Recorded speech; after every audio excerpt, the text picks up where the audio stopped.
Chapter 1205 The Sect's Investment. Wang Wei walked into the next room, and he immediately noticed the three separate piles. He walked to the nearest one and saw countless artifacts and talismans, the weakest being immortal tears. Thousands of Emperor artifacts and hundreds of Empyrean artifacts, Wang Wei counted. And that's not counting the unrefined material. Wang Wei smiled as he now no longer had to worry about the material for his Proving Tao artifact. His gaze shifted to two things at the center of the pile. It was hard to ignore them, given how they were the only thing levitating or releasing any lights. He immediately recognized one of these items as an information talisman, and the other resembled a piece of thick gray glass the size of his palm. The power of fate? He thought as he sensed the glass aura. He did not hesitate to receive the information in the talisman, which was more extensive than he expected. Luckily, such information was only a small burden to his soul, and only because he absorbed everything at once. An encyclopedia of all the Eternal Ascension world's materials, ores and spiritual herbs? It even includes unique materials in the source chi space and primordial chaos. Wang Wei nodded as this talisman once again saved him a lot of time. He also knew what the primary material floating before him was. Such a large piece of fake glass. The sect is indeed rich, he commented. Fate glass is a rare material created from condensing another rare material? Primal fate sand. With only this thing I can elevate my artifact to the ultimate realm, meaning a boost of twofold. Although Wang Wei did not need the artifact to achieve a tenfold battle realm, it would still be helpful, especially in the upper dimension, where powerful weapons or artifacts are even more valuable than before. Without heavenly Daos limitation, a top emperor can survive or fight an Empyrean with a tier 11 artifact. Of course, the backlash is also no joke. Wang Wei has already planned to find a way for his Proving Tao artifact to be on par with Paragon so that it won't be a problem for him after achieving Taboo Realm again. He walked to the second pile, which contained pills of different varieties and levels. He put them away with a smile before walking to the last pile, a spiritual garden with raw herbs. Wang Wei realized the garden itself was a supreme innate treasure used to accelerate the cultivation of all kinds of herbs, including Emperor and Empyrean tier. Wang Wei walked to the third room, which was a vast library with countless cultivation techniques. 34 items floated in the middle of the room, one of which was a note that read, "These bastards have complete control over the Myriad Temple record, so we left these cultivation systems for you in case you need them. We also chose the 33 best and most unique scriptures from our sect for you." Wang Wei had heard of the Myriad Temple record, a place that housed all the cultivation systems of the Eternal Ascension world. Its fundamental purpose was the same thing Wang Wei did in the lower world with the Dream World, which allowed people to find the most suited cultivation systems for them by having access to other world communities. Wang Wei checked out these 33 scriptures and was surprised to find the ones from all 9 origin emperors from the lower dimension. He randomly took the Rainbow Emperor's scripture and flipped through it. It's different. No, it should be the new improvised version after she became a paragon, Wang Wei commented. Although this scripture only contained the Empyrean part, it was valuable to him. Wang Wei then immediately checked the ancient desolate body refining scripture. And as expected, it indeed was the upgraded version. Using a physical manifestation of the entire world to temper and strengthen the body? I didn't expect him to go this route. However, it seems to be a method to reduce resources by exchanging hard work and pain, meaning it's also good at tempering willpower. I could turn this technique into a cultivation bloodline technique. Wang Wei wanted to continue using bloodline for his body cultivation because, with the right bloodline, he only needed enough resources and time for him to grow. The new desolate body refining will further accelerate the process. He checked all the other primary scriptures. As the note stated, they were all unique and worth learning from. So, he put everything away before walking to the next room. Whoever designed this place is a little dramatic. Couldn't they just place everything in one room? Wang Wei complained as he entered the fourth room. He looked around and saw 5 items, 2 puppets, 2 artifacts and 1 talisman. The aura in these artifacts made his treasured eyes shine. He walked to them, found notes before these things and read them. The first puppet is your Tao protector. Unfortunately, our sect is under intense gaze, so we could only provide you with a paragon puppet with 90% strength. However, it is designed to burn itself to increase its power in an emergency, so use it appropriately. Wang Wei looked at this puppet, and it looked indistinguishable from a normal human. He even checked with his divine sense, could not tell it was a puppet, and only noticed it after using other abilities. I can't believe I would have another Tao protector in my life, Wang Wei thought. He shook his head before continuing with the note. The second puppet is a death substitute puppet, a longevity treasure to save your life. They went all out, Wang Wei thought, genuinely surprised. He had his reservations about the sect's help for two reasons. Firstly, he worried they would not treat him so well because the ancestors were not there, and he was just an Empyrean from the lower dimension. He guessed they would treat him because of his talent and achievement, but not to this extent. The second and primary reason is the Tao opening sect's motto of not cuddling geniuses. He thought that with those rules, they would have provided him with the basics and left him to his own device. He turned to look at the first artifact, a small black gold armor with a metal ball floating next to it, all encased in a white ball slightly larger than his palm. This is the Black Dragon armor set, a supreme chaos treasure left for you. Be careful that the burden and backlash of using such a weapon is heavy despite being way less than any Paragon artifact. Wang Wei's eyes shine. With this thing, I may be able to fight a weaker Paragon for a short period. He smiled before focusing on the second artifact. So familiar, he thought as he looked at the turtle shell. This is the Bashian turtle shell, another supreme chaos treasure for divination. I believe this should work well with your Tao. Wang Wei smiled brightly. Whoever designed this is very meticulous. He looked at the last item, the talisman. A tier 12 void rushing talisman to run away against these parasites. I don't think I need to say this, but there is no shame in running away. Pick your battle since your life matters more than even this so-called destiny. And once again use this with caution. Wang Wei put everything away before walking to the last room. This one contained a note and a talisman. Sadly, this is all the help we can currently provide. However, the situation is truly dire, and you have no more hope or options. You can return to the sect and we will protect you even at the cost of our destruction.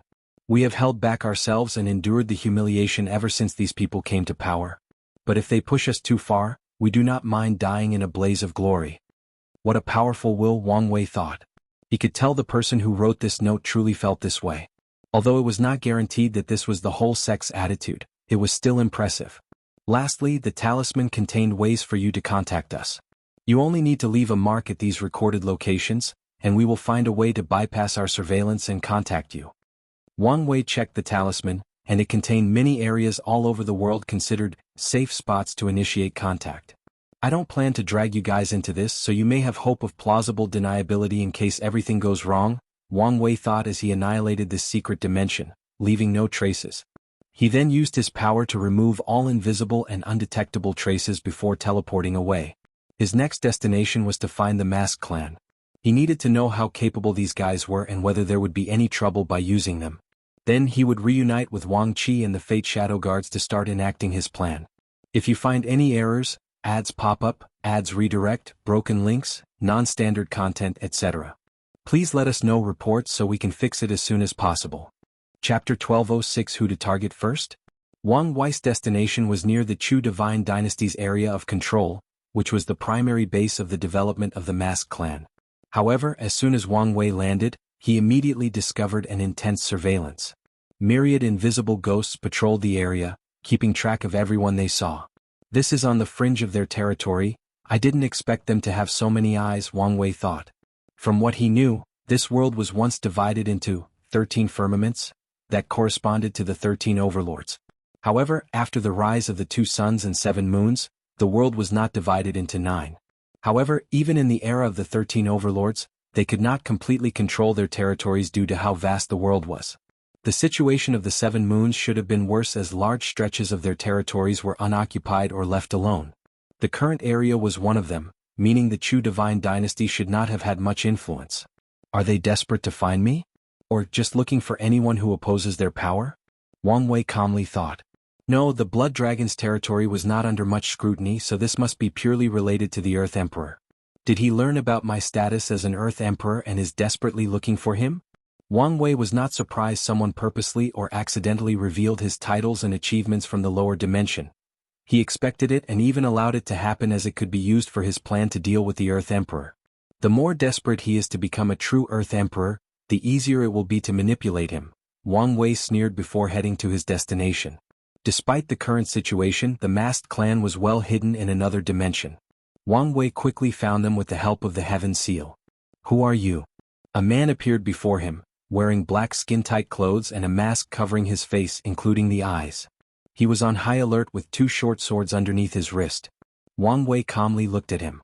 Although the man looked alone, his eyes saw hundreds of invisible people already surrounding him. Their response is quick and their invisible technique is excellent, he commented. However, from their aura, it's obvious these guys haven't experienced much fighting in a long time. I hope this is just the group in charge of guarding their base. He calmly took out the seal. The Heaven Seal, said the visible man, his voice full of horror, excitement and uncertainty. Someone go notify the Patriarch. Wang Wei continued observing while waiting. The unique aura of creation lifeform is gone from these people, which can only happen if their creator dies/grants them their freedom and spends years breeding with non-creation lives. A few seconds later, a middle-aged man dressed in a black gold robe rushed toward Wang Wei, and he immediately frowned as this so-called patriarch also did not have the aura of someone who had experienced much blood. Lord Emissary, you're finally here. After so long, we thought the sect had abandoned us, said the well-dressed man, almost kneeling to Wang Wei. What do I call you? My name, no title, is Prime Mask. Good name, Wang Wei nodded. Thank you. I'm glad your clan is still loyal, Wang Wei continued, looking at him intensely. The Dao opening sect did not leave any restrictions on these people because their purpose for existing was to have unaffiliated eyes not connected to the sect. As such, they did not leave controlling measures to prevent anyone from being suspicious after discovering this fact. Of course, the sect used other means like countless epochs of brainwashing and proving resources. Sadly, after the ultimate taboo and being forced to be sealed, these other unaffiliated factions had the opportunity to rebel. Prime Mask felt a deep cold rushing through his veins and soul. We would never forsake our creator. I hope so, Wang Wei nodded. Summon all the clan members, and I mean everyone. Those in important missions or assignments that cannot be left unattended must send a projection or a valid explanation. They have a week. I understand. They'll do it immediately, said Prime Mask. Good. Give me a private room to rest. The Patriarch personally led Wang Wei to a quiet room and bowed down before leaving. Wang Wei ignored the people secretly watching his room and was left deep in thought. Although the Mask clan appeared subpar in the fighting area, even though one of their areas of expertise should have been assassination, he was satisfied with their acquisition because of their unique ability, skin assimilation. The original Mask clan members were born in an invisible and intangible state. They took form only after taking another creature's skin, thus inheriting that creature's face, memory, aura, ability, and even bloodline. However, after years of breeding and evolution, they were all born looking like humans but with the skin assimilation ability. Additionally, they can train themselves to enter a state of invisibility. Their ability will blend perfectly with the Fate Shadow Guard's method, Wang Wei thought. His guard can steal someone's fate, so adding this skin assimilation ability was a double insurance.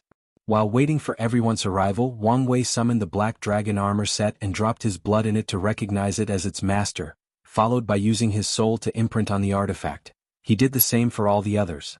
Once he was done, he summoned the Death Substitute puppet, deep in thought. I now have 2 extra lives, so maybe I should be a little more reckless, Wang Wei thought. He pondered the benefit of sacrificing one of those lives to directly attack the base of one of these parasites. What are the pros and cons of such a move? Wang Wei thought. I can use such an attack to force them to return or send a projection. This is the best way to discover how deep the foundation of these people is. My guards can even use the chaos opportunity to infiltrate their faction's upper echelons. As for the cons? I can only use this tactic once and will reveal my strength and trump cards, which is not necessarily bad since I will have to reveal it eventually. The issue is whether revealing them so early is the right move. Wang Wei was lost in thought, thinking of more pros and cons. For example, his actions will make rallying people behind his cause easier after having a significant reputation. After all, just being the destined one is not enough. A con of this action would be that neutral and more conservative factions would be more reluctant to follow him due to his radical actions and movements. Overall, this seems to be the perfect way to announce my presence to the world and get things moving, Wang Wei concluded. Now the question is, which one to attack? With a thought, he created a chessboard with 10 carved pieces. A Buddha, 1 floating eye, an hourglass, a red dragon, a multicolored phoenix, a black phoenix, a king in a black crown, a lightning bolt, a monk laughing lasciviously, and a Taoist priest. Disaster is not part of the equation. Wang Wei flipped the lightning bolt to its size before stopping. Maybe I can turn him to my side. He put the lightning bolt to the side. He then separated the Buddha and I from the rest as they were not in consideration. He looked at the board for a while before picking up the hourglass. Time Eater is the greatest threat, making him an ideal candidate since I would love to strip off all that mystery. However, the only way I would have a chance to confront him would be to achieve Taboo Battle Realm and unlock all my soul powers and willpower. Wang Wei could now use his soul power and willpower for an extended period with his current cultivation realm and fleshly body cultivation. However, there was still something stopping him: karma backlash. Whatever he did in the void amassed him a severe amount of karma, which was not wholly washed off even after reincarnation. Let's eliminate Time Eater for now, he thought before putting the piece back. He observed the board for a while before sighing. He looked at the Buddha and the eye, focusing on the former. Ultimately, none of my plans are useful without knowing on which side she stands, Wang Wei thought. He could plan as he wants, but the game is over as long as one of the two sons interferes. Before anything else, I must meet Mithria to gauge her personality, thoughts, goals, and allegiance. He understood that he was only alive now because of her protection. Although he did not like this fact, it was true. Despite knowing this, he also needed to know what kind of person she was and her possible motive. Otherwise, he might become a pawn she used to deal with these parasites in supreme unity. In that case, my first move is to talk to her, he thought firmly. If you find any errors, ads pop up, ads redirect, broken links, non-standard content, etc., please let us know reports so we can fix it as soon as possible. Chapter 1207 Revelations. Now that he had made a decision, Wang Wei needed to think how to approach her. He could try to hide in the source chi space and send a projection, but since he can navigate that thing, he did not think that a half-step transcendence could not do the same. Should I use the plan I have for supreme unity? No, this plan requires a lot of preparation, and I need more information to determine whether it can even succeed, Wang Wei thought. In the end, he decided to take the risk. The power difference was too vast, and his cultivation was weak, limiting much of his options. So he must take the risk and enter the lion's den. As for how he will meet Mithria, the answer was simple. He only needed to find a Buddhist temple and say her name. Wang Wei did not believe for a second these two did not have ways to contact or influence the world during their fight. That's why he stayed away from Taoism and left them as the last piece to dispose of. Wang Wei stood up, looking into the distance. If he could get Mithria's support, he would have more freedom and less restraint on his actions. If she's his enemy and plans to use him as a pawn, he can prepare now. In the worst-case scenario, she determined him an unstable factor and decided to eliminate me, Wang Wei thought. If that happens, the only move I can make is to try to summon Hongjun for help. Wang Wei grunted, not liking how he had to rely on others for his survival. However, his current weak self cannot be helped. In fact, he has other options, for example, accepting his status as a fate seed. As long as he does, he believes fate or even Grand Tao will somehow guarantee his survival. However, he would rather die than become their puppet. He no longer hesitated and teleported away. He needed peace of mind and to understand the complete picture of his situation. The sooner he does this, the more time he will have to prepare for all possibilities. It took him a few hours to teleport to his destination. That's how vast the world was. Of course, if he used the available teleportation arrays, the process would have been instant. However, Wang Wei was technically a fugitive and needed to be careful. He soon arrived at a monastery with a common name, White Lotus Temple. The abbot was an Empyrean, making this faction very powerful in the current political climate. However, Wang Wei did not feel the slightest danger, meaning they did not have any Paragon Array or Tier 12 powers, an indication that their temple did not originate from an ancient lineage and probably recently rose during this era. As Wang Wei looked at the temple, he thought, Hunger, this is the second time I'm risking my life because of you. The first time paid out, I hope the second time also does. His wife believed in Mithria's innocence and he believed in her. He quietly entered the core of the White Lotus Temple, where they preserved their luck-condensing artifact. The place was crowded with formations, but Wang Wei manipulated these formations into thinking he was their master and had full access. He found himself in a room with a silver Buddha statue and a white lotus artifact floating above its palms. Wang Wei took a deep breath before bowing. Mother Mithria, I humbly request a meeting. As soon as his words finished, time paused around him for a few seconds before a woman appeared in the room. Wang Wei's first thought was that she was beautifully ordinary. Her visage was indeed beautiful, even heavenly, but her demeanor, presence, clothes and aura were all ordinary. These two opposite concepts perfectly blended with her and her very well-hidden noble or holy presence. I've been waiting to meet you for a while now, Mithria said with a smile. You were? You are very guarded against me. I can't help myself, Your Excellency. Your strength and, well, reputation are not exactly signs that I should not be guarded, Wang Wei replied, observing everything around him, including every single subatomic particle in this room. Mithria chuckled. I would never hurt you. After all, you're technically my grandson. Wang Wei's body paused. He understood the tactic of saying outrageous things to throw an opponent off guard, but wasn't this too much? Could it be her flawed method of transcending that fried her mind and made her crazy? No, it can't be. There haven't been any signs. No, I'm not crazy, Maitreya said, making Wang Wei's lips twitch. He controlled his emotions.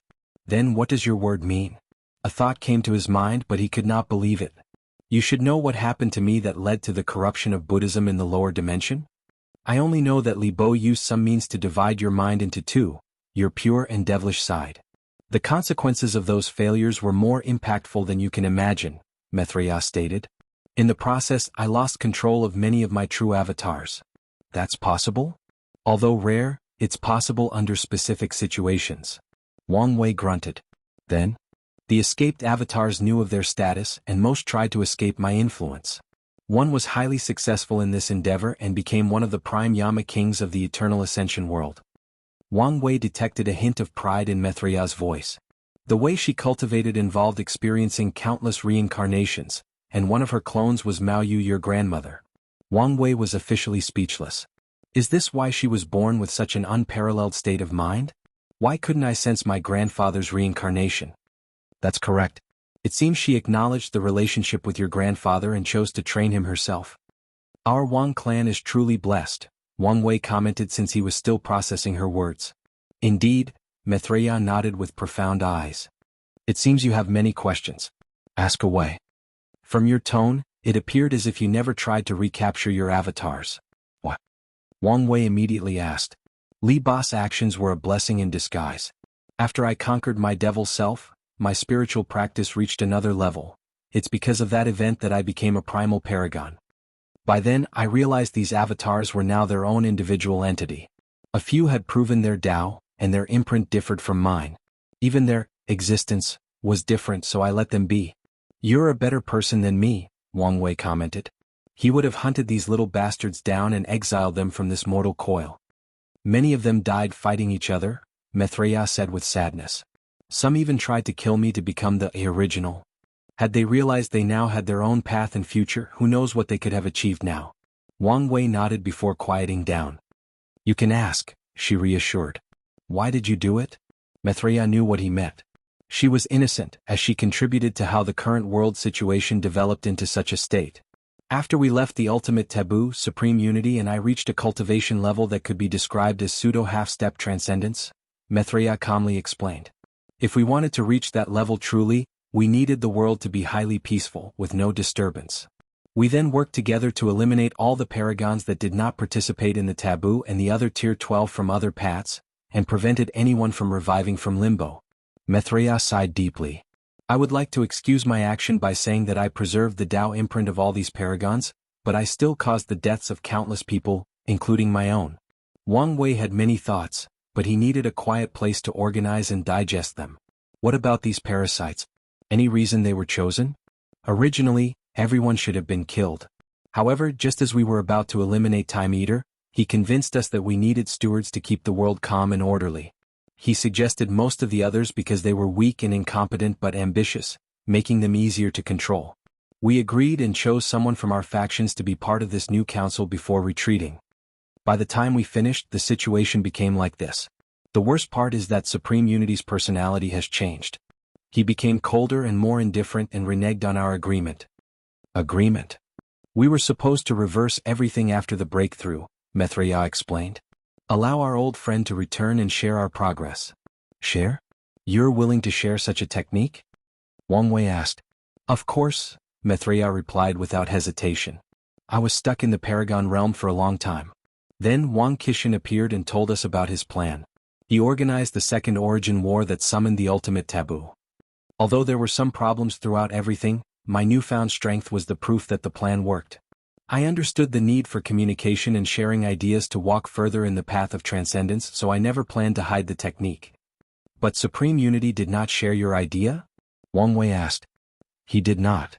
If you find any errors, ads pop up, ads redirect, broken links, non-standard content, etc. Please let us know reports so we can fix it as soon as possible. Chapter 1208 Grandmother. He started acting as if everyone else was beneath him. Based on his words, he did not think these lowly creatures could help him in his path, and their purpose was to serve and worship him, Mithria explained. Do you think he was always like that, or did he suddenly change? Wang Wei asked. I don't know for sure, Mithria replied. Before the ultimate taboo, Supreme Unity was an odd man for sure, but he never showed any signs that his personality was this twisted. Maybe he's been hiding for so long, or maybe his oddness made him susceptible to change or influence. Ultimately, I don't think that matters for now. True, Wang Wei nodded. One more question. What exactly is your realm? How do you achieve it? He'll tell you everything after this mess is cleaned up and you've become a paragon. I guess I should have expected this. There is certain information you cannot contact until you're of a certain strength or realm. This rule is not as strict for you because you've deduced these secrets on your own, but it still exists.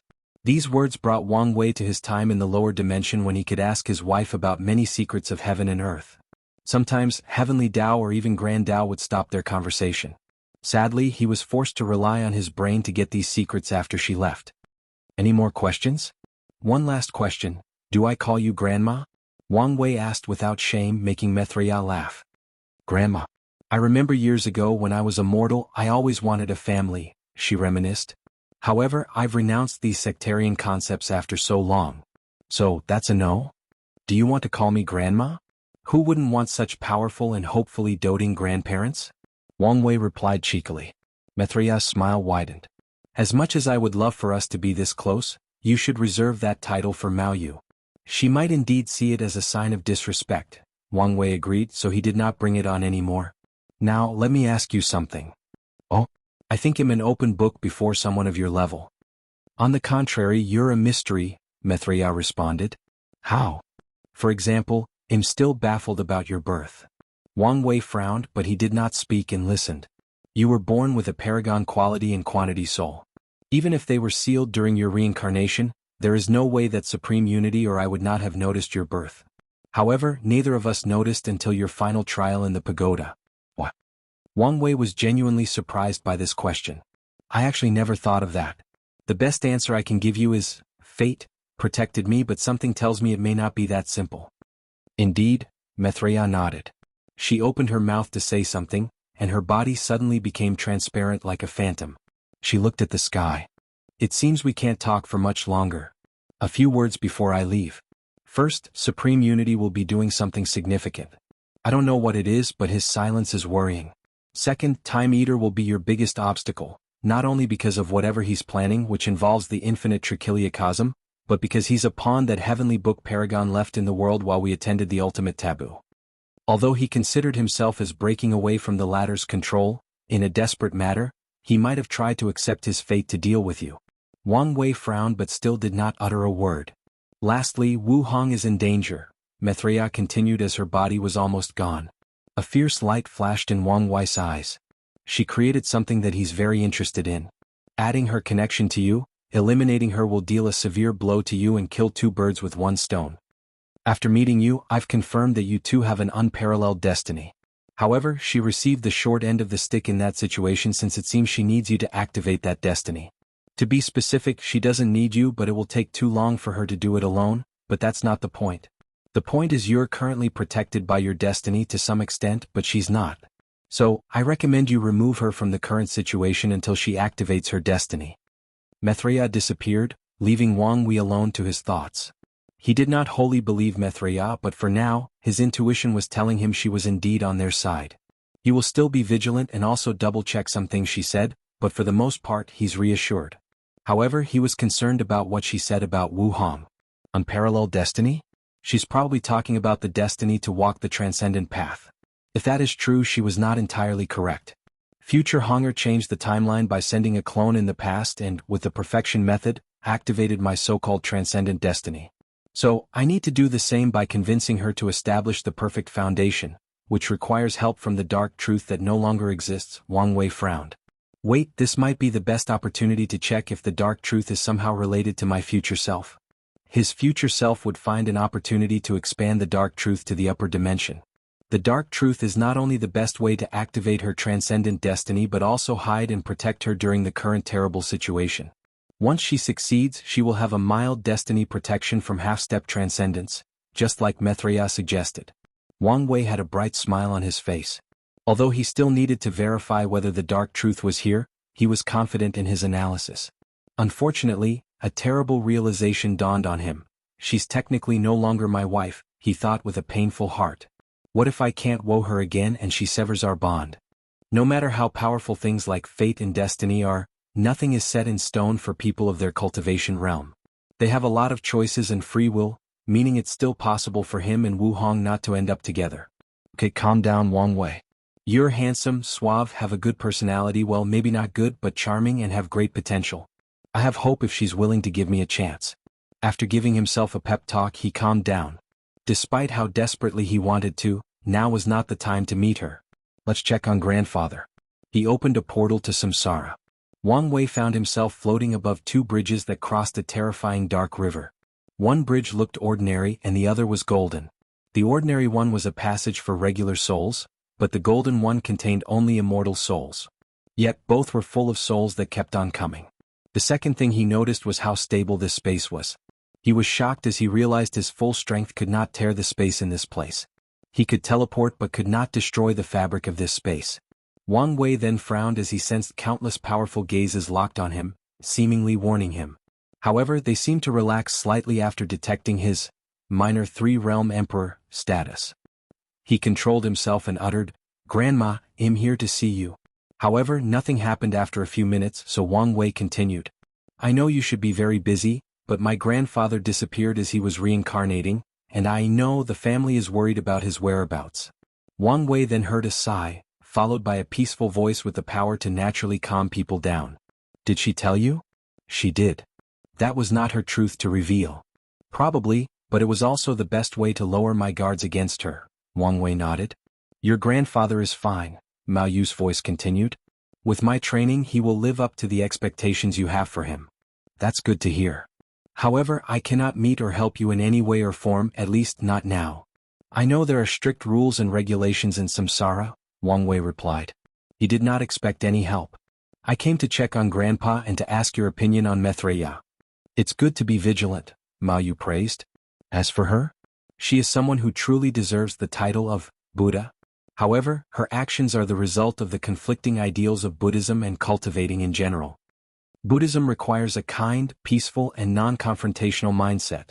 Meanwhile, cultivation is all about power, a hierarchy, and the survival of the fittest. When presented with the opportunity to reach higher levels, Betrayal followed her instinct as a cultivator instead of a Buddha. Now she's living with regret and paying the consequences of her choice." Wang Wei pondered. His grandmother's words perfectly encapsulated the character profile he made for Betrayal after their short meeting. "If you find any errors, ads pop up, ads redirect, broken links, non-standard content, etc. please let us know reports so we can fix it as soon as possible." Chapter 1209. Another piece of the puzzle. "Can I ask you something important? What Tao does Betrayal cultivate?" Wang Wei asked. "It's a unique Buddhist-focused Tao called Form/Formless Tao. Not Time Tao." "No. I see. Well, thank you for the information," Wang Wei said. "They'll be leaving now. Say hi to Grandpa for me and welcome to the family." Wang Wei had a lot to do and many things to ponder, so he did not waste much time in the afterlife. He opened a portal, preparing to return to the world of the living. "Wait," said Mao Yu's voice. "This is for you." A small cauldron appeared before Wang Wei. "This?" "A supreme chaos treasure called the Moon Cauldron. It's a soul protection treasure," Mao Yu explained. "It seems you're used to relying on your soul's uniqueness for defense, but that won't work anymore in the upper dimension. Be careful since this thing is only for protection and not for battle." "Are you sure?" "If you're going to be in trouble, no need for concern," Mao Yu replied. "I can spin this as a reward for your achievement of a 3-realm emperor." "Twisting the rules? You're really my grandma." Mao Yu chuckled. "Go and take care of yourself. When your father ascends, tell him to come see me." "All right." Wang Wei returned to the White Lotus Temple with the artifact. He did not spend another second and instantly teleported to the masked clan since he had already been there and knew the spatial location. He sat in his room, pondering about his meeting with Betrayal. "The greatest information I've pieced together from that meeting is that Betrayal used the River of Time for her transcendent path," Wang Wei thought. He concluded this for a few reasons. Betrayal's main Tao is Form Tao, and yet, when they meet, she stops time. Wang Wei reviewed the experience in his mind repeatedly and concluded it was not something she did on purpose or some utilization of law but an instinct. This is one of the missing puzzles. Paragon often uses the River of Time to navigate the vastness of primordial chaos or the source chi space. Their battle usually involved traveling to the past, eliminating their opponent when they were weak, and, on rare occasions, exploring the infinite Trichilia chasm. Supreme Unity wanted Paragons or their breakthrough to affect the Eternal Ascension world, while Mithraea focused on protecting this world's branch of the River of Time. His eyes lit up. How to use the River of Time to become transcendent? Do you just absorb the enormous power from it? Or is it something like imitating its essence in our souls/sea of consciousness? Both were possible, but they could also be far from the truth. There is no point in thinking about this now. If she's telling the truth, he'll eventually know which method she used. An idea for achieving transcendence is one thing, and a concrete technique with specific instructions is another. Wang Wei then shifted his attention to what Mithraea said about his birth. He found another anomaly in his life and now he wanted answers. I can try to go back and experience it after becoming a paragon. This was the only way he could think of, but that might not work. After all, if a power is involved that can even slip through Mithraea and Supreme Unity's eyes, the chances of him discovering it are almost zero. Why is my life so complicated? Wang Wei complained before summoning the moon cauldron. Habit is a terrifying thing. I would have suffered tremendously had she not reminded him. Wang Wei was so used to not having to worry about his soul that he almost suffered a terrible loss before learning from this mistake. From now on, I must gather Paragon tier soul cultivation techniques and resources. He imprinted on the artifact before waiting for everyone from the masked clan to gather. He spent his time reviewing all the clan's information and assessing their information-gathering capabilities. A month later, Wang Wei stood before a large field with countless members of the masked clan kneeling before him. He glanced at the prime mask at the front. Is that everyone? Yes, Lord. But from what I know, this is only 70% of your clan. It's like this. Wang Wei raised his hand to stop him. He looked in the distance and with a thought, a countless karmic thread manifested from his palm. He tugged them, dragging countless more members into this dimension. Their leader was a confused woman baffled by how she suddenly returned to the clan against her will. Why did you betray the clan? Wang Wei asked. Who are you? She asked. Red Elder Mask, this is the Lord from the main sect, coming to regain control of the clan, Prime Mask swiftly said. A slight surprise flashed in Red Elder Mask's face, but she remained stoic as she stared at Wang Wei. What are you doing? Quickly acknowledge your mistake. The Red Elder Mask remained unmoved. I see, Wang Wei uttered. You're an ambitious individual, so you resented that such an incompetent person was chosen as patriarch instead of you. She gritted her teeth. Our assassination branch performs the most demanding tasks with a low survival rate while these bastards stay comfortably in their position. Yet, we are looked over for the patriarch position every generation. Don't talk nonsense, yelled Prime Mask. No, let her speak, Wang Wei said. We simply refuse to be overlooked anymore, she finished. Wang Wei's eyes suddenly became profound, as if the fate of all sentient beings existed in them. Red Elder Mask's face turned pale. With that single gaze, she felt so tiny and weak.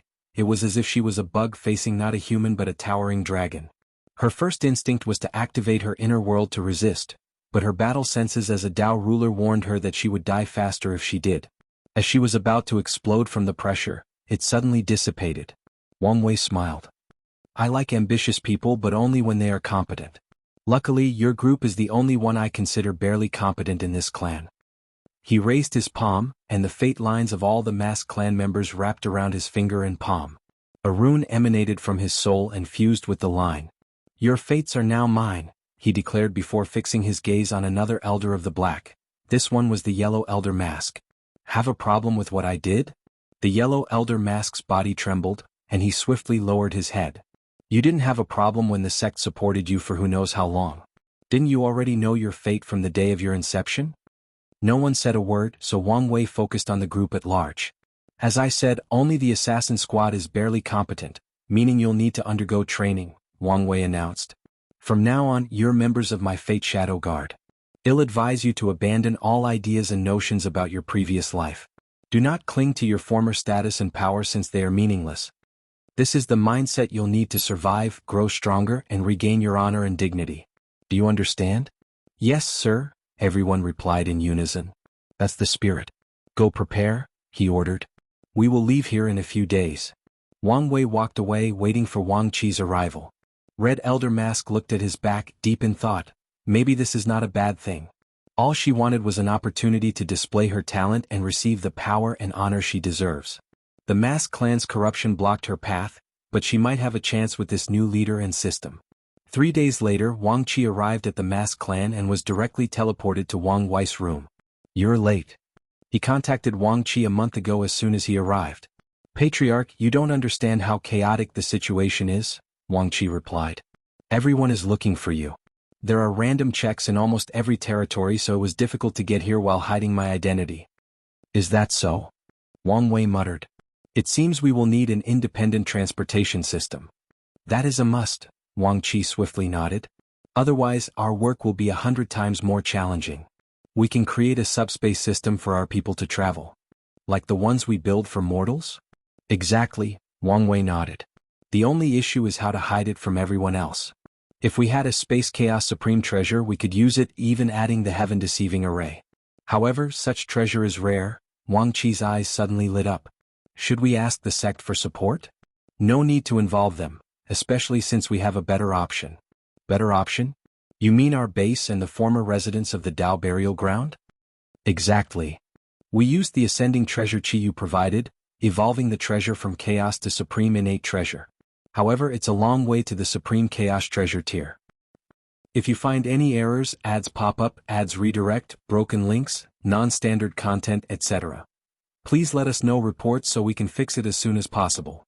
Chapter 12:10 First Contact. We can feed the Dao burial ground more ascending treasure chi until it becomes a top supreme innate treasure, Wang Wei commented. There are only a few ways to elevate the rank of innate treasures. The most common is to have someone of a higher cultivation nourish it. In the case of a chaos treasure, someone of rank 11 would need to nourish it before it evolved into a supreme innate treasure. Empyreans and Dao rulers need to use the pure grand Dao source nourishment, but the most effective baptism is from an earth pre-march. However, if we want it to evolve to the next level, we need a unique rank 12 chi. Wang Qi smiled wryly. Sect Master, where in heaven will we find something like this? Instead of doing something so pointless, we might as well search for a supreme chaos treasure. Although the Dao burial ground's primary attribute is hiding, making it perfect for a subspace system, it may not be worth all the trouble. Wang Wei shook his head. You're limiting your thinking. We don't have to do everything as long as we have the right allies. The right allies? You mean the celestial race, Wang Qi stated, having figured out his sect master's intention. Indeed, if a faction with such a unique chi exists, it would be them. The issue is convincing them to part with such a heavy gift. Whether they give it or not can also be a test of how much they are willing to invest in our cause, Wang Wei added. We need to know in advance whether their clan will stay in hiding and do the bare minimum to contribute to the end of this era or invest fully. What choice do you think they'll make? Wang Qi asked. I cannot say for sure, Wang Wei replied as he looked in the distance. Ending this era means returning to the golden age where the 13 overlords reign supreme. Some people are happy about this while others want a new world order. From what I know, the Celestial clan used to be an upper-lower member of the Myriad Clan Union, one of the 13 overlords. Maybe they want to use this opportunity to climb the political ladder in their faction, or they simply want to return to the old times without much desire. We'll have to see. Wang Qi sighed, feeling how inadequate he was at looking at the overall situation compared to his sect master. Alright, let's not talk about this anymore. I'll contact the Celestial race only after settling our base and start expanding the Fate Shadow Guard, Wang Wei stated. Now, tell me of the current situation. This is the information you want, Wang Qi said as he handed him a jade talisman. As you ordered, I focus on establishing the base, gathering more members for the guards, and maintaining our relationship with the rebellion. Wang Wei shifted through the information. So, the new rising member was indeed Xiao Tiandi. It seems he's gotten his life together. Did my words get to him or did something else happen? And Purple Chaos Emperor? Did he choose Chaos Dao? With his talent, it's fitting. He's an interesting character, Wang Qi commented. Many people still talk about his so-called redemption even today. A disappointing genius that finally shows its brilliance is worthy of gossiping about, especially since his master has such fame, Wang Wei nodded. He frowned a few seconds later. What about the news about the fiend god blood or Dao Monarch Qinwu? I didn't mention them in the briefing because I've only gathered unconfirmed and probably unreliable rumors, Wuxia explained. What rumors? The rumor is that 2 of the parasites had an altercation more than 10,000 yuan epoch ago over a body refining inheritance. I tried to confirm the rumor, but some said it was between 5 Feather and Undead Phoenix, while others said it was between Time Eater and Blood Dragon. Wang Wei grunted. What about the Tier 11 Fiend God Blood? This rumor has more substance, Wuxia replied. There is a chance that the treasury of the Divine Chu dynasty has some in reserve. Them? It seems I may have to visit Shirulan. Wang Wei remembered that kind and enthusiastic girl that can instantly change into an overbearing and domineering ruler during battle. Sect Master, is this wise? After all, she is the Earth Emperor's daughter. If she has the slightest ambitions, she'll understand that her father is a blocking stone in her path, Wang Wei remarked. I only need to nudge her in the right direction and she might turn on him. That could work. All right, let's leave, Wang Wei stated. He did not waste time and teleported everybody to the Dao burial ground. As soon as Wang Wei arrived, 2 people teleported before him, all on guard. I'm pleased with your response time, Wang Wei praised. Master. The 2 guards immediately knelt on the floor. He was about to tell them to get up when he suddenly frowned. Who's in charge of security? That would be Yin Wingzhu, code name Bright Shadow, replied one of the guards. Summon her. A petite woman dressed in black appeared a few seconds later, and she immediately knelt after seeing Wang Wei. Master. You've disappointed me. Bright Shadow's body trembled after hearing these words. There are 2 things that all guards fear and hate the most. Mission failures, which are sometimes unavoidable, and the Master's disappointment. Master, what did I do wrong? She swiftly asked. Someone has infiltrated our base and it's an Empyrean, Wang Wei stated calmly while looking in the distance. The base contained countless hidden dimensions that were mainly used for training. Bright Fate's face turned pale, and the situation worsened when Wang Wei's gaze shifted to all of them. You're also to blame for not discovering the intruder. The other already had sweat on their backs. We will accept punishment. The worst thing a guard can do is make excuses for its failure. I'll forgive you this time since you're still adapting to how things operate in the upper dimension. However, there should not be a second time, understand? We do. Good. Wang Wei nodded before pointing to the quiet masked clan members behind him. These are the recruits I brought. They have a special talent, so try incorporating it into our system. Your will shall be done, replied Wendeming, code name Fate Virtue, since he's in charge of training while Plum Fate runs all outside operations. In other words, they will serve under him once these people are appropriately trained. As Wang Wei watched these people disperse, he secretly shook his head. He chose these 3 because of their abilities. He even spent years tracking unique insurgent chi for them to ensure their strength would be helpful after ascending. Yet this happened. I miss Wangju, he thought. He desperately needed someone competent to lead his guard. Maybe that Red Elder mask will prove to be what I need. Otherwise, I'll need to search for someone else. Master, what should we do about the spy? Wang Qi asked, his face also pale. Although this was not his job, he blamed himself for such an enormous blunder. I'll deal with him, Wang Wei said before disappearing. He entered the source chi space with an ordinary-looking man bound by golden chains. The man looked at him fiercely. He did not expect for him to be discovered and captured so easily. Such overwhelming strength scared him, but his training allowed him to compose himself. You're very well trained, Wang Wei commented. I'm guessing you won't say anything. The spy continued staring at him. To cultivate an Empyrean as a spy and even train him to immediately try to eliminate himself after being captured. I'm very curious about your master. He entered this man's sea of consciousness to look at his soul. As expected, a potent restriction that leaves me useless. He sighed as he glanced at the complex magic circle above the sky and this spy's soul. I guess we're doing this the old-fashioned way. He returned to the material world and looked this man in the eyes. You should have trained to resist torture, but how high is your pain threshold? The spy stared at him and Wang Wei smiled. He activated his pain innate talent and had this man experience the pain of his tribulation. Not a second had passed before the man's shriek echoed in this infinite space full of pure energy. Wang Wei tuned out all the noise, focusing on preventing this man's spirit or psyche from collapsing while also not activating the restriction in his soul. Ready to talk? Wang Wei asked, but all he received was that intense stare. I forgot you're a tough guy. Well, this first session was only 10 seconds. Let's try to triple the time for the second one. The spy's face turned deathly pale. He felt like he lived in a world of pain for an eternity before it stopped. Now this devilish bastard told him only 10 seconds had passed.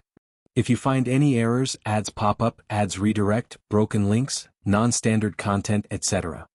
Please let us know reports so we can fix it as soon as possible. Chapter 12:11 Welcome message. Fine, I'll speak. Please make it stop, said the spy, his eyes devoid of hope. By now he only wanted one thing, relief brought by sweet death. Sadly, he knew this devil would never grant him his wish unless he spoke. Luckily, speaking is another way to fulfill his desire. Good, Wang Wei nodded. I'm going to ask you a question and I want you to answer it exactly as I asked. Understand?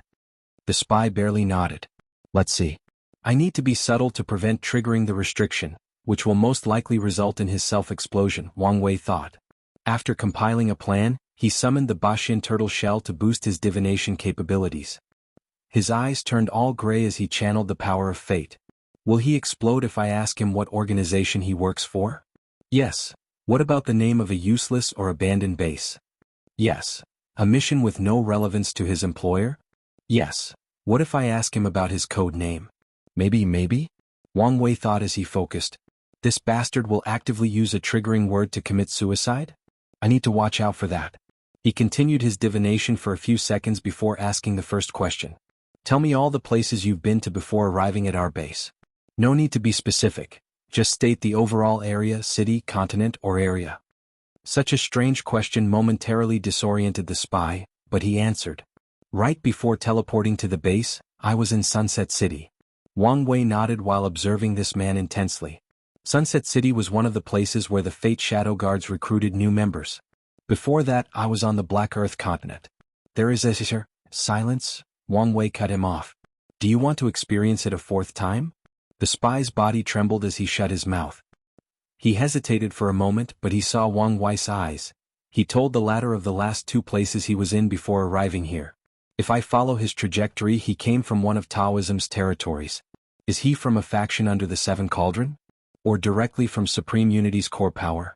Wang Wei was deep in thought before asking the second question. Recount verbatim how a typical conversation with your subordinate usually goes. No need to mention any classified information or phrase. The spy was again puzzled, but he followed orders. It was odd to reenact a conversation, but whatever prevented him from suffering. So, his status was that of a vice commander, Wang Wei analyzed from the retelling. And there are more than one. How many Empyreans have you met in your life? What? I don't know. Quickly. About 125. Of these 125, how many did you attempt and succeed to kill? I've killed 34, failed 6 times. How many did you have a friendly spar with? 1. And why did you lose? Wang Wei continued, and after hearing this answer, Wang Wei thought. I can confirm 20 other vice commanders, all Empyreans. Now, let's check if Dao rulers and immortal sovereigns are in that position. He asked more questions about the other paths, about people the spy respected dearly without any specifics, and many more. About 33 vice commanders and 5 commanders, with a few that are likely everlasting, Wang Wei thought. Let's see if I can deduce their organizational structure from him. Wang Wei opened his mouth to ask something but stopped himself before uttering a single word.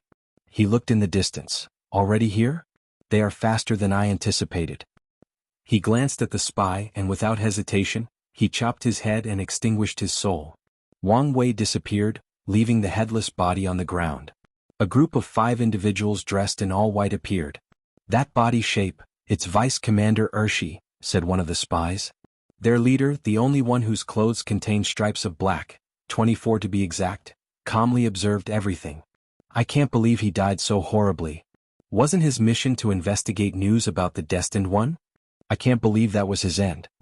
The people from the Stargazing Pavilion should have done a better job warning of the mission's difficulty. Vice Commander Ershi is an upper middle moon commander. Losing him is a great loss. Their leader frowned as he looked at the body.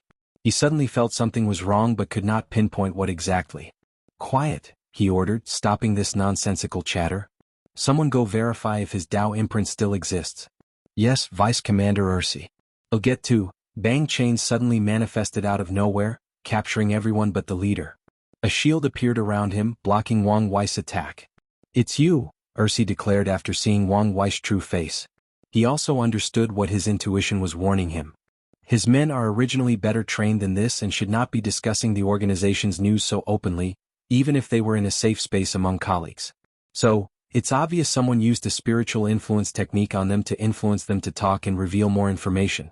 So you know me, Wang Wei said. The leader was correct, as he had gathered significant information from their conversation. Number 24? He should be a lower upper moon.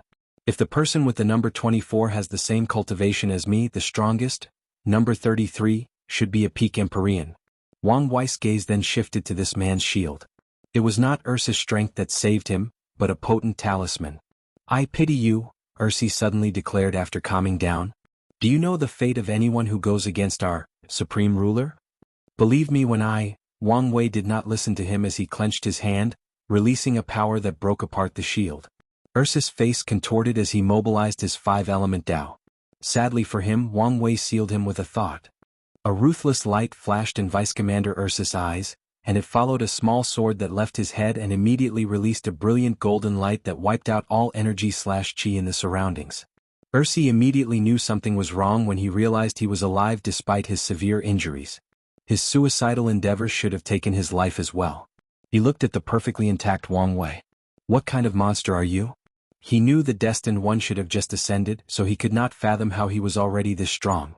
You'll know soon, Wang Wei replied before using his technique, Fate Puppet. His fingers released gray strings attached to Ursa's body. He did not touch his soul but isolated it while controlling the body. Let's send a welcoming message, Wang Wei thought.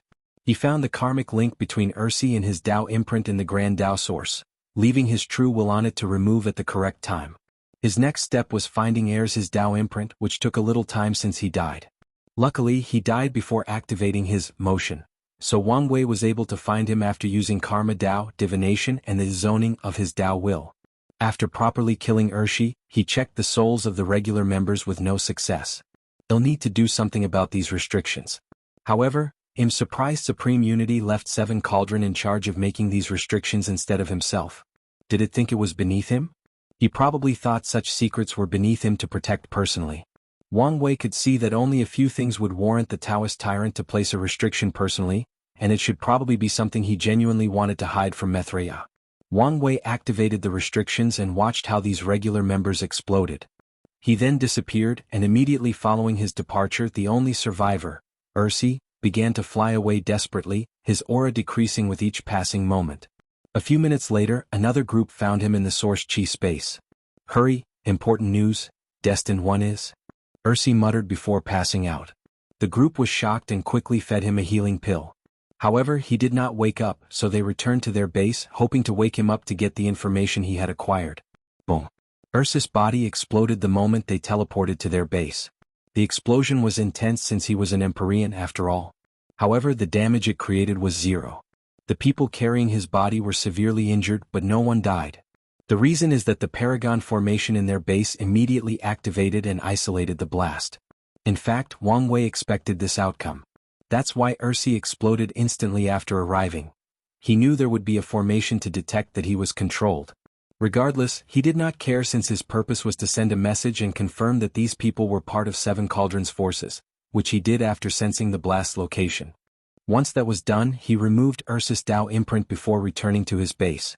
If you find any errors, ads pop up, ads redirect, broken links, non-standard content, etc., please let us know reports so we can fix it as soon as possible. Chapter 12:12 Recruiting, unedited chapter. It took Wang Wei a few minutes before he could return to his base, and that's because of the new location. After detecting the spy, he immediately changed the Dao burial grounds location. He did not know how much information Ursa had already reported, so he must be careful. After returning home, Wang Wei served himself some Longjue tea to soothe his mind and think. They probably found us through divination. Taoism was excellent at divination and calculation. Although they could not calculate Wang Wei, they could do so for the people around him. I need to upgrade our anti-divination abilities, Wang Wei pondered. Not just that, I also need to improve their training method and how they operate. He realized that his Fate Shadow Guards were not the only ones who needed to change and adapt to how things operated in the upper dimension. It seems like there are too many things to do with very little time, Wang Wei thought as he sipped his drink. No, I feel this way because my mindset hasn't changed from the lower dimension. This war will not end in a few thousand years or even a few million years. This battle could take epochs and I need to accept that and take things slowly. Wang Wei calmed down, readjusting his mindset and his plan. Once he finished the tea, he summoned Wang Qi. Sect Master. Go ask the rebellion for their information on Seven Cauldrons spy agency. No problem, but Sect Master, wouldn't this be a good opportunity for you to contact them? Wang Wei shook his head. Keeping an air of mystery will be more helpful to me in the early stages. Our first direct contact should also be with their leader. Otherwise, some people might try to play political games and I don't want to deal with such nonsense. As you wish. Wang Qi had a special communication room for contacting the rebellion, so he went to use it. A few minutes later, he sent a projection to Wang Wei's room. Sect Master, they are asking for payment? Wang Wei raised his hand to summon a head. Who's this? Vice Commander airs his head. How valuable is this? Wang Qi asked so he knows how to negotiate the maximum profit. Notability, even infamy, is crucial to their cause. So, claiming the kill for an Empyrean in one of such an organization is very valuable. It should be more than enough for high-level and detailed news. Wang Qi took the head and disappeared. He returned 2 hours later with a scroll. The Hidden Sun Moon Sect? Wang Wei read everything, gaining a deeper understanding of this organization. 3 things caught his attention after reading this briefing. Firstly, the rebellion mentioned how talented and scary the leader of this sect, the First Son, was. They even stated that the First Son was one of the few Empyreans their leader was wary of. Secondly, a brief passage mentions how the Hidden Sun Moon Sect was the second most powerful spy agency amongst the parasites, at least regarding information gathering ability and assassination. Wang Wei was intrigued about who had the best shadow guards under their control, but that was not the main point he noticed from this briefing. After Mithriya and Supreme Unity's rise, people should refrain from using the word sun or any iconography related to the sun, just like rulers or kings cannot call themselves emperors in the lower dimension. It's the same for the 7 moons, but on a much lower level. However, Seven Cauldron not only named his faction after the sun and moon, he even named their commander the First Son. So, either I'm overthinking this small detail or there is something more behind such choices. Wang Wei did not believe he was overthinking. The higher the cultivation, the bigger a cultivator's ego usually is, making them care about such insignificant things. The only way for Seven Cauldron to make such a blunder would be if he were indeed politically illiterate, but even if that were the case, someone would have reminded him. With their high self-esteem, the other moons would have definitely confronted him because his vice-commanders are classified using the moon. They might even have pressured him to change it, yet the name remains. The more I think about it, the more significant this small detail seems, Wang Wei concluded. Let's see if this information will go somewhere. He looked at Wang Qi. You did an excellent job. The information revealed was way more than Wang Wei expected. Thank you for the praise, Sect Master, but I'm just doing my job. It's good that you take your duty seriously and are good at it, but don't neglect your cultivation, Wang Wei warned. You know how vast and complex this world is. Your fate will be terrible without strength. I understand this clearly, Wang Qi replied. Good. Wang Wei dismissed him before proceeding to his next task, recruitment. He activated his soul flower ability, accessing the soul network. Oh my heavens, so many souls, Wang Wei commented. If he considered the souls he saw as a single grain of sand, there were enough to fill the entire observable universe on Earth with still a significant amount of people left. Wang Wei sighed. Moments like this showed him how small and insignificant he is. He controlled himself to focus on his ability. There were a few areas with a vague outline, signifying places with a Tier 11 formation of one of the paths.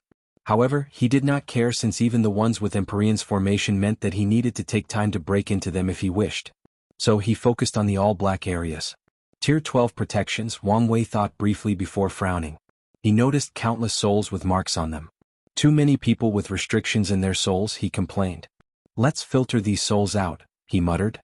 He first removed all the mortals with no cultivation, which eliminated 60% of the souls, a number that shocked him since mortals make up 80% of the population in the lower dimension.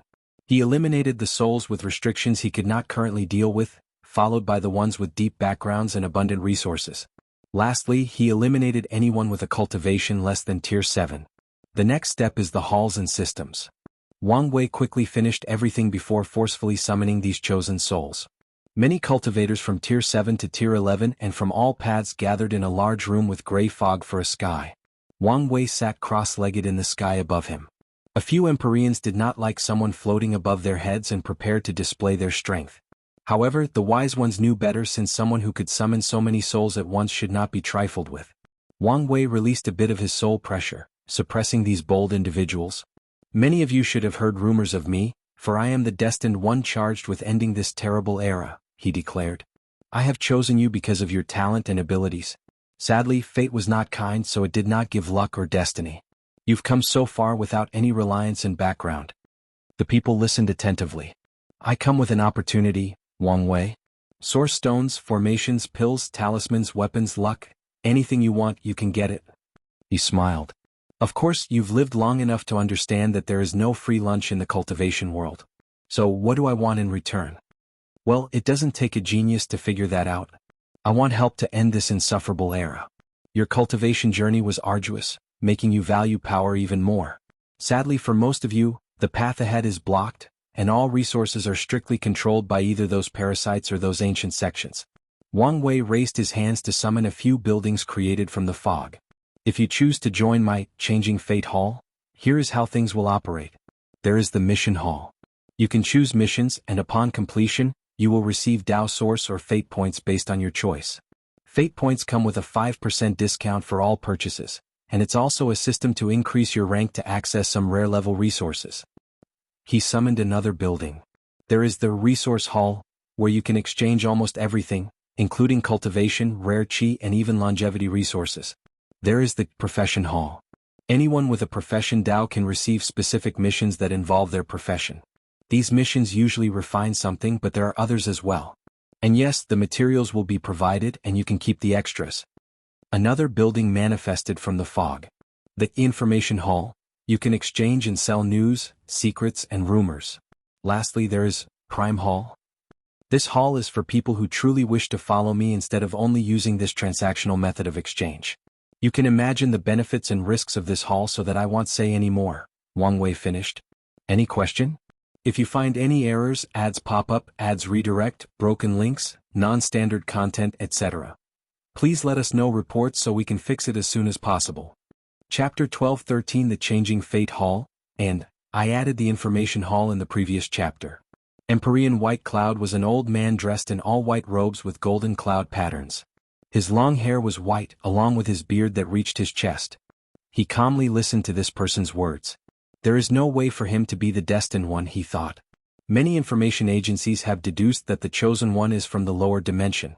However, the person in front of him was an Empyrean. No matter how talented and blessed that son of an era is, they could not have become an Empyrean in a barren place like the lower dimension or the short period after ascending. I don't care whether he's some ambitious tyrant who wants to use the chosen one's names to build power, White Cloud thought. I care about what benefit he can provide me. The Limitless Exchange Hall was forcefully scattered into smaller parts, making life for loose cultivators harder than usual. So, it might not be bad if someone else takes its place. The room was quiet and everyone left to their thoughts. Finally, after more than 2 minutes, someone asked a question. How may we address you, Your Excellency? Asked a woman in a purple dress. You can call me Empyrean Wang or Empyrean Fate, Wang Wei replied. Wang was both a common and rare name. Many people had that surname, but 2 families who reached the peak of this world also had that name. So, they could not tell whether he was part of those families or just someone with that name. However, using the title, Fate, implied that it was his Dao, which was significant information since it was an outlaw Dao. You said this was an invitation? Correct. Meaning we can reject this offer? She continued. Also correct. She looked at him as if discerning whether he was telling the truth. You don't need to worry about rejecting me, Wang Wei reassured. All that's going to happen is you lose your memory of today's event. The purple dress woman frowned. She and many others did not like the idea of someone messing with their memories. Why should we allow such a thing? Someone suddenly yelled. Because the alternative is death, Wang Wei replied calmly before releasing his paragon soul pressure, suppressing all the trillions of cultivators present in the room, forcing them to their knees. That's definitely a paragon soul, Empyrean White Cloud thought. This bastard is a paragon who either survived the cleaning or just broke through secretly and began building his power. He was sure of his analysis. However, he still hadn't figured out why this guy was masquerading as an Empyrean. I am an advocate for free will and choices, Wang Wei calmly stated. I believe someone who chooses to do something is better than one who is forced to do so. That's why I showed my kindness by giving you the choice. But do not ever mistake my kindness for weakness. Now make your choice. Accept my offer and take this opportunity, or continue your life of struggling and competing for the scraps of the elite. After hearing that sentence, many of these cultivators felt a fiery light flash in their eyes, as it was too close to home. They had no choice but to fight for their resources, but in this era, said resources were the things these top lineages did not want or care about. The Limitless Exchange Hall was the only faction amongst the 13 overlord dedicated to loose cultivators. However, after its founder disappeared in the ultimate taboo, this era's rulers almost destroyed their headquarters. They forced all the branches to operate independently, thus drastically weakening them in the process. After contemplating, many people chose to leave for various reasons, mainly because they didn't want to face the 7 moons and 2 suns. Although the current situation showed things were not looking good for them, they still did not want to be the enemy of these cruel and heartless bastards. As for the so-called chosen one, well, these people did not care. Throughout history there have been countless sons/daughters of Era who died horribly before achieving their destiny or had it stolen by others. Wang Wei did not say anything more to the people who chose to leave. He waved his hand to teleport them away with their memories missing. He kept his word and did not kill them, at least not now. He knew some cultivators would check on these rejects to ensure he kept his promise. The Changing Fate Hall had just been established and needed a positive brand or image. So Wang Wei plans to monitor them before slowly killing them over time. He did not want to do that, but this world is vast and full of possibilities. Although he used some power of his Paragon Soul to erase their memories, he could not guarantee that someone would not be able to retrieve them. Unfortunately, their death will drastically reduce that possibility. I'm glad that so many of you stayed. I promise you that the future will prove how correct your choice is, Wang Wei stated before pointing at these people, leaving a mark on their souls. No one said a word since they expected this. After all, they were joining a secret society, so secrecy and control were everything. The people who could not accept that had already left. Wang Wei left, and the recruits took a moment to review the ability of the mark and the message it left them about how things operated in this hall. After a few minutes, everybody flew to different halls. While most people headed to the mission hall, Empyrean White Cloud chose the information hall. He found himself in a booth with one person before him and a sign above with a few rules. 1. If you sell information, we have ways of determining the truth and the value of the information. 2. If you sell rumors, you will be compensated after we verify the truth. Some news might also require time for verification. 3. Some leniency will be allocated for selling rumors. However, you will be deducted fate points if you sell rumors as accurate information. 4. Selling false information will result in your capture and investigation. It seems they encourage selling rumors with some validity behind them, White Cloud thought. He walked to the young man behind the booth, who had a naturally lazy aura. I'm guessing you're here to sell instead of buying? Yes.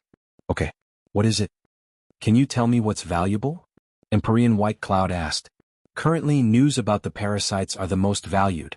White Cloud immediately noticed the word parasite, as this was the most widespread derogatory word used to describe the current rulers.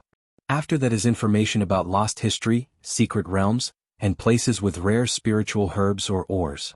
I see, White Cloud uttered before taking a moment to ponder. Someone from the Undead Phoenix once tried to recruit me. Oh. They said they were from the Immortal Legion and promised me immortality even better than everlasting Empyreans. You didn't accept such a good offer? Asked the booth man. Such a thing was too good to be true, replied White Cloud. Plus, these bastards were rude and arrogant. They didn't invite me as much as they ordered me to join. Since he escaped these people's clutches, White Cloud disdains these rulers. No parasites. Your news seems valuable. Tell me everything that happened and what you know about this Immortal Legion. The young man behind the booth listened attentively, and once White Cloud finished, his eyes suddenly turned gray and mysterious. Divination? I should expect this since his title is Fate, thought Empyrean White Cloud. Good news? Your news is worth 3 million fate points, the booth man said, and with a wave of his hand, a card condensed before White Cloud with the number and the word, human member, written on the top corner. Is that high?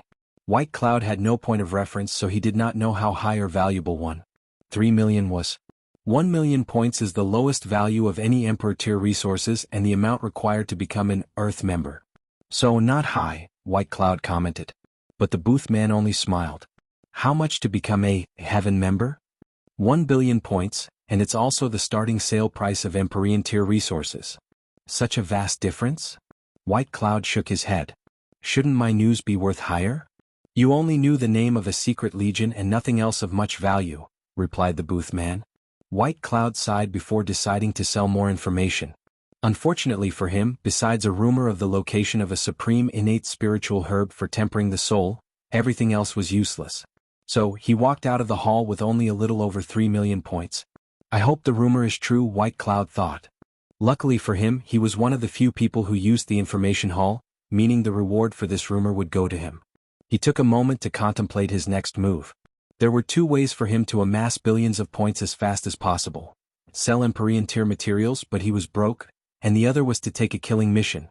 As long as he killed an Empyrean from one of the Parasite's factions, the body can be exchanged for many points. No, I can't take on a killing mission. I'm relatively weak in my realm, so the best move is to gather points and slowly raise my strength. Then I can take on killing missions. If you find any errors, ads pop up, ads redirect, broken links, non-standard content, etc. Please let us know reports so we can fix it as soon as possible. Chapter 12-14 Source Chi Space Navigation. Wang Wei floated alone in an isolated space, observing everything happening in the hall. I've established the foundation, but there are a few problems. The first issue he had to deal with was the lack of people. The Fate Shadow Guards were still training, and he did not have access to trusted talent to oversee the hall for him. As such, he had no choice but to use his spirit particles to create clones to control the hall. An easy solution should be creation lifeforms, Wang Wei thought. Now that I'm in the upper dimension, the tribulation should no longer be impossible. Creation lifeforms was the easiest way to deal with some of his manpower shortages. The second problem is the mission hall is not properly organized because I don't have enough information to create a variety of missions. As he gazed at the hall, he could tell most of these missions were purposefully vague. Luckily, this will change as he develops his spy network. The third problem is the lack of heaven will. Wang Wei did not worry about the training resources for Immortals since the Sect provided him with ample. He also recreated many training methods or dimensions from the lower dimension, like the Dream World's Battle Tower, Willpower Tempering Method, Samsara Dao Heart Refining, Spirit/Soul Training, Time Acceleration Array, Immortal Chi Gathering Array, and many more. However, he is missing one crucial thing: heaven will. Most mortals joined for a chance at receiving one. Wang Wei priced it at 800 million fate points with other requirements to buy time. I can solve this issue by raiding a few sects with reserve, he thought before focusing on his most significant problem. I have recruited 16 Empyreans, 40 Dao rulers, and more than 300 immortal sovereigns. However, none of these people could be considered my faithful subordinate. The mission hall is the only way to control them, but that's optional. I need real subordinates. People who will follow my every word. Wang Wei pondered. The best approach to this problem is to slowly cultivate people with talents. This method is slow but steady since he can guarantee his men's loyalties.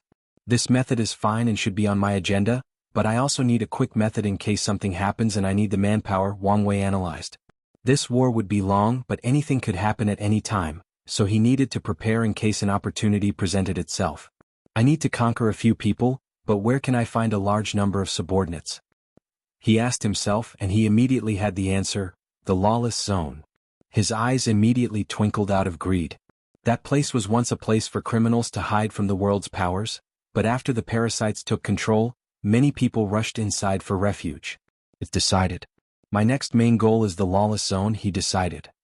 However, he still had a few more things to do. He looked at the space around him. My soul network ability is the perfect way to build a transportation system. He did not expect his ability to spread to almost every corner of the Eternal Ascension world, so he never considered using it as their system's foundation instead of the subspace. However, I still need to turn the Dao burial ground into a subspace, he concluded. He did not want too many people to know about his ability, thus lowering the possibility of discovering it. There is no absolute in this world, and he did not want to risk someone knowing about it and developing a way to notice it. Additionally, he still wanted to turn the Dao burial ground into a supreme chaos treasure. The subspace will be our primary method of communication and teleportation, and the soul network will be our backup plan in case something goes awry. As the saying goes, a crafty rabbit has more than one hiding spot. Wang Wei returned homeland and immediately summoned Fate Virtue and Plum Fate. Master, they knelt.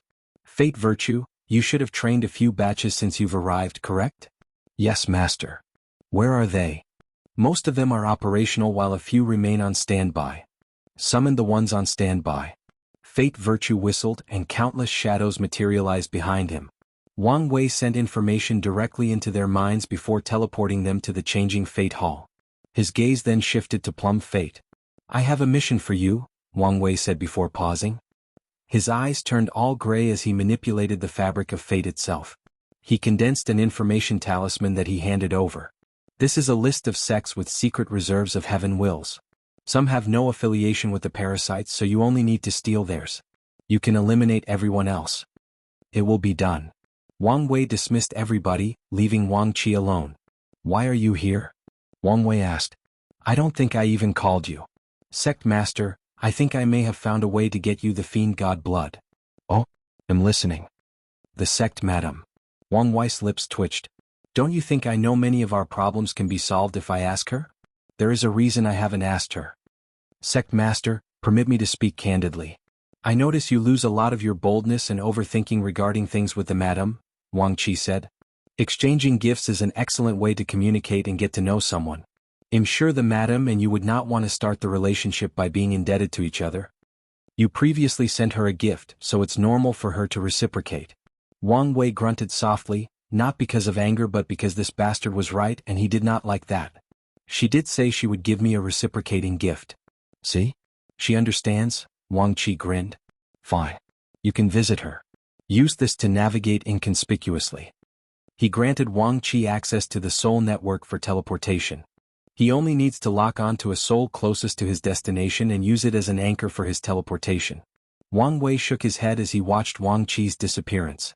I can't believe I'm receiving dating advice from this bastard who's been single for billions of years, he thought. However, he's right. If I want a chance at wooing her, I need to stop overthinking, be bolder, and be more direct with my approach. He stood up and glanced toward the Origin Seal continent for a few minutes. Then he entered the Source Chi space again. He activated his Chi Flower ability and an invisible lotus manifested before him.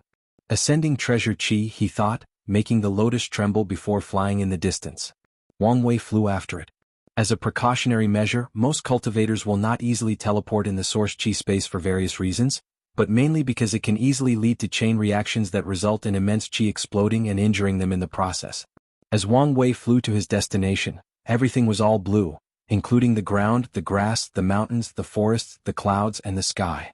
This was the case for most of his journey, but at some point he reached an area that appeared to be an endless white lake. Swish! A giant white hand flew from the lake, trying to catch him. The hand contained a power directly affecting the soul, rendering it dull and unresponsive. If it were any ordinary cultivators, they might have fallen into the lake even if they evaded the hand. However, Wang Wei did not do anything.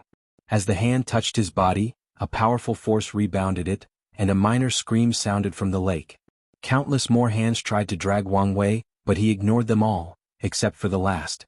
As he was about to leave this lake area, he felt a slight dread, so he skipped a few seconds into the future to arrive at his destination and evade that attack.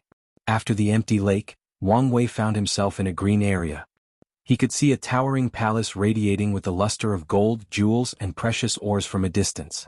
He immediately knew this was his destination and rushed over. He entered the first layer of this palace and saw a group of humanoid creatures with white bodies, claws, hideous faces, and weapons protruding from their backs. Source beasts? No, those are just Chi creatures. He waved his hand to eradicate them. Although there were 100,000 of them, and their cultivation was on par with immortal sovereigns, they were light work for him. He headed to the second layer and found no creatures, just traps involving weapons. The subsequent layers were the same, involving being attacked by weapons of various strengths. By the time he reached the final layer, Wang Wei had to fight a spear with its own ego and the strength of Empyrean with 80% Grandao Source. Once he dealt with it, he took the ascending treasure Chi in the next layer, which resulted in this castle collapsing. To the next one, he muttered. If you find any errors, ads pop up, ads redirect, broken links, non-standard content, etc. Please let us know reports so we can fix it as soon as possible. Chapter 12:15 Source Beast. Wang Wei found 4 more Chis, which he believed should be enough for the Dao burial ground. As he was satisfied and about to return home, the green sky above his head turned dark, and his complexion became severe. A Source Beast? And a 3rd rank at that? His first instinct was to run away. After all, this beast was on par with a paragon. However, he stopped himself and analyzed the situation. He checked the beast's strength and was relieved when he realized he was probably on par with a newborn paragon. This is a good way to test my strength, Wang Wei thought before controlling his body to release a few drops of blood into the ground. Less than 10 seconds later, a terrifying creature appeared before him. It was humanoid, 5 feet tall, with no flesh but black armor for skin, an open chest with white ribs showing, and a helmet for the head with flame in its eye sockets. First, let's check my defense, Wang Wei thought before running toward the creature, and a powerful flame chi rushed from the mouth part of the helmet, instantly incinerating Wang Wei's body and soul. He instantly regenerated from the previous drop of blood with a wry smile. I didn't even last a nanosecond before the flame burned me to ash, he thought. He was supposed to be immune to flame, but before this Paragon Tier Chi flame, his proud defense might have well been baby skin. I already knew the difference between Empyreans and Emperors, but the difference between Paragons and Empyreans is truly something else, Wang Wei analyzed. He summoned the black dragon armor set and turned the ball into a halberd. Let's play. He appeared before the creature again, slashing his weapon downward with enormous strength. He knew his physical strength was not on par for this battle, so he supplemented it with the armor's power. The creature calmly condensed a flame shield on the area where the halberds landed, bouncing the attack. Wang Wei absorbed the force from the rebounding for a second attack. He then used a fake cutting technique. His action was so seemingly it was as if he was using a choreography that had practiced for years instead of something he improvised during battle. A flaming aura developed around the creature, burning the power of fate from his attack. That's all it took to block my attack? Wang Wei thought as he rotated his halberd as if it was a fan. He added space Dao to the rotation, turning the weapon into a grinder capable of grinding spacetime. Such an attack was enough to turn every life, atom and energy in the lower dimension into fine sand.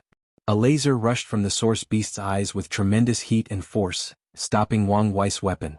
The beast then released a fluctuation from his mind, which agitated the energy in the surroundings. Wang Wei suddenly felt a slight weight in his mind. Energy domination? Wang Wei analyzed.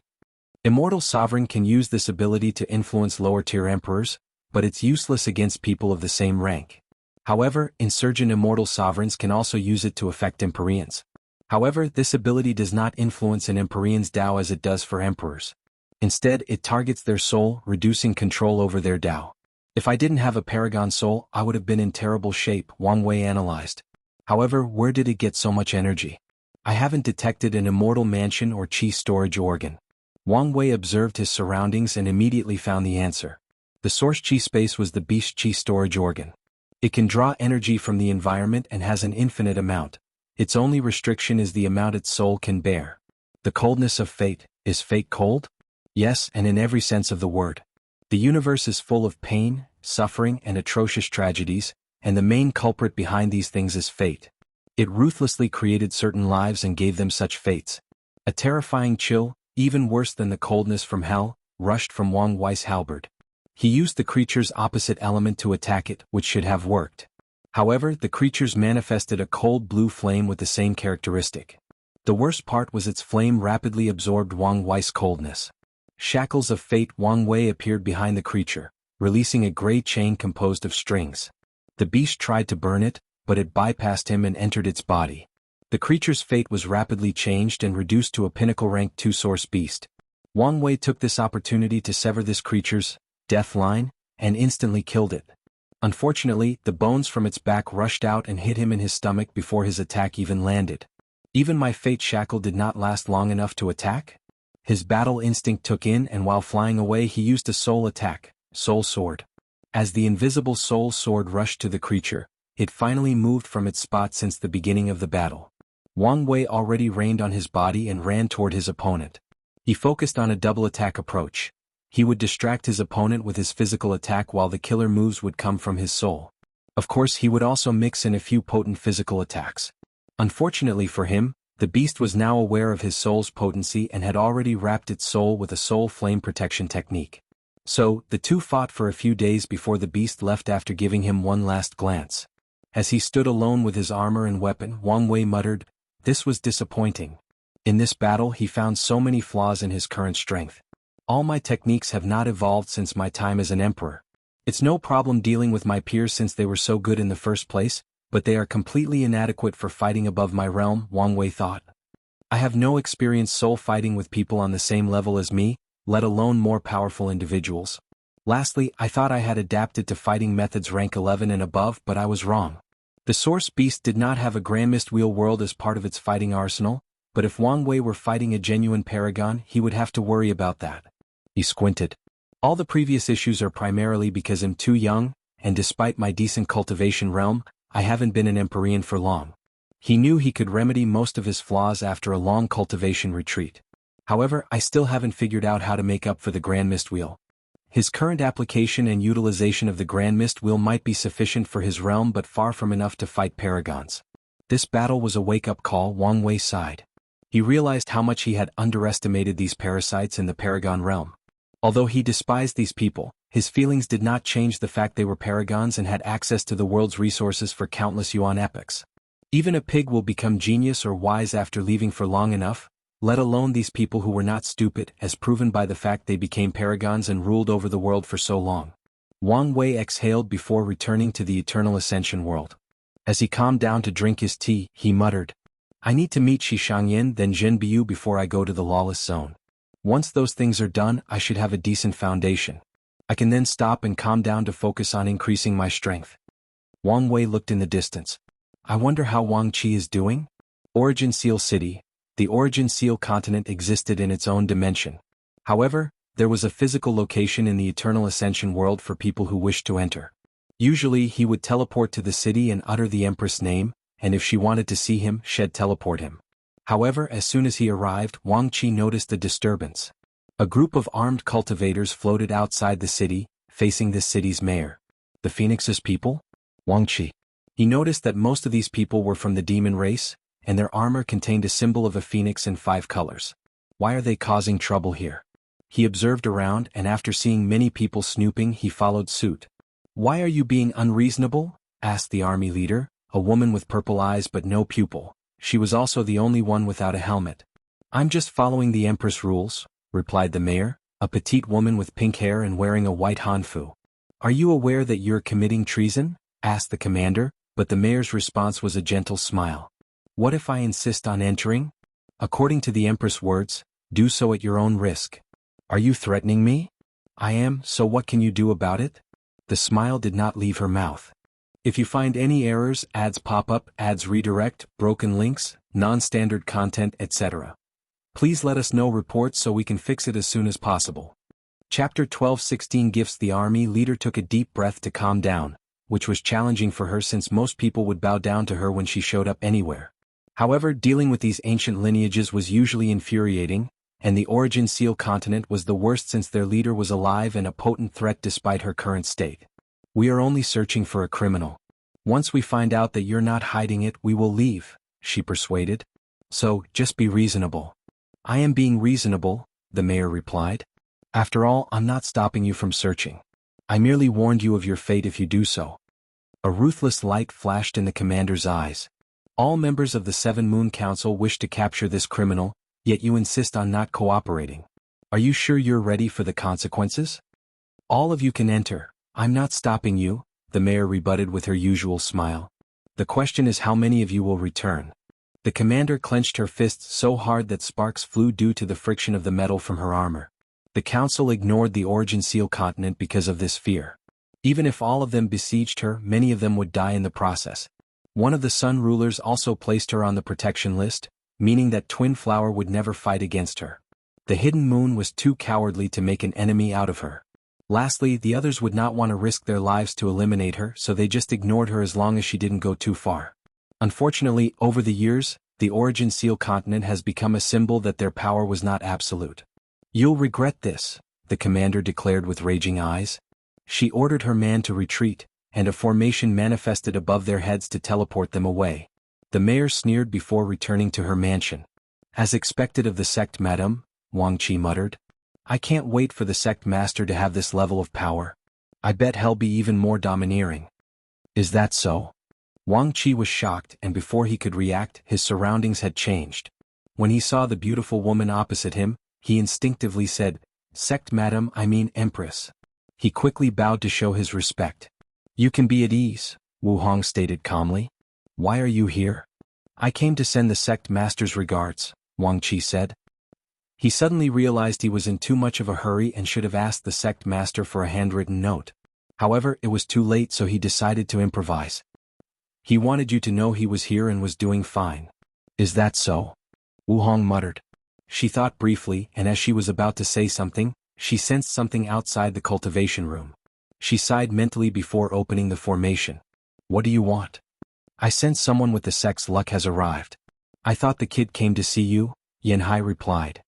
Ancestor, Wang Qi said in surprise before bowing even deeper. If his worship of Wu Hong was more out of fear for her strength, this one was out of respect for his sect's founder. You can stand up, Yanhai nodded. I don't recognize you, but you have Turtle's aura. The Turtle Shell Emperor was the one who gifted my immortality. Since you're alive, I'm guessing you did not abandon your role as guardian? I would never, Wang Qi quickly said.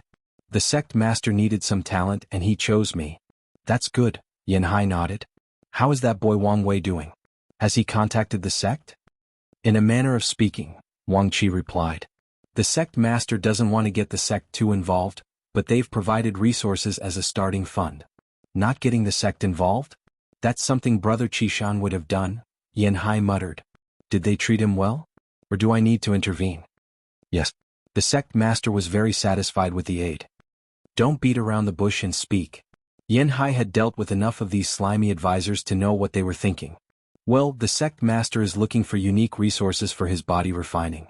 I tried to convince him to ask the sect for help or even the empress, but he was being stubborn, Wang Qi explained. Body refining? Is he looking for Dao Monarch Qianhua's inheritance? He doesn't need to hurry and should take this time to open the gate of power. He's already done that. What? Yanhai was genuinely surprised, especially since she knew the plan was for Desolate to guide him through the tribulations. Yes, and he's also an Empyrean, Wang Qi added. Seriously? Yanhai said, and even Wu Hong showed a surprised look. I knew he would have a lot of merit after creating so many memorialized lucks, but this is something else. He's probably the youngest Empyrean in history even with time formation. No, not just the youngest Empyrean but the youngest person to achieve tier 11 in both paths. Wang Qi wanted to brag about this sect master before the sect madam but decided not to be too obvious. Anyway, the sect master's accomplishments spoke for themselves. Yanhai turned to look at Wu Hong. Why are you looking at me? He's your husband and am currently using all my tier 11 body refining resources. He's not my husband, she corrected. Husband, husband seed, preparatory husband, husband to be, all the same.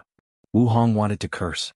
She did not know how long she had wished that her rigid time nexus was not a husband but a pair of sworn brothers like this lucky woman, especially after learning about the man's identity and how complicated seniority would become. Wu Hong sighed before summoning 2 boxes with runes engraved. She opened the first one to reveal a clear drop of blood containing the cosmos. Wang Qi immediately felt a terrifying pressure weighing on him. He might have been forced to kneel without the box's suppression. This is from an adult fiend god with space primordial law. And the second one is from an elder fiend god with life primordial law. I have nothing related to fate, so those must do. I'm sure I know the sect master will appreciate it, Wang Qi swiftly said. Do you want to give him the 11th and 12th revolution you've created? Wu Hong asked. No. Let him create his version. Then we can compare and maybe fuse the best parts into a supreme technique, Yanhai replied before focusing on Wang Qi. I can't let you go empty-handed. I don't want that boy to start saying his ancestor is cheap. Yanhai summoned a small tree on her palm surrounded by a golden light. This is a peach tree of wisdom. Its function is the same as the Bodhi tree and its rank is tier 12. Tell him I'm not giving it to him but lending it since the tree is not mine but the sect's public property. She took this thing to ultimate taboo to help her understand if they found a transcendent method. As such, she never had a chance to return it. I will tell him, Wang Qi nodded as he carefully put the tree away. Anything else? Yanhai asked. If he needs any help you can ask now. I think that's it for now, Wang Qi replied. The sect master has a plan and is executing them. So, I think everything will be fine. That's good to hear, Yanhai nodded. If he can kill these bastards, our people can return, and we can work together to find a way to kill or exile Supreme Unity. Things can return to normal again. What if he fails? Wu Hong asked. Then we'll use Plan B, which is, you and I go on a rampage and kill these bastards, Yanhai said. We might die but it will be worth it since the others can find a way to revive us from limbo. You make it sound so simple. Isn't it? Most of us had our existence damaged, so even reviving our strength will be weakened, Wu Hong explained. We can use abundant resources to fix the problem, but it will still take time. How many people will revive knowing they will be weakened and someone as powerful as supreme unity above their heads? Not to mention Mithraea. You might believe her, but many others won't. In their eyes, she might be as bad as him. The problem was never these 8 parasites but the other 2. You may be correct, but you also can't disagree that removing these 8 will make the situation much less complicated, especially that slimy time eater, Yanhai replied. I don't know what he's planning, but my intuition tells me I won't like it. Wang Qi stood silently to the side, wondering whether he should be listening to these things. However, he realized this was significant news he could bring to the Patriarch. If you find any errors, ads pop up, ads redirect, broken links, non-standard content, etc., please let us know reports so we can fix it as soon as possible. Chapter 12:17 Divided Love. Why are you still here? Yanhai asked, making Wang Qi smile wryly. Ancestor, I can't leave by myself, he replied. Plus, I would like to ask the Empress. And the ancestors if you have any words you would like me to pass to the Patriarch. Just tell him to be careful. This world is way more dangerous than the lower dimension, Yanhai answered with a frown. It was like she thought of something unpleasant. Maybe I should give him some of my sword slaves for protection. No, his life can't be too comfortable. Otherwise hell turn into a waste. Yanhai made her decision, so she looked at her old friend. Tell him we'll meet at Su Junyo's banquet, Wu Hong replied briefly. Wang Qi's body suddenly visibly paused. Is there a problem? No problem, Wang Qi swiftly said. He'll make sure he gets the news. Wu Hong scrutinized him for a few seconds but did not say anything. She waved his hand and he disappeared from the room. You were actually thinking about lending him your sword slaves? Wu Hong asked. Since when were you so soft? The sword slaves are, without a doubt, the Dao opening sect's greatest military power. Yanhai gathered people across the globe with swordsmanship talent and trained them herself. However, that's not why they are so influential or renowned despite the terrible name. Countless lineages will pay the Dao opening sect an excessive amount to allow their swordsmen to experience the sword slave training. Additionally, whenever someone challenged Yanhai for the sword Dao position, she would force that person into the sword slave if their strength did not meet her standard. The Sword Path League, one of the 13 overlords, hated and loved the sword slaves. They were supposed to be the lineage with the most potent sword cultivator or army, yet all these accolades went to Yanhai, the sword empress. The sword slaves only listened to Yanhai, and throughout the Dao opening sect's history, she has never used them to protect one of their talents. She rarely deployed them unless something significant occurred. It's because of something Qishan said at the end of the ultimate taboo, Yanhai explained. Oh. In some way he predicted this kid's arrival, she continued. Wu Hong squinted her eyes. What did he say? He said he reached the end of his destiny. He brought the world to the age of half-step transcendent but went about it incorrectly, thus cutting his path forward. Destiny was no longer on his side. Yanhai sighed. He predicted someone else would come along to properly finish what he started. He even predicted that this person would appear in the Eternal Ascension world and that there was a tiny chance they would appear in our clan. You think it's him? All signs showed that he's the one, Yanhai nodded. Why does it feel like he accepted his fate too easily? Wu Hong asked after a brief pause. That's what I said to him, Yanhai said. His response? Following the trend of the universe will make his life easier, so why not do it? A fierce light flashed in her eyes. Luckily, the person who inherited his legacy is from our clan. Otherwise we would have had a problem. Wu Hong nodded. Alright, let's not talk about this anymore. How is your injury? Better now that I've returned to the Empyrean realm and my body is more powerful, Yanhai replied. I think he'll enter a deep seclusion after the celebration. What about you? I can feel I'm very close to returning to the Paragon realm, Wu Hong explained. However, as you know, this part of the injury requires time and a lot of resources to grind it slowly. We used to have ample time, but now... Yanhai looked in the distance. Are you really not going to do anything about those people outside? Them invading might not be bad, Wu Hong replied. She knew 2 things would happen if these foreigners broke through this world's defense. Firstly, Mithraea and Supreme Unity are forced to intervene and eliminate the threats. Second, they let things play out and these people start rampaging into the world. If it was the second choice, she knew their primary target would be these parasites since they possessed most of the world's resources. How sad, Yanhai sighed. These people used to tremble at the near mention of our world.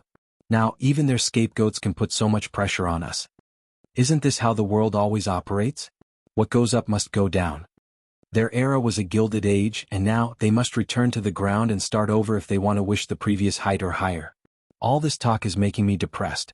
Don't go train, Yanhai said, disappearing from the room. Wu Hong shook her head. She gazed in the distance before returning to her retreat. Sect Master, I have good and bad news, Wang Qi said as soon as he returned. Oh, tell me the bad news first. I think it would be wise for you to hear the good news first, Wang Qi stated, and before Wang Wei could answer, he continued. The good news is we received gifts. Gifts? As in plural? You'll never guess what happened. The ancestor was there, and she also sent something. Ancestor? The Sword Empress? Yes. Wang Qi handed the items while explaining what they were. Wang Wei's eyes lit up after learning about the peach tree of wisdom. With the power of his Bodhi tree, his Tao comprehension speed will drastically increase. It would even be better if he could raise the Bodhi tree's rank. Tell me in detail what happened? No problem. Wang Qi recounted everything he experienced from the moment he landed in Origin Seal City. A ruthless light flashed in Wang Wei's eyes after hearing the Five Feather Phoenix's actions. Then, he immediately calmed down when he realized the Phoenix was the one in trouble for making an enemy out of his future wife. Of course, he also took note of this disrespect. He'll use it when it's time to deal with her. Wang Wei listened attentively. His heart ached when he heard her say he was not her husband, but he had already expected this. Thankfully, the ancestors support this marriage, a win in his book. We already knew the Time Eater would be the most significant threat out of the 8. But for the ancestors to say such a thing, Wang Wei muttered. He knew how powerful the intuition of swordsmen was, and for the Sword Empress, out of everyone to say that, he decided to raise Time Eater's threat to a higher level. Their conversation also reminded me not to have tunnel vision and focus on the larger threat, supreme unity. Wang Wei knew he should not underestimate the parasites, or he would suffer horrendously. However, he also needed to keep in sight of the real enemy. Countless thoughts flashed in his mind in a short period. Then he focused on Wang Qi. So, what is this bad news you've been avoiding? Well, the Sect Madam said you can have your first meeting during Su Junyo's celebration. Are you serious? Wang Wei asked with wide eyes. Yes. Shit, he swore. So, I was right? Wang Qi asked. About what?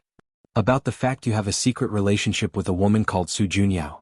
I know she's beautiful from what people are saying, but, you bastard, Wang Wei flicked his finger, releasing a small air shock that hit Wang Qi in his forehead. The thing had no power, but it was excruciating. Don't talk nonsense. If him speaking nonsense, why did you react like that after hearing the news? Wang Qi asked while in pain. Sect Master, I love and respect you wholeheartedly and would die for you. But I won't help you cheat on the Sect Madam. What a strange line to draw, Wang Wei said. Anyway, why are you so adamant?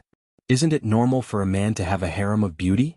Shouldn't a powerful and successful man like me have a harem of 3,000 beauties? Then I would secretly despise you, Sect Master, Wang Qi replied. How can someone claim to love someone else but divide that love into many? So, you believe that someone cannot love more than one person? That's right, Wang Qi nodded as he felt the pain disappear. If you do, you don't love your companion as much as you think or say. Or worse, you do love them but you gave in to your lustful desire, and such a person does not deserve respect. Your view on marriage and relationship is too black and white, Wang Wei shook his head. However, I would love for you to meet Li Jun and say these words to his face. I'm sure Liling would love you. Wang Qi wanted to roll his eyes. He would never say these words to the Li clan patriarch. He only did so with Wang Wei because that's the person he serves. Sect Master, don't change the subject. What's your relationship with that woman?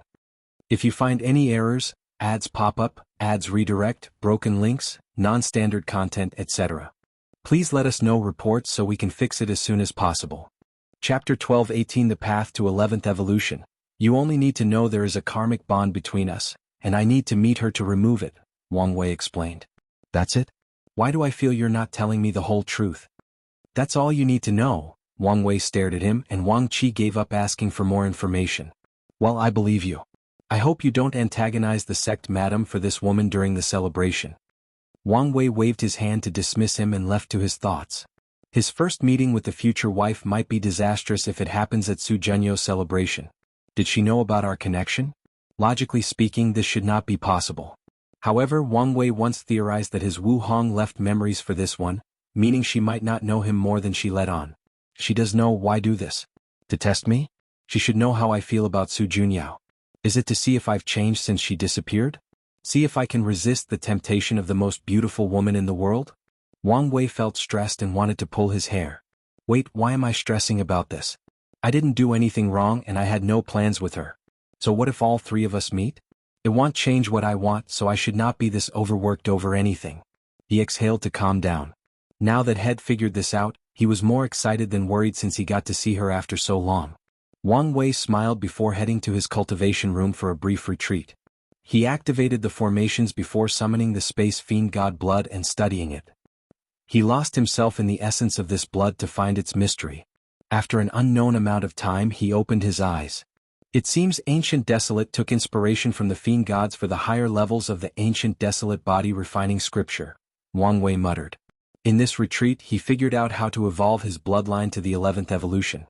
Indestructible Empyrean's cultivation focused on three aspects: strength increase, Tao immunity, and will body fusion. The strength aspect is the primary cultivation focus, measured by the number of heavens in the adult Fiend God realm. Tao immunity is what Wang Wei and a few talented body refiners achieved as they opened the gate of power. Limit indestructibility. All indestructible Empyreans must achieve a pseudo-limit indestructibility by the time they reach the 10th heaven to open the gate of flesh. Body refiners usually recreate the tribulations of the previous true power Tao realm on a much larger scale to increase their immunity to whatever Taos their gate used to contain. Increasing their strength can passively increase their immunity, but long ago when the body refining path was in its infancy, the people felt it was insufficient. So they began actively training these defensive capabilities, primarily by absorbing rare resources, and eventually created techniques to accelerate the process. Sadly, heaven and earth restricted this path as a way to divide people into a strict hierarchy based on their foundation and achievements. For example, body refiners are limited by the number of tribulations they survive. The minimum requirement to open the gate was 1267, meaning such a body refiner can only increase the immunity to these 1267 Taos, and not anymore. People who survive the 3,800 Tao tribulations have a second chance at achieving true limit indestructibility, but most failed the second attempt and can only condense a pseudo one. The third cultivation aspect of indestructible Empyreans is the most important: the will-body fusion. As the name implies, body refiners must increase their willpower before fusing it with their bodies. Once that process is completed, they'll meet the requirements to open the gate of flesh and acquire the ability that granted inextinguishable paragons their titles: will immortality. As long as an inextinguishable paragon's willpower remains solid and unbroken, they could not be killed. In other words, once Wang Wei enters the Elder Fiend God realm, to kill him, someone must capture him and find a way to break his spirit and willpower so that he gives up on life, and that's the only way to prevent him from reviving. Wang Wei closed his eyes to access his bloodline seed. After analyzing the bloodline, he figured out a few things. Firstly, adult Fiend God's primary attribute is not whatever Tao their primordial law is, but primordial chaos. All body refiners, no matter what technique or cultivation systems they used, will experience one event in their life before entering the first realm of the true power Tao realm: sanctification of the flesh. They must choose a concept or characteristic that will fuse with their blood, allowing them to revive from a drop of blood. Wang Wei became enlightened in the power of nothingness, but Fiend Gods chose primordial chaos, which granted them countless benefits that made any body refiners envious. Due to their deep affinity and love for primordial chaos, they can temper their willpower by exposing their minds to the vastness of primordial chaos. At an even higher level, they can even confront the will of primordial chaos to temper themselves, and the will not lash out and eliminate them. On the contrary, it will help and guide them. Fiend Gods can passively absorb the power of primordial chaos to increase their strength. That's why they only need to grow, and their strength will naturally increase. The only thing they have to work for is fusing their willpower with their bodies. But even then, the will of primordial chaos will provide them some assistance if needed. Wang Wei started to change his bloodline to imitate the essence of Fiend Gods. These lucky bastards have primordial chaos, but he has the concept of nothingness. In the process, his spirit found himself in a space he could not describe, as it embodied the idea of nothing. He felt himself being slowly assimilated into this space in a process called returning to nothingness. Wang Wei resisted, and as expected, This effort proved to be an excellent way to temper his willpower. After all, nothingness was a taboo Dao for a reason. If I can use this place as a willpower training method, it should affect my current self. Wang Wei's willpower was beyond his realm, but that did not stop him from exercising it. The tribulations in the true power Dao realm are based on a person's willpower, allowing him to make drastic improvements over the years. However, Wang Wei had now reached the point where he needed a way to actively temper his willpower, as this would save him a lot of time and effort after opening the gate of flesh. Wang Wei took out his ancestor's scripture and started to learn from his method of using a physical manifestation of heaven and earth to temper the body and willpower. Now he only needed to change heaven and earth to the concept of nothingness. Once he created the prototype of this technique, he fused it with his bloodline source. 3 birds with 1 stone. Wang Wei smiled. The physical manifestation of nothingness granted him another ability of Fiend God, absorbing its power to increase his strength. More importantly, this technique was excellent for his path of using nothingness to achieve taboo realm. Wang Wei's next step was to siphon a significant amount of nothingness energy from his bloodline and condensing another wheel in his sea of consciousness. The process did not take long, and this nothingness wheel was as small as a chicken egg, but Wang Wei smiled brightly. The nothingness wheel will be the key to his achievement of the taboo realm. The idea is his body may have a limit to the amount of power it can contain before it is assimilated, but the wheel, a foreign object linked to his soul, does not. Once the wheel reaches a certain level, Wang Wei can use it to break the limits on him. Now is not the time, Wang Wei commented as he saw the small wheel. He prepared for an extended retreat that may last Yuan epochs sometime after Su Junyo celebration. During that time he can try his plan to accelerate the growth of the nothingness wheel. He shifted his focus to his bloodline. Not everyone from the clan will be able to face nothingness, so their bloodline must contain the ability to manifest whatever characteristics they've chosen. Wang Wei frowned. He hadn't developed this ability to modify and make it so universal. Then, there is their advantage of the primordial chaos will. Do I need to recreate that?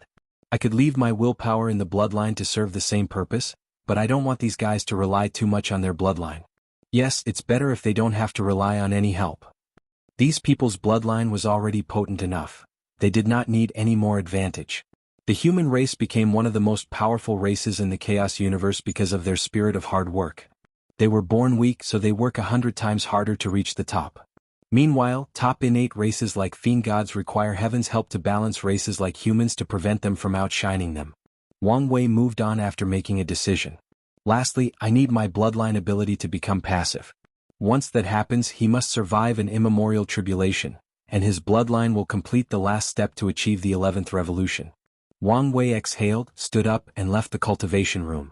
If you find any errors, ads pop up, ads redirect, broken links, non-standard content, etc., please let us know reports so we can fix it as soon as possible. Chapter 12-19 New Leader, 30,000 years past? Wang Wei muttered. I wonder how much time has passed in the lower dimension? His theory was correct. The time difference between the upper and lower dimensions drastically changed as soon as he ascended. As such, he would not be surprised if less than a week had passed in the lower dimension. Wang Wei did not focus too much on this and closed his eyes to access the changing Fate Hall.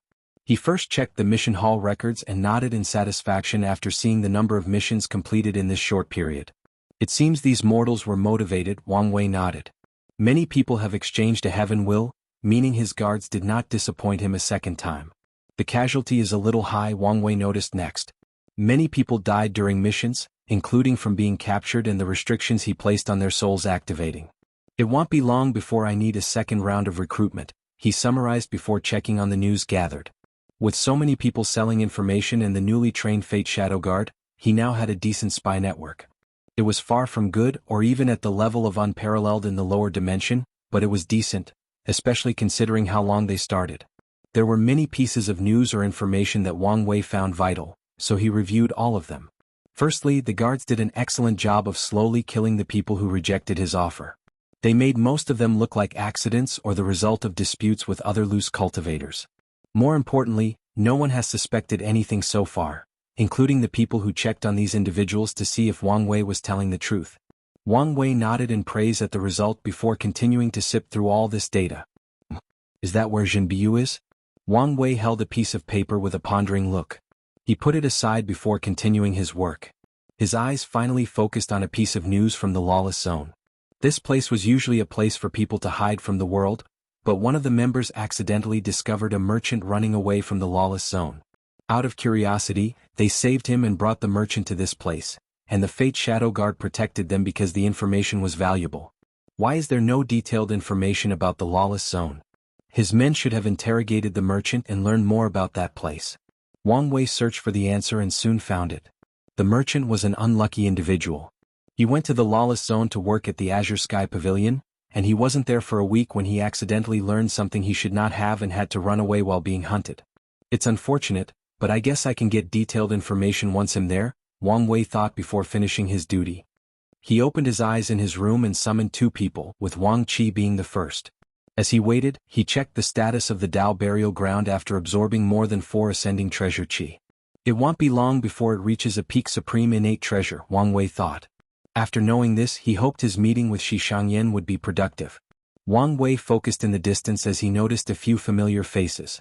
Sect Master. Anything significant happened during my absence? His gaze shifted. Nothing extraordinary except the fact that the world has become quiet because of how much these people are searching for you, Wang Qi replied. Even the rebellion had reduced their activities due to the high security in all these parasites' territory. Wang Wei nodded. It was indeed wise not to antagonize these people in the current state. One of the reasons Wang Wei chose to hide himself is because he feared his presence might force one of them to return from the front line. One more thing, Wang Qi added. You must prepare a gift for Su Junyo's celebration and fight for an attending spot. I understand the gift, but what's with the attending spot? From what I gathered, everyone is welcome to this celebration, but if you want to be in the room present with her, you must have a VIP card, and there are 3 ways to get one. Personal invitation, a battle ring to display your strength, and lastly, spend lavishly to receive one. I see, Wang Wei nodded. However, there is no need to fight for one. He'll contact Xiao Tiandi, he should provide one. Given your history, will he? I can be very persuasive, Wang Wei replied, making Wang Qi secretly pray for Xiao Tiandi. All right. You can leave. However, Wang Qi did not leave. Is there something else? There is, but I don't know if I'm being too cautious or if there is something wrong, Wang Qi said. Tell me and I'll decide.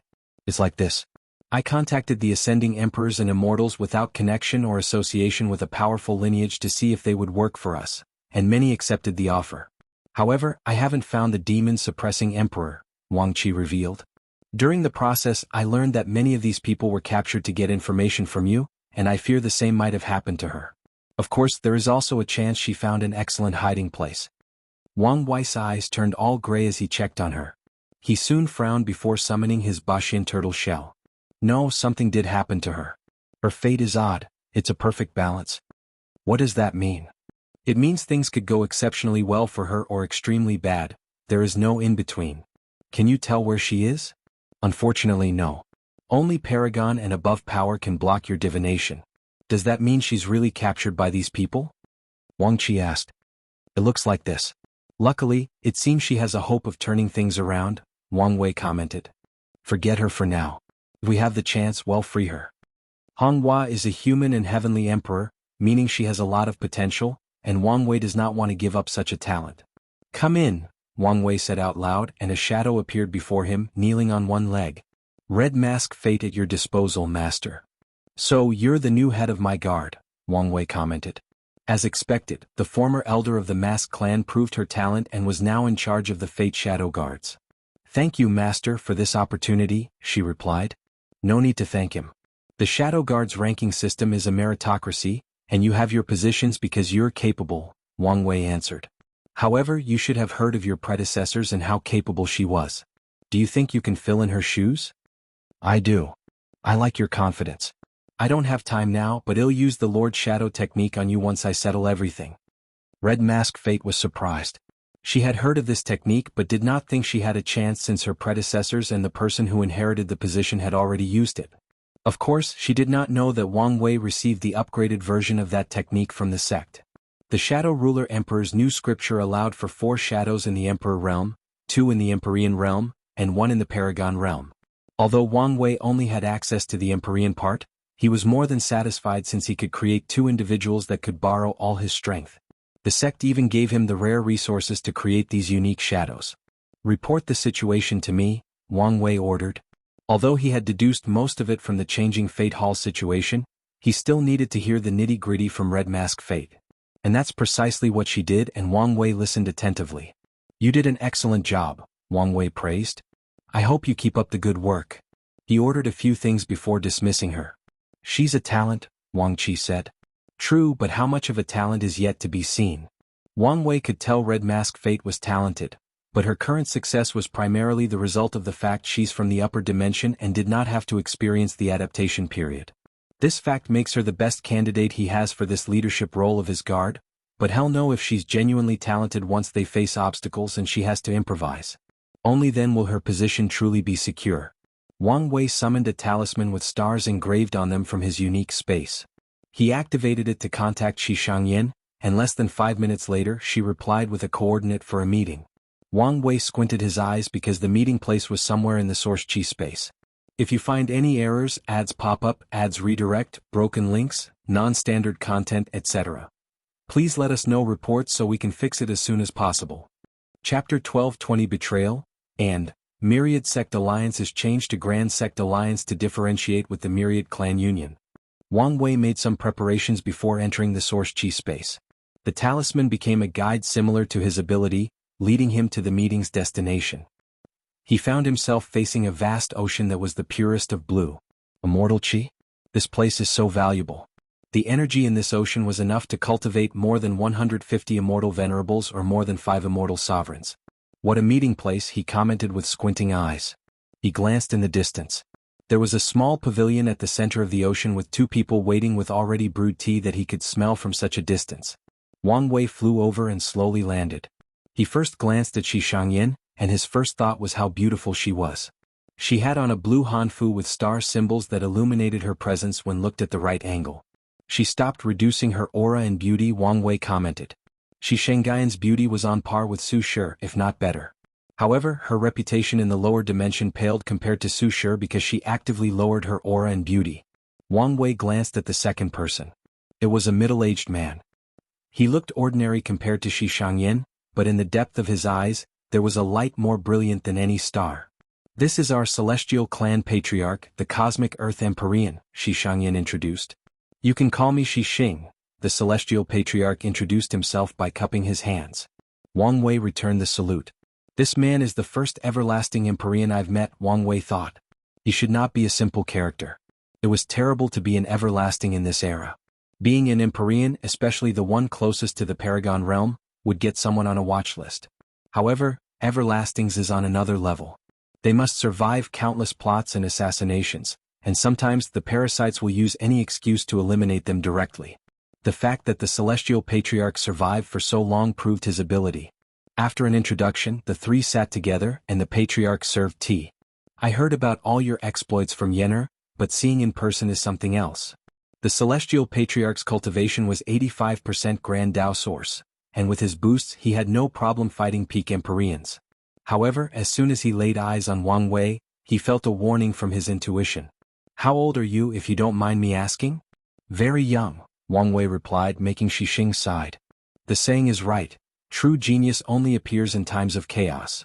He could barely accept an Ascendi to be an Empyrean already, but for the latter to have such strength. I guess he's the chosen one for a reason. "Patriarch," Xianxia stated while motioning her head. "Oh, where is my head?" Xing said. "This ocean is a meeting gift." "How generous," Wang Wei praised before sipping his tea. He felt a hot feeling rushing through his body and slowly nourishing it. "Good tea," he commented. This tea would have benefited him immensely if he were in the 0 or 1st heaven. However, the effect was still applicable to him on a smaller scale. Maybe a little too generous. "We wanted to start this meeting on a good note," Xing replied. "That's good to hear. Yenner told me you like to do things directly, so let's do that," Xing stated. "Have you come to garner our support?" "That's correct. We intended to support you from the beginning, hence this gift and why we sent one of our most talented members to make contact," Xing continued. "However, we also want to benefit from this ordeal.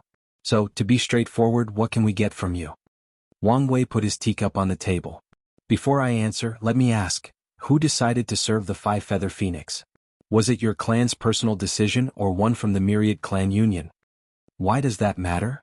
"It seems it was your decision," Wang Wei deduced. Your intention was probably to turn on her and become one of the parasites and rise to a level on par with the Union by using the world's resources. Unfortunately, your view of the situation was wrong.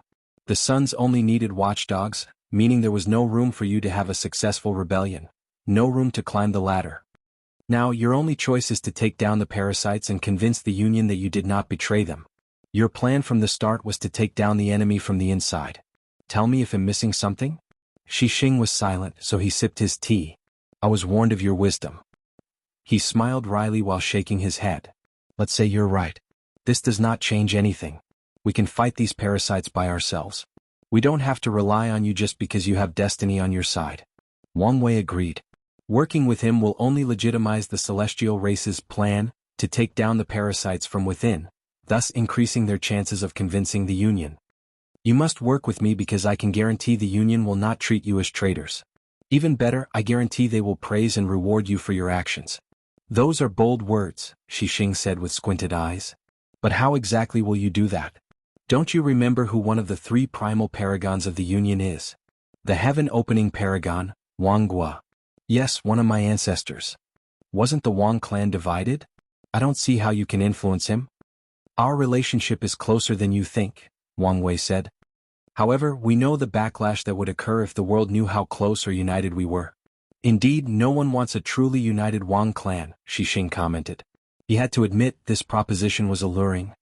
As long as one of the primal paragons spoke, the others would have no choice but to give him face, and that would solve all of the celestial race's problems.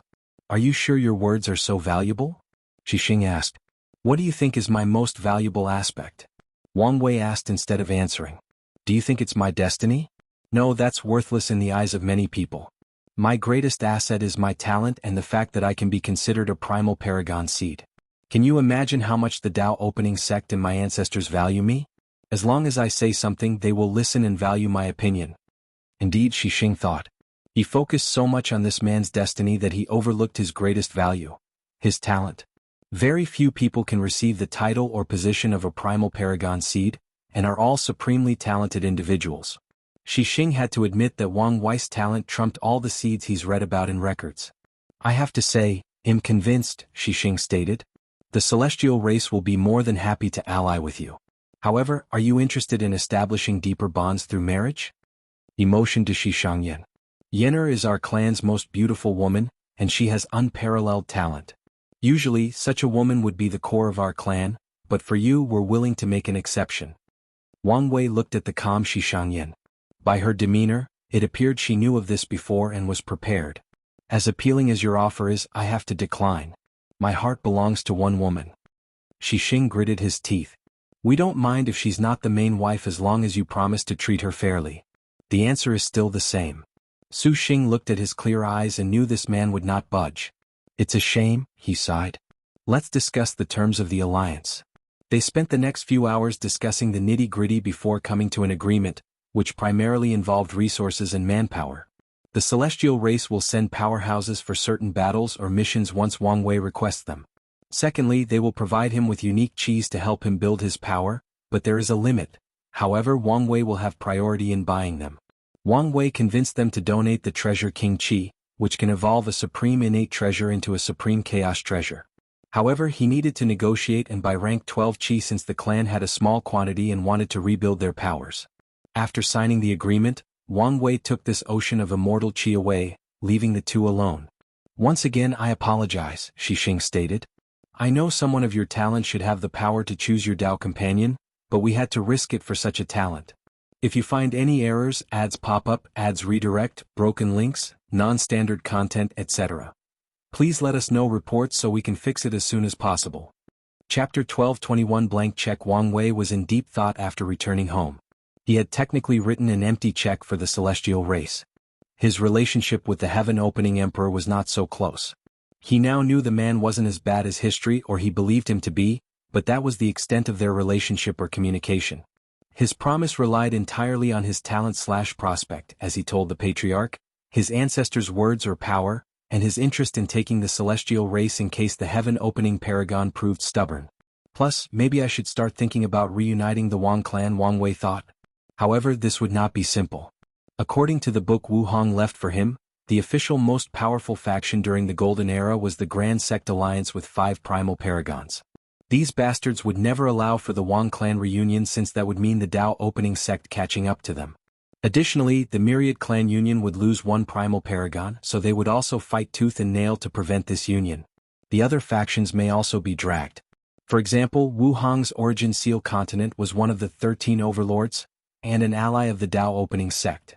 Their presence, which contains 2 primal paragons, could shift the balance. However, the Skill Dao Association, another overlord with all the profession Dao, had a rocky relationship with the Origin Seal Continent, and they might intervene to counter Wu Hong. They also have 2 primal paragons. And am not even considering the other factions that will secretly intervene and ensure the Dao opening sect does not get stronger and break the balance, Wang Wei summarized. However, this is not the Golden Era. The balance is already broken, with Taoism and Buddhism now being the most powerful factions of the original 13 overlords. In the upcoming era, primal paragons will no longer determine the standing of a faction or lineage, transcendence will.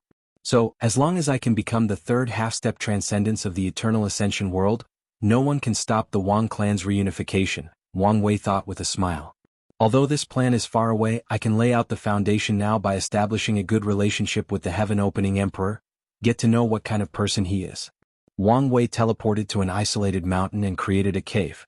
After establishing all the necessary protections, he drew a summoning ceremony on the ground. He activated it by dropping his blood and muttering the heaven-opening emperor's name and title.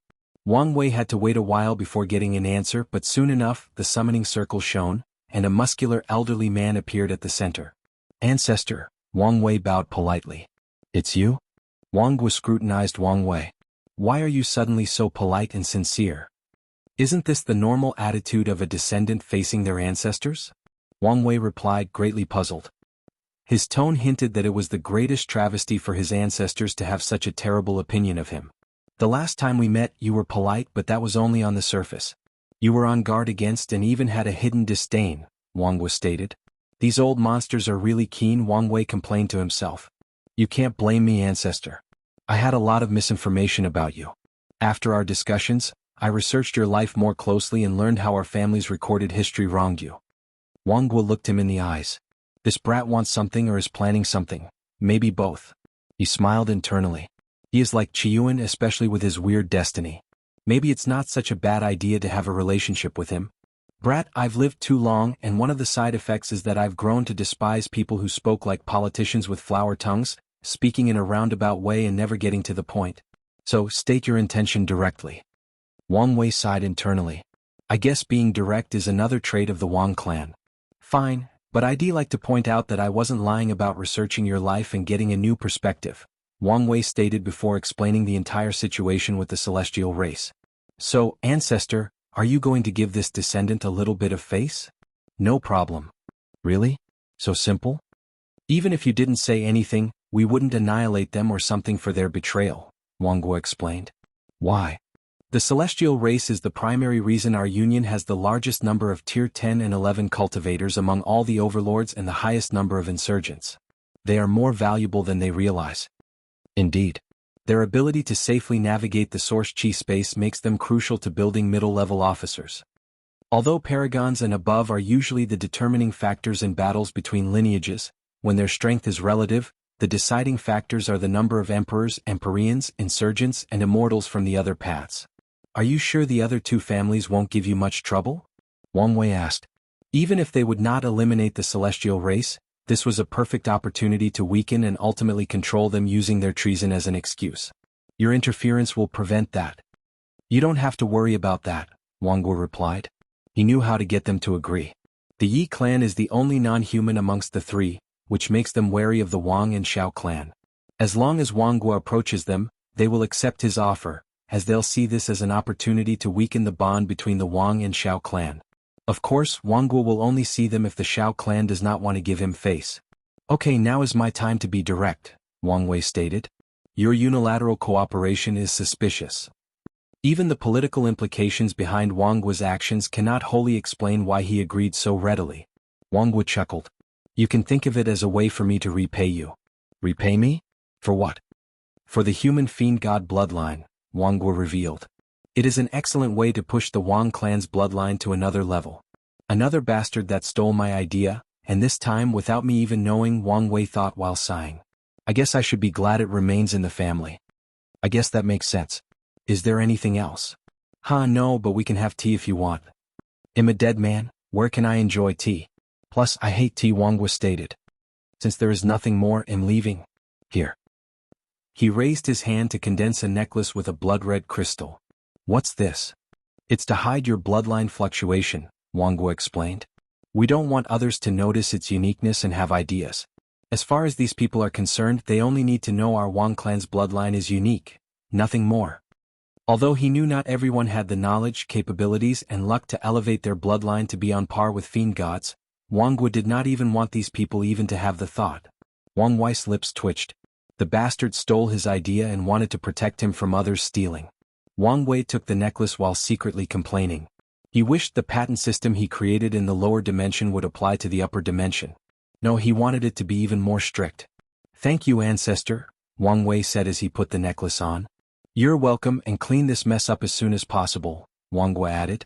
Being dead is not a fun experience. I will.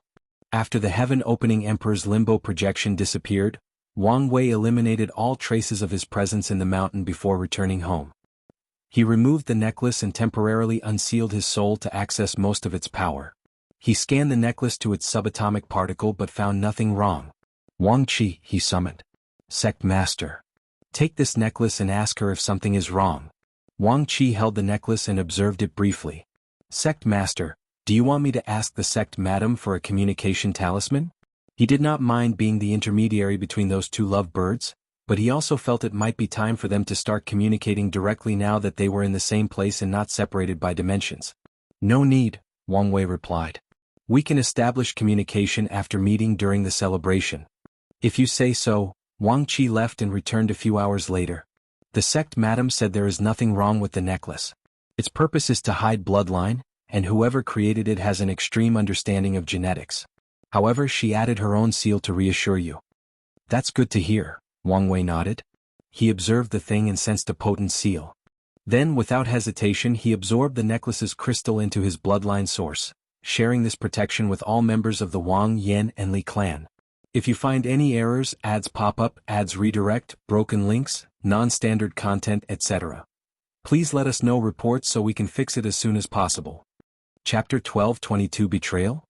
For now, I'll hide it, but in the future we'll need protection from people who actively tried to research our bloodline, Wang Wei muttered. Now that he no longer had to worry about the celestial race, he focused on his next task. From now on, you'll be in charge of our exchange with the celestial race. Sect Master, I'm a little spread thin. I need more people, especially talents, Wang Qi quickly said. Although he was glad the Sect Master believed in himself to give him so much power, he also wanted to do his job correctly. Wang Wei suddenly remembered someone. Go find the brilliant Smile Emperor and have him join our cause. Wang Wei condensed a guiding talisman connected to the latter's fate. One last thing, Wang Wei said. He raised his hand to create a new dimension to house the ocean of immortal qi he received as a gift. Use this place to increase your cultivation once everything temporarily calms down. I will. Wang Qi left and Wang Wei followed soon. He teleported near the corner of Taoism's territory before changing his clothes, hair, and demeanor to that of a Taoist priest. He used his yin-yang Dao to accentuate the Taoist vibe he wanted to portray. For the next few days, Wang Wei traveled in this territory, observing and listening. Nothing happened to him, which was good and bad news. The bad news is Supreme Unity's lack of action, despite gallivanting in his territory, made him wary. The good news is he may not have to worry too much when dealing with Taoism and Seven Cauldron. Wang Wei activated his soul network and locked on the soul he wanted, which was located in the Peaceful Heart Temple, a place of solitude and exile for many priests. He did not immediately interact with it but observed the surroundings. As expected, it's an ambush. He summoned the soul to the fog space. Zhenbiu looked confused. She was meditating when a powerful force pulled her primary soul into this place. Her resistance was futile. She looked at the person before her. I knew you could meet me without anyone noticing. I guess I don't have to worry about which side you're on, Wang Wei commented. I resent the fact you think I'm this kind of person, Zhenbiu replied. Tell me what happened to you. Wang Wei changed the environment into two cushions facing each other. After I ascended, I started doing missions for the rebellion to understand the situation and gather resources, Zhenbiu explained. I used the talisman you gave me to track Emperor Five Heart and eliminate her. She had a bright smile while mentioning this. Without that obstacle, her state of mind reached a higher level, and she perfected her Tao heart. These achievements made her more joyful, and her cultivation speed increased significantly. Then, 2 people from the 5-element balance palace came to see me. They asked me why I didn't return to the sect, and I told them I had personal matters to attend to. They wanted me to return immediately, and one of them was even rude about it. Luckily I had prepared for this. I told the rebellion of my background and they suggested I become a double spy, so they gave me something called a false mind pill, which would allow me to hide my thoughts and lie to an Empyrean. They even helped me clean up my aura. Wang Wei nodded as he understood what she meant. Zhenbiu proved the Tao in the upper dimension, and with the proper method or person, it's possible to determine this fact from her aura. I told them about you, Zhenbiu continued. I didn't tell him any important information, but enough for them to have some understanding of your personality and capability. It was the only way to get their trust. Don't worry. I understand, Wang Wei reassured. Zhenbiu sighed in relief. He'll hand over Emperor Five Heart's artifact to you. No need. This thing has no destiny with me, so you can keep it. You can repay your debt later on with something else? Are you sure? I've come to learn that this thing is valuable. Oh, how valuable? It's a supreme chaos treasure embryo, Zhenbiu explained. Although its power is only on par with a chaos treasure now, as long as you provide it with enough resources, it can grow to such heights. Moreover, you don't have to feed it unique resources, just a certain quantity, and it will condense into shape. That's indeed valuable. So, have you changed your mind? Not at all, Wang Wei replied calmly. Your personality is indeed odd. What makes you say so? You're obviously greedy, but you can also give up on such a rare item without hesitation. What can I say? I'm an enigma, Wang Wei shrugged. This artifact had a similar effect as the Tao burial ground, so there was no point in having it now. Additionally, his intuition told him the best use of it was with her. Tell me about your sect's situation or Taoism in general. Heavily divided, Zhenbiu answered.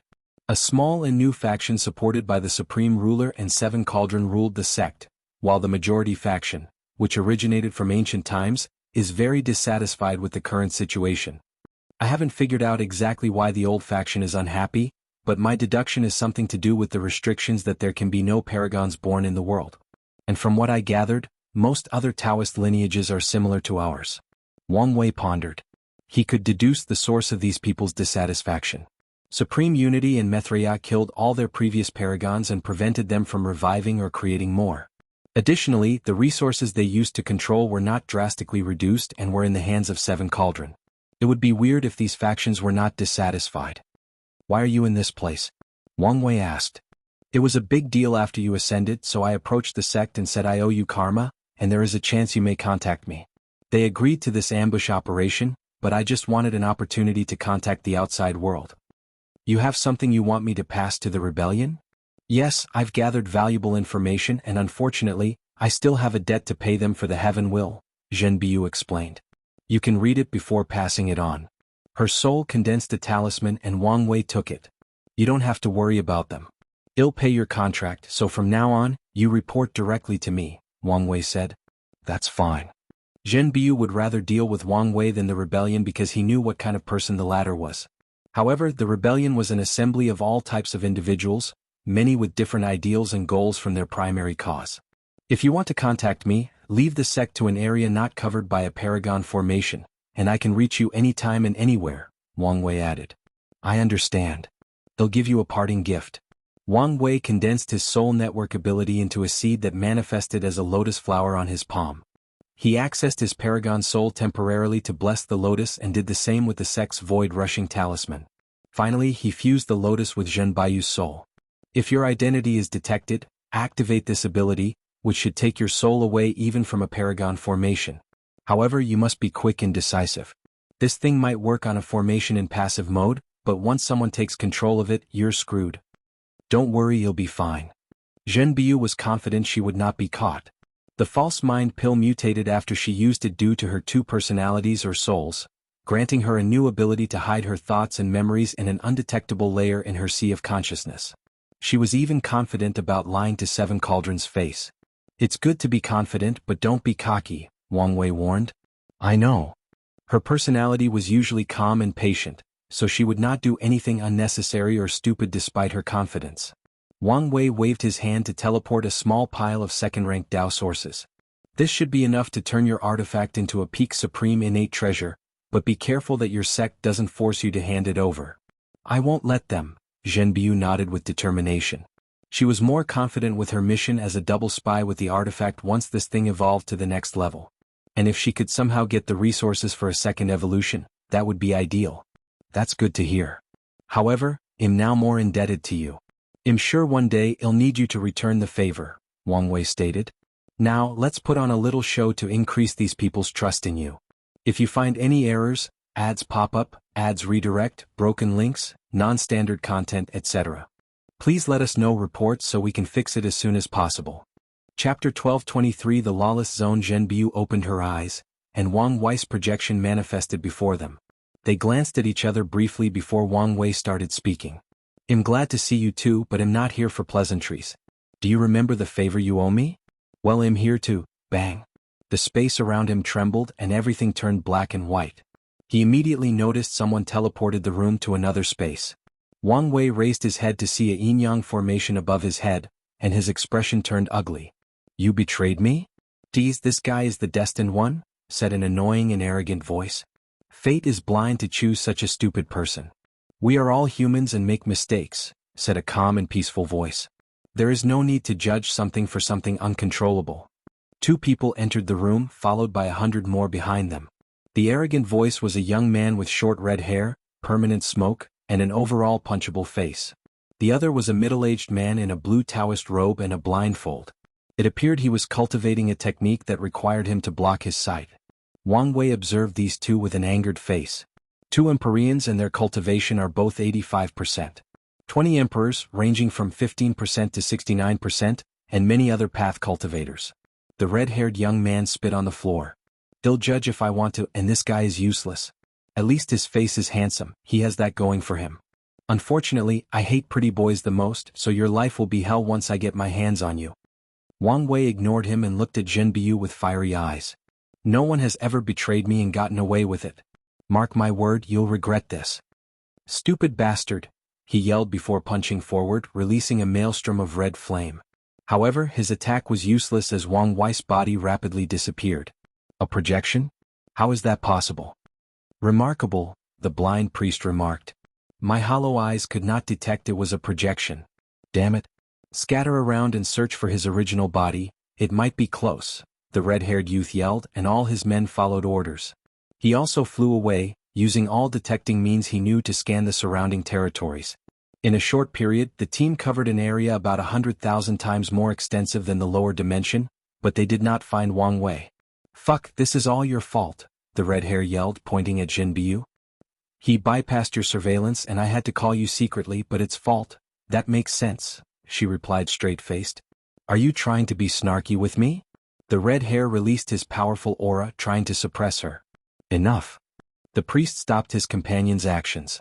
This bastard knows Zhenbiu is a rare talent sought by both factions, but he does something stupid like this. What if he pushes her to those old antiques? He cupped his hands to Zhenbiu. I apologize on his behalf. This is our mistake and our mistake alone.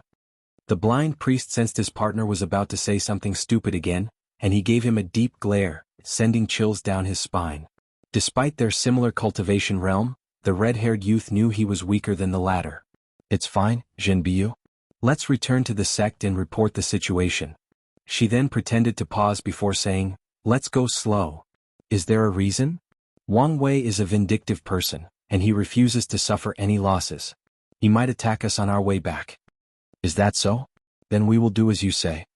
Soul Network Space, she's quite good at this job, Wang Wei stated as he watched everything from the shadows.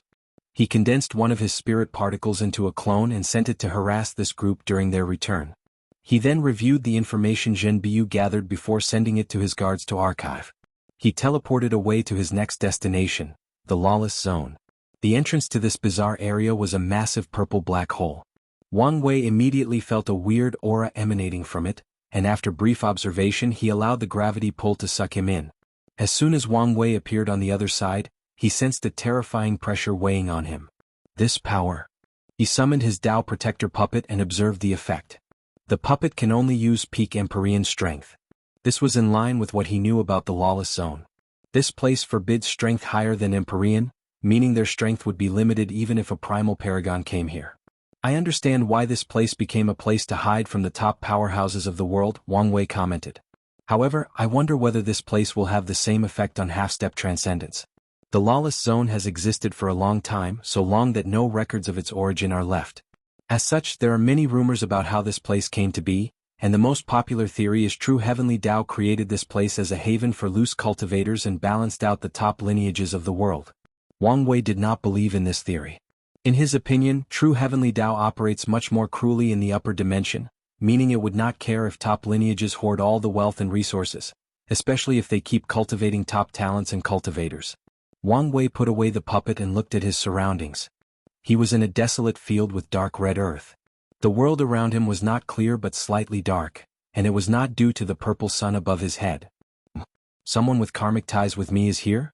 He closed his eyes to focus on the thread. Empyrean Black Heart? Oh bastard. Your time of reckoning is coming. He still remembered one of the few times he came so close to death, and it was all due to that bastard.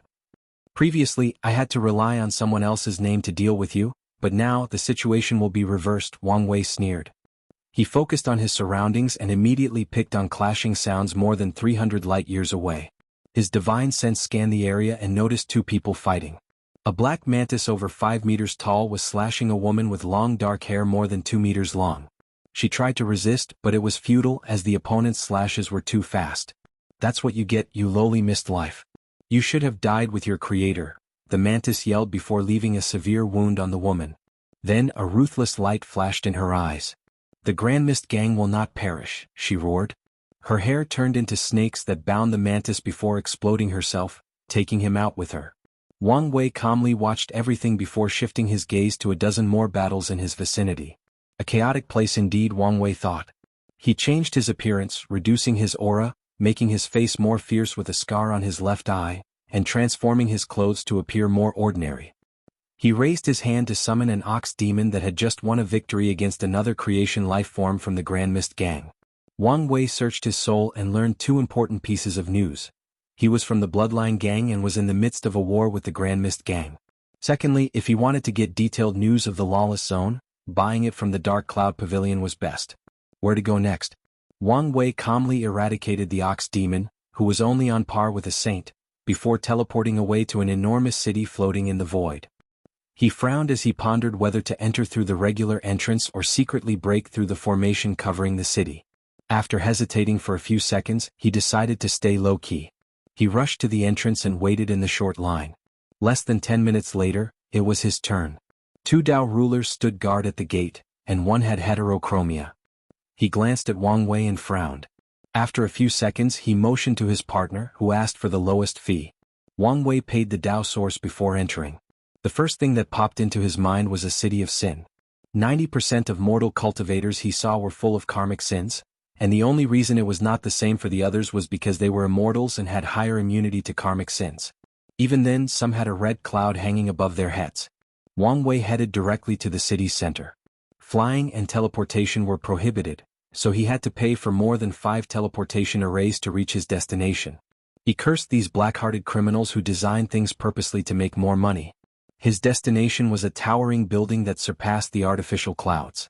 For a place that mainly sells information, it sure is eye-catching, Wang Wei thought. If you find any errors, ads pop up, ads redirect, broken links, non-standard content, etc., please let us know reports so we can fix it as soon as possible. Chapter 1224 The Lawless Zone's Political Landscape. Wang Wei entered the dark cloud and met with a beautiful female receptionist. After glancing at him, she checked something and a slight surprise flashed in her eyes. A noble guest, she said with a bright smile. Their pavilion treated all Empyreans with the utmost respect. Are you by any chance a VIP? She asked. No. The receptionist jolted something down on a piece of paper. Do you have a membership card? If not, do you want to apply for one? The price is only a small fee paid every 10,000 years, and you get a discount on all our services. No thank you, Wang Wei refused. She nodded and kept her gentle smile. Are you a buyer or applicant? Buyer. What are you here for? Assassination, mission, or information? Information, Wang Wei replied. The receptionist finished writing before handing him a talisman. Someone on the 11th floor will be waiting for you. Wang Wei activated the talisman, and he disappeared from the first floor. The smile on the receptionist's face disappeared. Is that a new Empyrean? If that person was not hiding their appearance, it meant a new powerhouse had entered the lawless zone.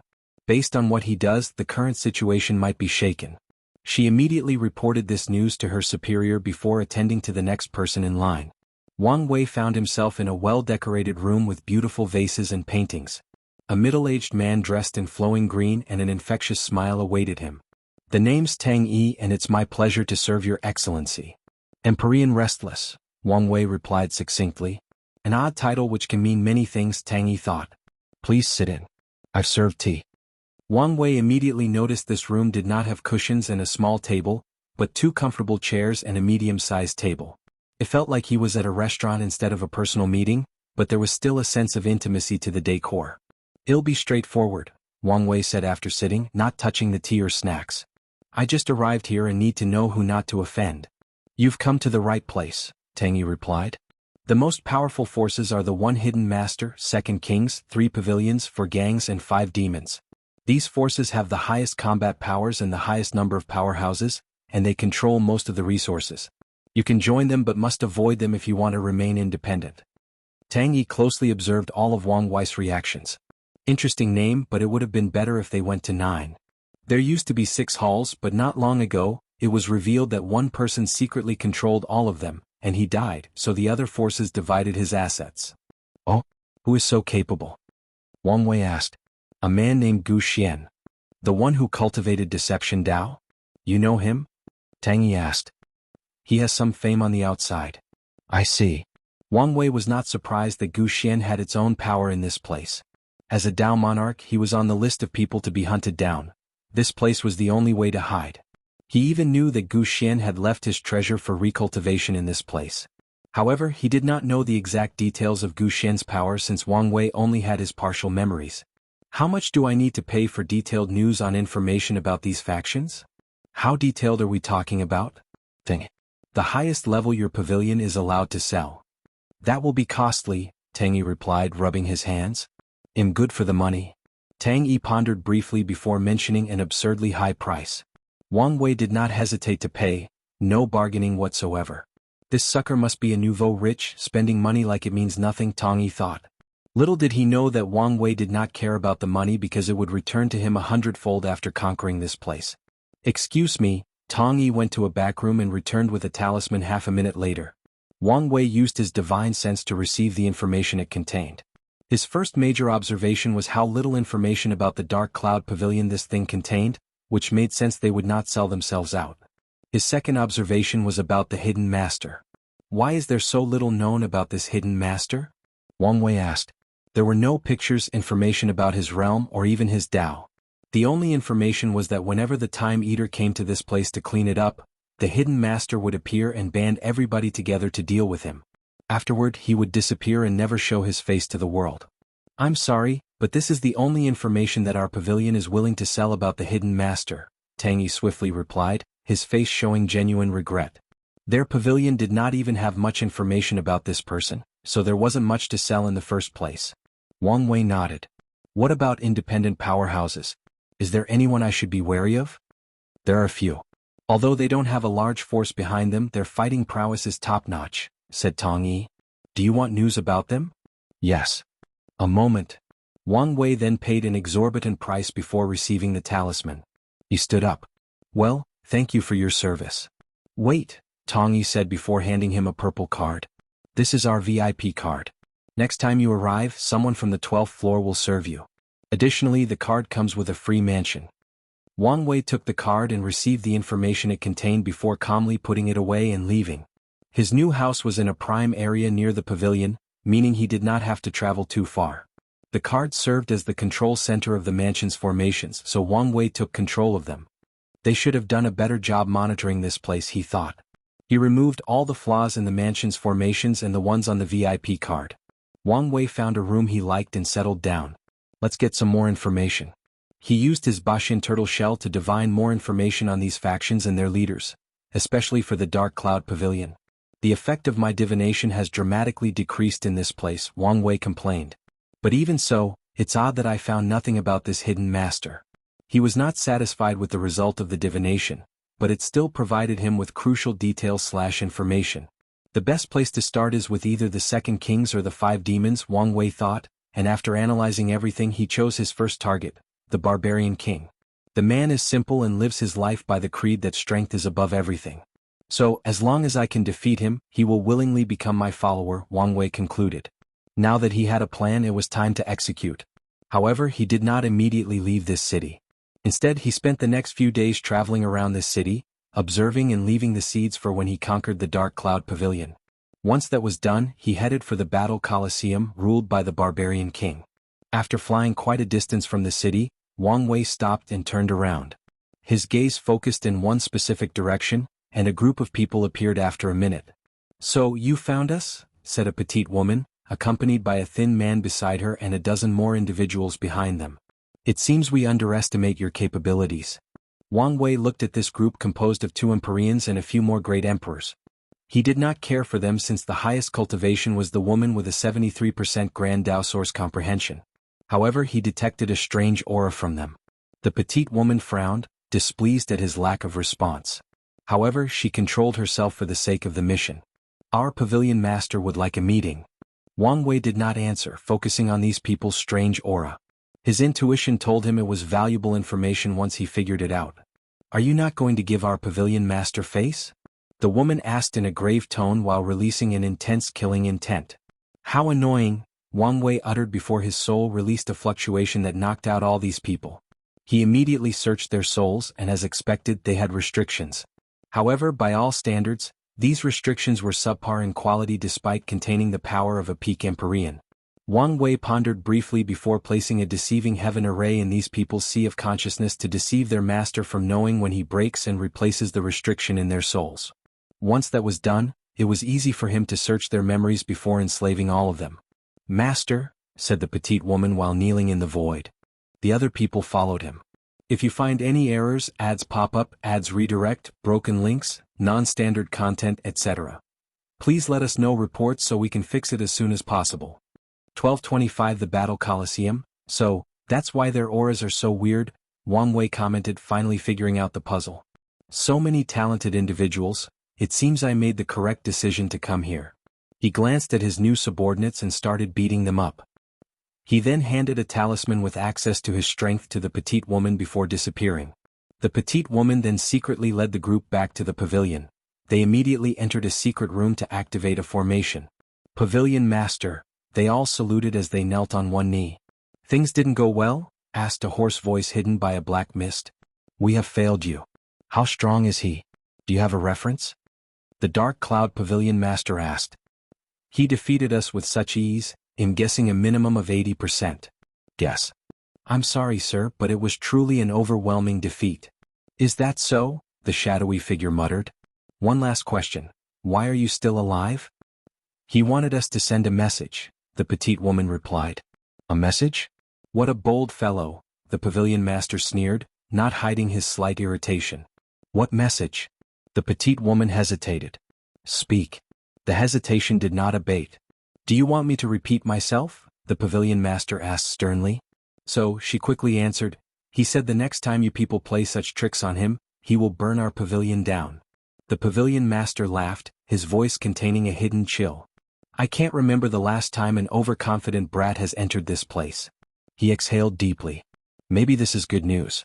We've been a little too quiet lately and I need someone to make an example of." "You're dismissed, and don't forget to head to the law enforcement for your punishment." "Yes, Pavilion Master."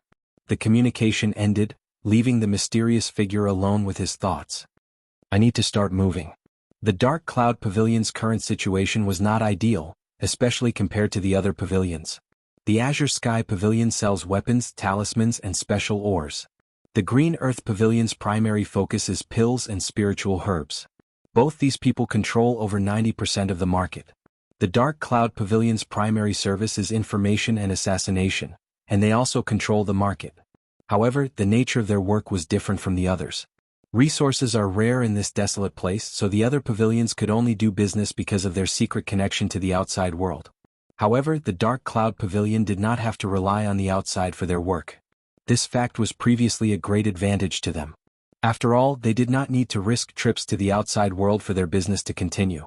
Sadly, fate was not on their side. The situation on the outside drastically changed, leading to fewer people coming to the Lawless zone and more people leaving. The other pavilions' business became easier to conduct, leading to a drastic increase in profit. The pavilion master even suspects these pavilions have already established a footing in the outside world, preparing to possibly leave this place. Meanwhile, he's stuck here. His information network was useless on the outside, and his previous attempts at establishing one failed miserably. The situation has reached the point where he needs to make drastic changes to maintain his power and maybe even increase it. Wang Wei soon arrived before a floating continent with a towering pagoda at the center. These people seem to enjoy tall buildings, Wang Wei remarked. There were no entrance guards or fees, so he casually entered. The process was easy as the formation did not even stop him. However, Wang Wei immediately felt another formation scanning his body. Once that was done, a few characters appeared above his head. Empyrean. Victory, 0. Loss, 0. Then a spatial power enveloped him, teleporting him to the east side of the continent. Wang Wei looked around and everyone was the same, with their cultivation and win-loss ratio written above their heads. The information so far is correct. The east side is for immortal cultivators, and the west side is for mortals, Wang Wei thought. He suddenly took a deep breath and inhaled. The energy in the environment can accelerate healing, but it also makes it easier for people to be violent and start fights. This barbarian king truly worshipped the art of combat. Hey, you over there. Yes. Wang Wei replied. I like your clothes. Give them to me, said a middle-aged man with a lion mane for a beard. Wang Wei looked above his head. Empyrean. Victory, 31-34. Loss, 12. No, he declined. Ballsy, aren't you? I like your kind. Come, let's decide the ownership of your clothes with combat, the middle-aged man declared with a grin. Do you want regular or killing battle? In this place you cannot refuse another person's challenge unless you're a titled individual, in which case only other people with titles can challenge you. Of course, people with higher cultivation can challenge lower cultivation, but only in regular combat. I choose killing battle. The middle-aged man's smile froze. Do you understand what you're doing? I do, Wang Wei nodded. After killing you, I can inherit everything that belongs to you, including your house, wives and resources, and even your dead body will now be my property. The middle-aged man turned red. Most people will choose regular battles unless they have deep animosity. He only wanted to take this bastard's clothes as a welcoming ceremony to this place. He did not expect to meet a madman. Where does his confidence come from? He thought with gritted teeth. No matter. I'm confident in my victory, and he'll make sure he regrets his choice. Anyway, it's not like he can decline this fight, especially since he's the one who initiated it. Fine. As soon as he uttered these words, the surroundings changed. A force suddenly appeared and teleported them to a desolate world with a red sun and no life in sight. The middle-aged man rushed toward Wang Wei immediately after the teleportation process ended, using his knowledge and experience in this place to his advantage. Boom. Wang Wei slapped him, and a loud cracking sound echoed in the sky, followed by a large explosion as the middle-aged man crashed on the ground. Wang Wei appeared next to him, looking at him with cold and indifferent eyes. Sigh. No problem, but you must be my follower from now on, Wang Wei bargained. Oh, okay. Wang Wei pointed at his forehead before releasing a blue light. However, he soon frowned. A restriction? Moreover, it's odd. Although its power is only at the Empyrean level, its essence is much higher. What's more, this one contains a slight innate aura. Is the restriction from a heaven premarch or maybe a supreme chaos treasure? Wang Wei analyzed the situation swiftly. He looked at the middle-aged man. Why did you surrender when you already belonged to someone else? I do. You didn't know? The middle-aged man shook his head. It seems the barbarian king was not some brute that only cared about fighting. He must have been secretly building his power to ensure his position in this place. Please don't kill me. Don't you have any pride? Wang Wei suddenly asked. What is pride worth? There is hope for me as long as I'm alive. I forgot these cultivators in the upper dimension don't have as much pride as the lower dimension because of how accessible the Emperor Path is, Wang Wei commented. Alright, I'll spare you. Now hand over the key to your house and access to all your resources. Thank you. The middle-aged man handed him a space ring, and after checking it, Wang Wei nodded. His surroundings changed again and they returned to the Colosseum. His victory increased by 1 and Wang Wei flew away. He fought 4 more people to check their souls and 2 had secret restrictions. He headed to the center of this continent, where the pagoda was located. The middle-aged man was less than 2,000 victories away from meeting the requirement to enter the pagoda. Additionally, he was strong enough to buy housing close to the tower. Although it was not as good as those people with 4,000 or 5,000 victories who could live directly next to the pagoda, it was decent. After entering the house, he found more than a dozen women waiting for them. They were slightly surprised by his presence, but that was the extent of their reaction. "Master," they bowed to him, speaking fluently without hesitation. One of them stepped forward. "What is it you desire today?" Wang Wei observed her, and he could immediately detect a strong emotion, worry. She must have been the favorite, and now she's worried whether she will lose her position. He took a moment to think about what to do with these women. Releasing them would only mean they would become someone else's property. Let's just keep them until I take over this place. Then I can fight for a better way for them to survive. How many of you know how to cook? And I mean truly know how to cook, he asked. A slight majority raised their hands. Cook me your best dish. You can use the best materials around. Join my Discord to have many discussions about the story and so on. Here is the link, Novel Cole Discord. GG/bin/says lazy sage dao. If you find any errors, ads pop up, ads redirect, broken links, non-standard content, etc. Please let us know reports so we can fix it as soon as possible. 12:26 Long way to go. A few hours later, Wang Wei was casually eating these women's food. He did not care nor had any expectations. He gave them a task as a way to psychologically comfort them since he knew they would feel useless if he ignored or completely dismissed them. And in this terrifying place, being useless meant they would be killed, discarded, or even worse, traded as goods to someone else. Wang Wei uttered after taking a bite in one of the dishes. He focused and ate even more. This is delicious even by my standards. He added the meat to the rice and took a bite. They perfectly combine, and the taste even elevates each other. He drank the soup next and his eyes shone even brighter. A 3-piece combination meal? Wang Wei quickly finished the meal before summoning the woman who made it. He looked at a thin woman with large eyes that had lost their luster.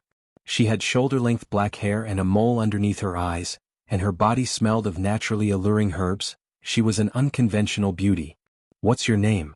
"Chen Jilan," she replied while secretly holding the corner of her green dress. "Where did you learn to cook like this?" I cultivate food Dao." Wang Wei shook his head. "You're only a quasi-emperor, so even with such a unique Dao, it's impossible for your cooking to reach such a level unless you're an unparalleled genius." "Are you an unparalleled genius?" Chen Jilan lowered her head. "You can tell me the truth," Wang Wei reassured. "Unlike your predecessor, I have no desire to take advantage of the weak." "Are you going to abandon us?" Chen Jilan quickly asked. Such a fate might be worse for them. Their previous owner might be a bastard, but he was not one of those sick bastards who used them to fulfill his demonic desires. "No, he'll find a better and more peaceful life for the rest of you," Wang Wei reassured. "However, if any of you have talents or abilities I appreciate, life will be much easier for you once I leave this place." Chen Jilan was silent for a few seconds before saying, "I understand. Can you answer my question now?" She still briefly hesitated before telling the truth. "I had a master who was, in fact, an unparalleled genius. With his food Dao, he became an everlasting Empyrean in record times. His skill even reached the level where he could make food beneficial to paragons as long as he had the material and enough time." Chen Jilan became teary. "I'm guessing fate was not kind to him," Wang Wei said as he waved his hand to manifest a handkerchief for her. "Sadly," she nodded. "The moons heard of him and came for him. Some wanted to eradicate him while others wanted to use his gift. In the end, the blood dragon took him away and I've never heard from him since.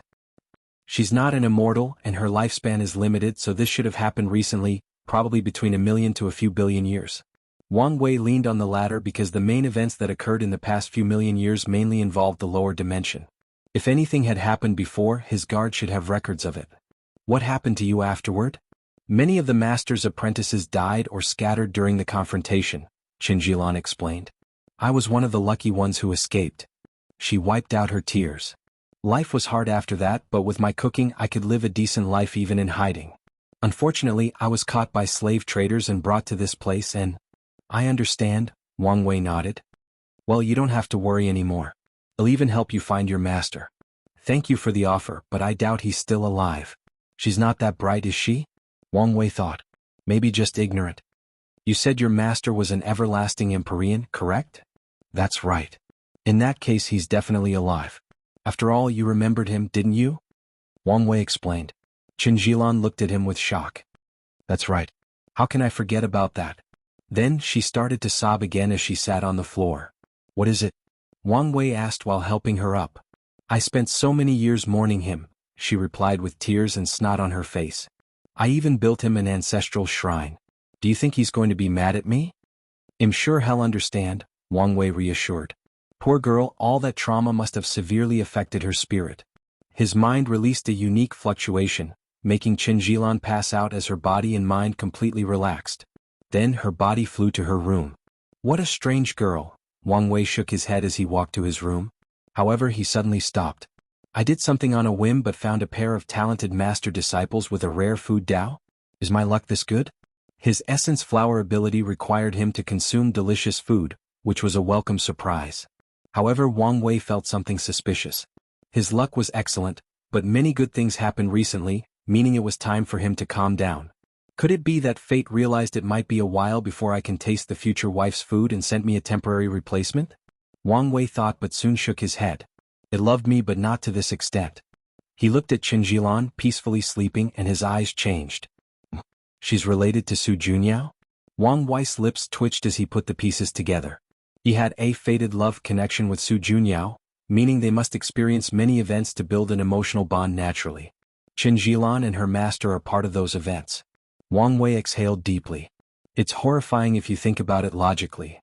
For this event regarding his love life, fate involved 3 Empyreans and a Paragon, Blood Dragon, as the primary participants. The power of the participants is not even the most impressive aspect. The scale of fate's operation is. Wang Wei, Su Junyao, Qin Zhilan's master, and Blood Dragon are only 4 individuals in an infinitely large world. Fate has absolute control over the mortals of this world and weaves its influence amongst all the cultivators, who are considered gods and demons. Moreover, the eternal ascension world is only one world amid the infinite worlds in the chaos universe. Wang Wei suddenly felt or realized how tiny he was. His fate manipulation is a joke compared to the river of fate or its guardian/manager, the adjudicator of fate. There is no need to beat myself down, he thought, inhaling and exhaling to calm down. This only means I have a long way to go to attain my freedom. Look, he has an invincible streak. 1913, that's nothing. It will only be impressive if he can keep it while battling the tower. The next day, Qin Zhilan woke up refreshed, having had the best sleep since her master's disappearance. She quickly went to apologize to Wang Wei for how she behaved yesterday, and the latter reassured her. After breakfast, Wang Wei warned the other women, who were already displaying hidden jealousy toward Qin Zhilan, before leaving to start his challenge. According to the rules, as long as a cultivator in this continent leaves their house, considered a sacred and protective place, they must experience a minimum of 5 battles and a maximum of 1,000 battles. Wang Wei challenged all the Empyreans, but there were only 210 of them. He was not surprised since most of them had already entered the pagoda. Regardless, he won his matches as quickly as possible, usually with 1 punch. After that, he challenged the Dao rulers, which was even easier and quicker. Although a few insurgents were among them, most were just regular Dao rulers. In fact, they exercised their right to give up this battle once they encountered Wang Wei, and he was okay with it since it still counted as his win. In 5 days, Wang Wei met the requirements and took everyone from his room to enter the pagoda. As soon as he stepped inside, a golden crown condensed above his head, alarming everyone in the lobby. Wang Wei sensed countless gazes focusing on him, but he remained calm. Someone who's going to get a title? Murmured an emperor on the corner. Look, he has an invincible streak. That's nothing. It will only be impressive if he can keep it while battling the tower. Look at this man's face. I think he might keep it. Keep dreaming. Only a few people can remain undefeated as they climb the tower, and they all lose that streak anyway after fighting the Barbarian king, sneered another bystander. Either way, I have a good feeling about this one, so I'll bet on him. That's what you said, but the person you chose was defeated on the 3rd floor. I'm telling you, my intuition is telling me this person is the real deal. Wang Wei calmly observed and listened. An administrator from the pagoda came to lead him to a private room. Join my Discord to have many discussions about the story and so on. Here is the link, Novel Cole Discord. GG/BenSaysTipY Lazy Sage DAO. If you find any errors, ads pop up, ads redirect, broken links, non-standard content, etc. Please let us know reports so we can fix it as soon as possible. Chapter 1227. The Barbarian King Wang Wei sat comfortably in a chair with a list in his hands, which contained the resources he could exchange in this battle pagoda. As someone with 5,000 victories, he's entitled to 5,000 battle points and an additional 5,000 points for a perfect winning streak. Most of the resources are not rare. However, the fact he could get his hands on them in this place and possibly on a large scale, is proof of the Barbarian King's ability, Wang Wei commented. However, a few things are eye-raising. He saw Heaven Wills on the list as exchangeable resources. Could this place also give birth to Heaven Wills? He immediately denied this. If this were true, the top lineages would do everything they could to conquer this place. Maybe he has deep connections, including with the pavilions, Wang Wei summarized. His eyes shifted to what genuinely caught his attention on the list. What is the effect of the battle temple? He was curious since this was the priciest thing on the list, requiring battle points per hour to access. I'm sorry, sir, but only people on the 4th floor are privy to this information, replied a well-mannered woman with blue hair, a white robe, and a reassuring smile. That's fine. Anyway, let's get this over with. It's good to be confident, the receptionist replied with a business-like smile. After reviewing footage of your battles, we've granted you the title, Domineering Fist. Cliché and a little bit cringe, but that's fine since it's not that important in the grand scheme of things, Wang Wei thought. No reaction, thought the receptionist. Do you want to climb immediately or rest in the housing area? I have some people with me, so let's rest first. As you wish.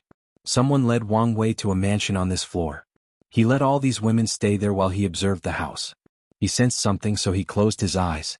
This house provides a small blessing to comprehending the grandeur source, he analyzed. I'm starting to get a bigger picture of the Barbarian King. The next day, Wang Wei started his first match on the 1st floor. According to the rules, he might have to experience one or multiple battles to determine whether to ascend to the 2nd floor, and the exact criteria are unknown to anyone. Although this seems unfair, Wang Wei had no complaints. His first opponent was a strange Dao ancestor insurgent who held a shield in his left hand and a curved sword in his right with the title of the Elusive Guard. The two stared at each other as a number manifested between heaven and earth to serve as a countdown. 3, 2, 1, begin. Wang Wei appeared before the man and punched him. You actually evaded it? Although he was not trying, not just anybody could evade his attack. How did you do it? The elusive guard's body trembled as these two gray eyes looked at him up and down. He felt naked as all his secrets became an open book. Reading the electrical impulses of my body to predict my movements? No, not just the electrical impulses, but a unique aura that they create, Wang Wei uttered. Quite the decent technique. Wang Wei moved, and before his opponent could react, he knocked him out. His win ratio increased, and after waiting for a few seconds, he ascended to the 2nd layer. In this battle, he faced an insurgent immortal sovereign with a unique chi called the Immortal Army Chi, which allowed him to summon a large quantity of immortal venerables. Of course, someone of Wang Wei's caliber does not care about numbers. However, this chi was not so simple as it allowed its user to fuse these summons into more powerful entities, and the summons were immortal as long as their summoners were alive, conscious, and had enough chi. Additionally, the summons also had decent techniques similar to the 1st floor. This battle was more tedious than challenging. The pagoda's power hid the whereabouts of the summoner, forcing Wang Wei to fight a few rounds before he found his opponent and ended the charade. On the 3rd floor he faced an assassin. They fought in a misty space, and the environment was designed to give his opponent the advantage. On the 4th layer, Wang Wei headed directly to the battle temple. He found himself before a large bronze mural with drawings of people fighting. The mural had no easily discernible aura, but it felt ancient and powerful. Wang Wei closed his eyes and immediately felt his mind even more active than usual. Ideas and thoughts flashed around at an alarming speed. So, that's what it is, Wang Wei thought with a smile. I've been thinking about improving my techniques and fate sends me this place. The Battle Temple's sole purpose was to help people create better techniques or battle skills. That's why the previous challengers all had decent techniques despite mostly being loose cultivators with no foundation and not being unparalleled geniuses. Wang Wei lost himself in the act of upgrading his techniques when he was suddenly interrupted. Not enough battle points? What a shame. He was annoyed that he had to stop, The process of creating/upgrading his technique was never so fluent, smooth and dare say, easy.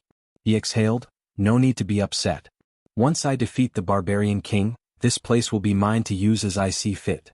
After knowing what was waiting for him, Wang Wei's speed ran through the next challenges. He had to face Empyrean from the 7th floor and battle more than once before ascending, but nothing could stop him. The only battle he paid attention to was on the 9th floor when he faced a series of battle puppets, the last one of which even forced him to use 50% of his strength. After passing the 9th floor, the pagoda became lively. It's been a while since someone had reached the 10th floor, meaning the Barbarian King hadn't displayed his might in a while. So, this battle suddenly became grandiose. Everyone in the pagoda and outside gathered to experience this major event.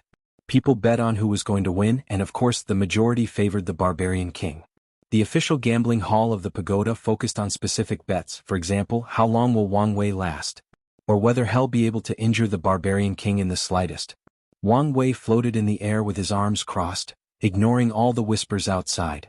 He was interested in an opponent like the Barbarian King, and luckily he did not have to wait long.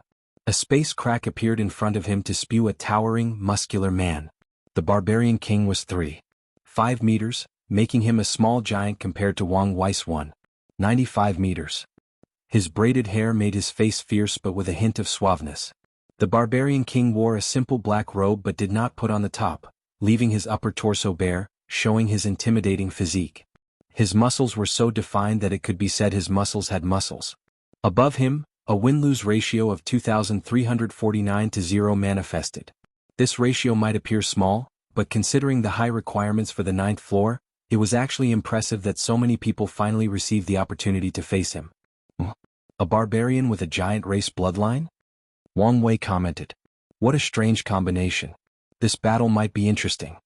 As soon as he laid eyes on this person, he knew he was a worthy adversary. The Barbarian King was a peak indestructible Empyrean that achieved limit indestructibility.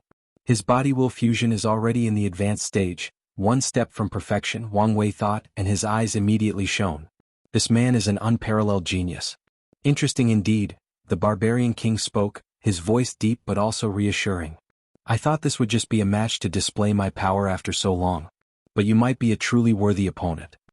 I'm honored, Wang Wei said without any signs of respect whatsoever. He released his aura, and the Barbarian King grinned, showing his rows of white teeth before also doing the same. Their aura clash twisted the void and the crowd watching went wild. The battle countdown ended and Wang Wei rushed forward. Boom. His body flew backward, crashing through a few mountains. He had to use his superb control of force to reduce the attack's effect and stop himself from continuing. He looked at the right side of his body and it was gone. It calmly regenerated as he sighed. As expected, he sighed. The Barbarian King had reached the peak of 10 heavens while he was still in the 3rd.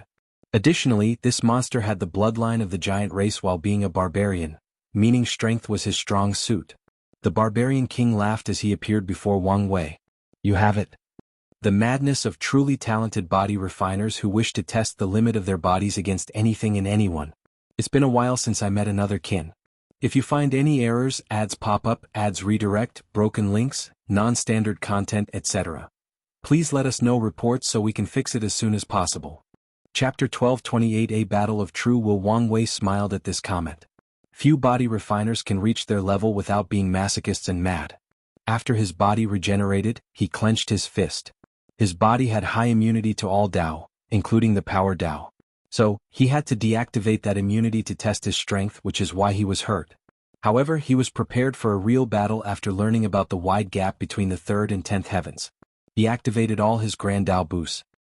He raised his hand to summon a purple bolt of lightning before throwing them. The Barbarian King casually swapped the attack away, and Wang Wei appeared before him, plunging his hand into the latter's stomach.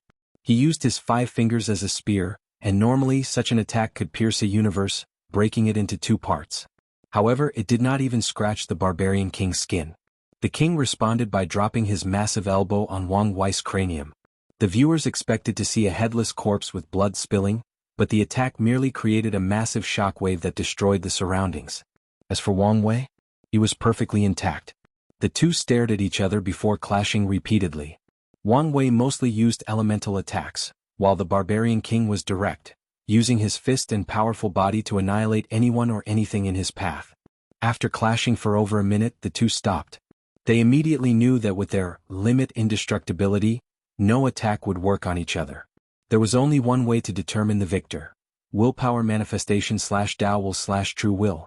Only this power that negates defense and regeneration can injure them and decide the fate of this battle. As such, red lightning manifested around these two eyes. I thought he would reject using a Tao will artifact, Wang Wei thought. His initial assessment of the Barbarian King was that he was similar to those headstrong swordsmen of the extreme path but for body refining. Such a person should only use willpower manifestation and reject the power of true will despite it being objectively better. He's powerful, has a scheming mind, and is not headstrong or pedantic. He's truly a talent. He was genuinely excited about acquiring such a talent. In the lower dimension, he had to mold the people around him into talents, while the other talents were either his enemy or too prideful to serve under him. But today he did not have to worry about that. The Barbarian King went on the offensive with a palm attack. He appeared before Wang Wei and slapped downward with his enormous hand. Wang Wei's eyes squinted before punching. He sensed it as soon as their attacks touched. The palm contained an invisible swirling power that could grind even a black hole into a fine paste. However, the more impressive aspect of this technique was not its strength but the fact that the Barbarian King's true will was also rotating at an alarming rate. If Wang Wei was not careful, his true will would be dispersed and he would be injured for real. Unfortunately for the Barbarian King, he met an expert. Wang Wei's true will seemingly assimilated with his opponent before reverting the rotating force, turning it into a backlash.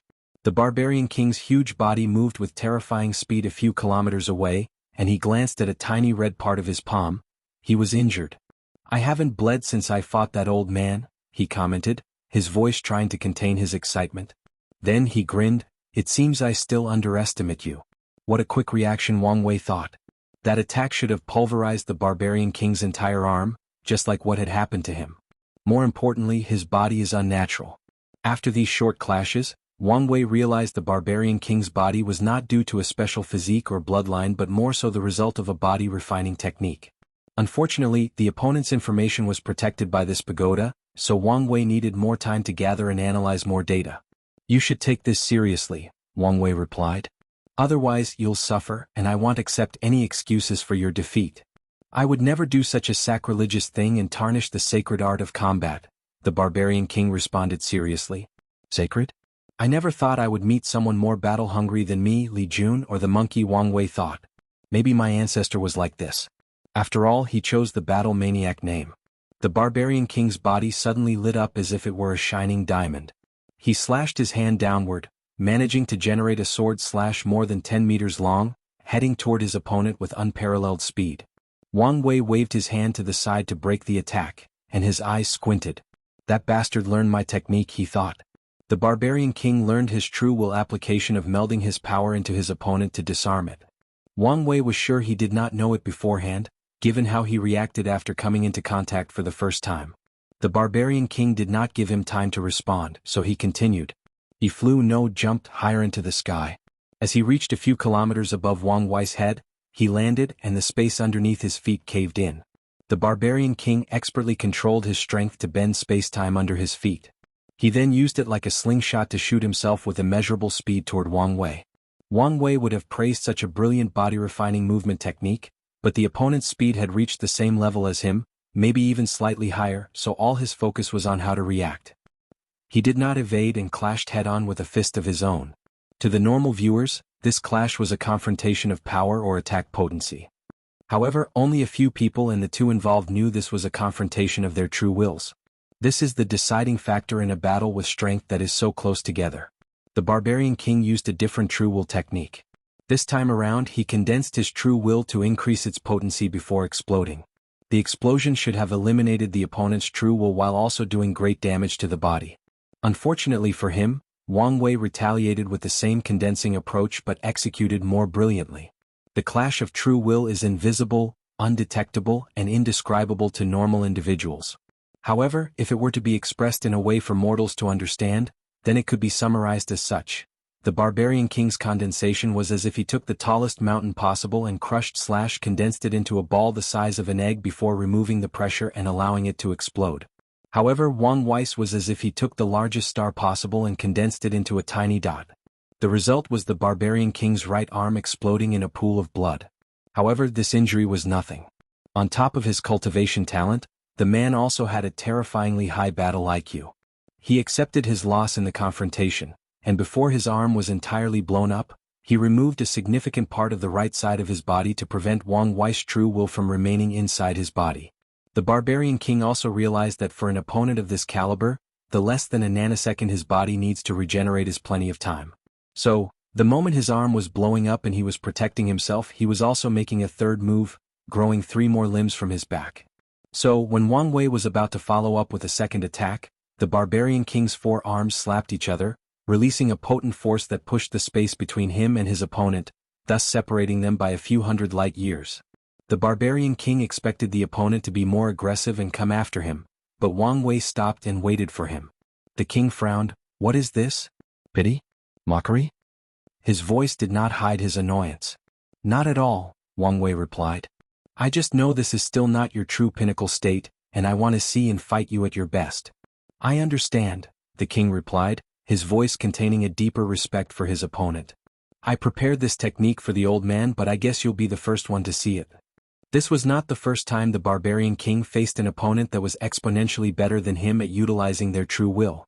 After that defeat, he trained his true will non-stop but felt it was not enough. So, he developed a method that was unique to him to give him an advantage. Muscle will, an unknown will awaken from the Barbarian King's body to fuse with his true will. The answer to his problem was that he would win with numbers and raw power since he could not fight with skill against these experts. "What's going on?" Wang Wei asked himself, extremely baffled. The body could not have another will, especially after starting the body will fusion.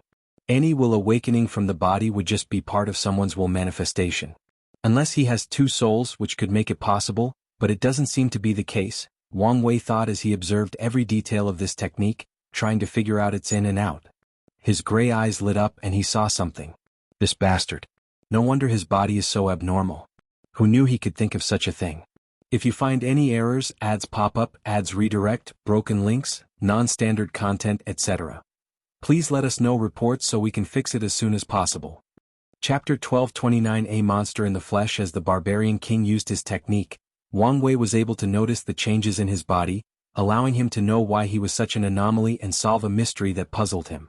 From what Wang Wei knew, the giant race had been extinct for a long time. They existed in a time that could be described as ancient history even by this world's standards. The current giant race is the product of evolved creation life forms and has nothing to do with its ancestors. So, how did the Barbarian King acquire his bloodline? He could have found a relic or inheritance of the ancient giant race and acquired the bloodline. However, the chances of anything related to them still surviving in the modern era were slim. The only other explanation is that one of the Barbarian King's distant ancestors had some affairs with the giant race, and the Barbarian King accidentally won the bloodline lottery, awakening that giant bloodline countless yuan epochs later. Such an act already made the Barbarian King special. The Barbarian race was known for its powerful physiques and talent for body refining, and now he also had the talent from the giant race, who could grow taller and bigger than the innate demon gods and the fiend gods.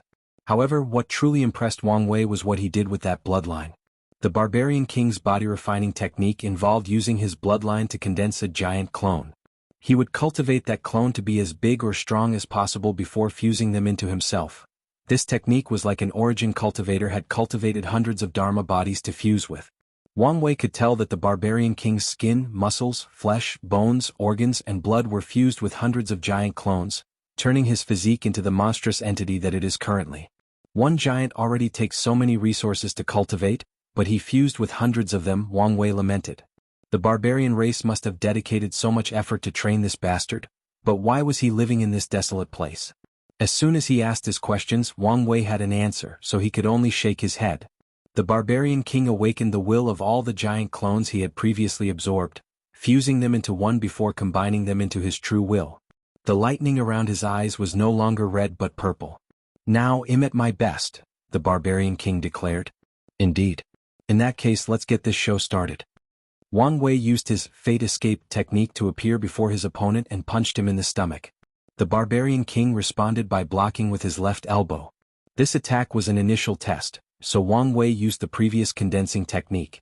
As expected, the Barbarian King learned from the previous battle and drastically improved, but he was still not in the same league as Wang Wei. However, he did not need to. His muscle will made up for the parts he was lacking, allowing him to make up for the gap. Invincible aura, a golden shade enveloped the Barbarian King's body, and his overall atmosphere changed. Anyone looking at him would know he was a man of indomitable spirit. Yes, he had an invincible battle streak, but that was not why he was invincible. He was invincible because of his nature to never give up no matter the situation. He was invincible because he believed that no one could stop his path forward. The Barbarian King's power increased since this technique could grant a Grand Dao boost. He went from a strength of 99% of Grand Dao source to 9,999%, climbing closer to the strength of the Paragon realm. His right hand then went directly to Wang Wei's head, but the latter responded appropriately.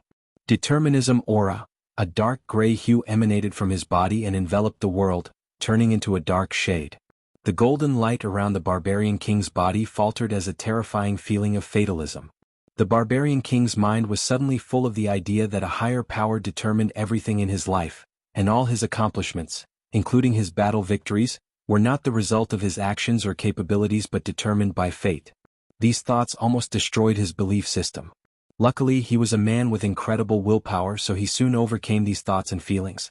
Unfortunately for him, the effect of his aura was rendered useless, allowing Wang Wei to evade his punch while counterattacking with another punch to the chest.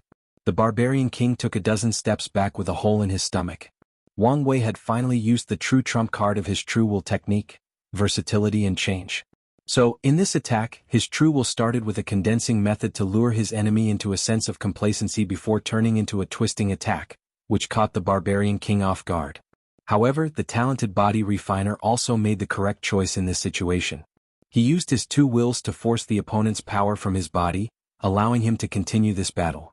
Wang Wei was more aggressive since he was now taking this battle seriously, so he teleported before his opponent and used one of his old techniques. He gathered vibrations from every aspect of his otherworldly body, his skin, muscles, bones, cells, and even every atom of his existence, and condensed them into a force that he released through his hand. Such an attack should have been devastating, but the Barbarian King had an answer. A white projection of a giant manifested behind him, and the creature embraced the Barbarian King as if it were a mother protecting her child. Cracks spread throughout the projection as soon as Wang Wei's fist touched it, but the technique still granted its user a moment of respite as it blocked most of the attack's strength.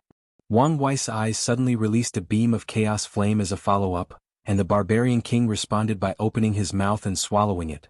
His mouth was like its own black hole, and this was not far from the truth. After fusing so many giants, the Barbarian King's body had mutated. His stomach was like a condensed version of a giant's stomach, meaning it contained its own dimension to make up for the size.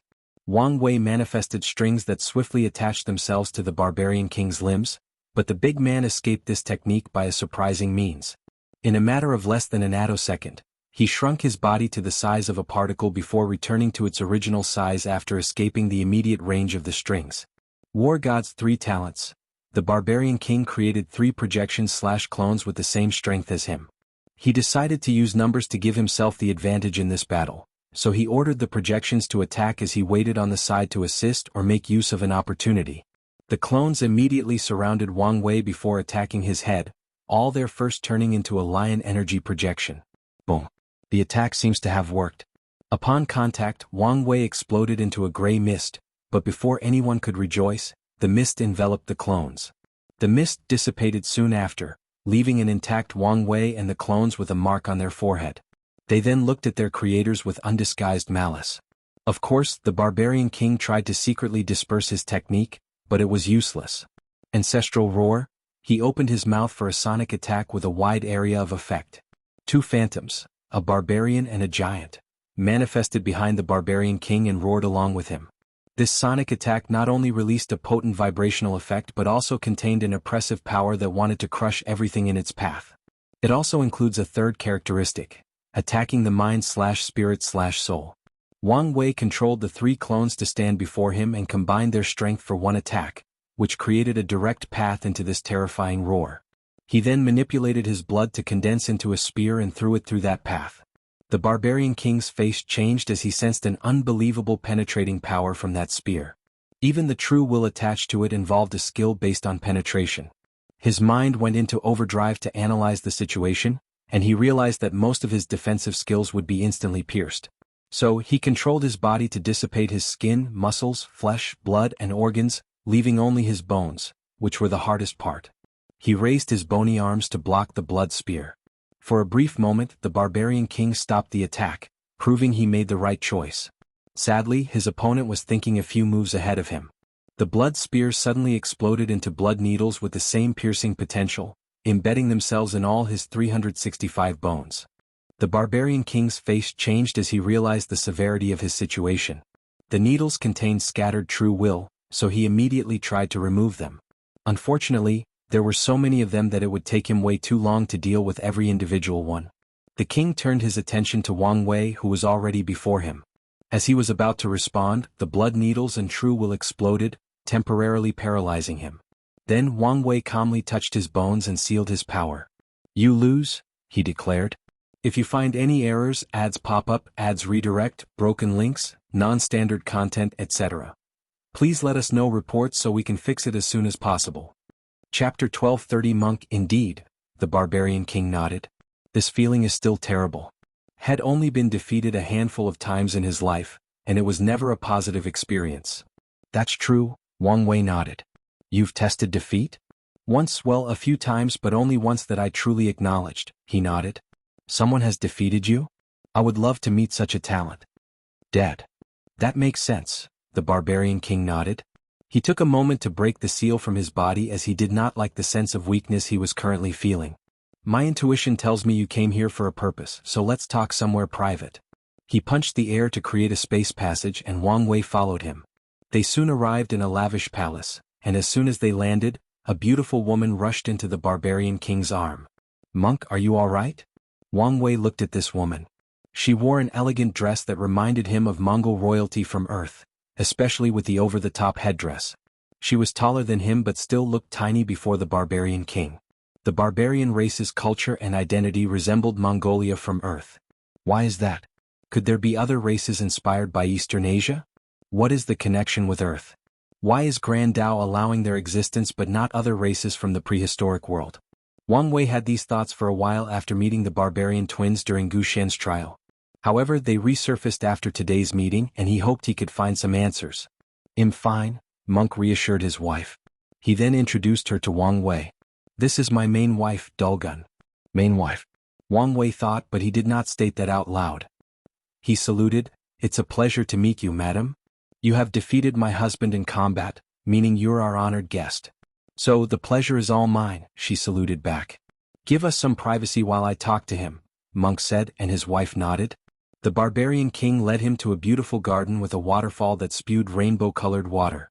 Wang Wei's eyes lit up since this garden was even more marvelous than the one he built in his court. "Your wife's work?" he asked. "It looked so, doesn't it?" Monk laughed. "But no. I built this place to reduce my bloodlust and calm my mind." "That's a wise move," Wang Wei praised. "It's one thing to love battle but another to be obsessed with it." The two sat down and Monk served his best wine reserved for opponents that he respects. "What did you want to talk about?" "Before that, I don't even know how to address you." "The name's Wang Wei, meaning Great King." "MÖngke, representing eternity in our language," the Barbarian King replied. Wang Wei nodded. "It'll be direct. Are you not completely cut off from the outside world?" "I know what's going on." "Then you should have heard of the Son of Era or the Destined One?" "You don't mean?" "That's right." "That explains your monstrous talent," Monk muttered. "So, you came here to hide?" "No, the opposite. I came to conquer this place," Wang Wei admitted directly, making the Barbarian King squint. He paused briefly before saying, "I have no issue serving under you," Monk replied. "However, I have two conditions, one being non-negotiable." "I'm listening." "The non-negotiable condition is that my servitude is temporary until we end this era, and you cannot enslave my soul." Wang Wei squinted his eyes. He mulled it over but did not immediately reject such a condition. "Can I ask why?" "I am the hope and future of the barbarian race," Monk replied succinctly. "You're their primal paragon seed?" "That's right." Wang Wei grunted softly. The barbarian race was not part of any of the 13 overlords, but they were a top lineage with one primal paragon.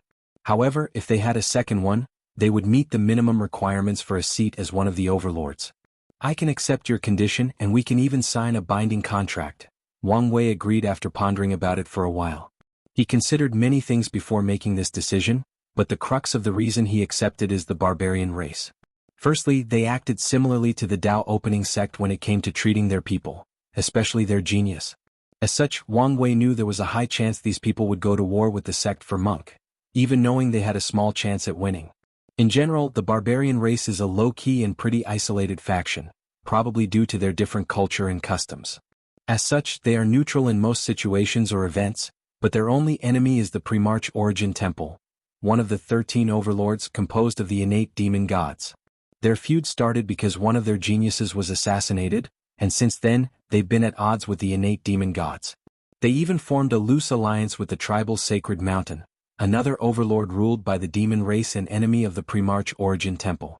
Wang Wei did not want to make an enemy of the barbarian race, even though it may be worth it for MÖngke.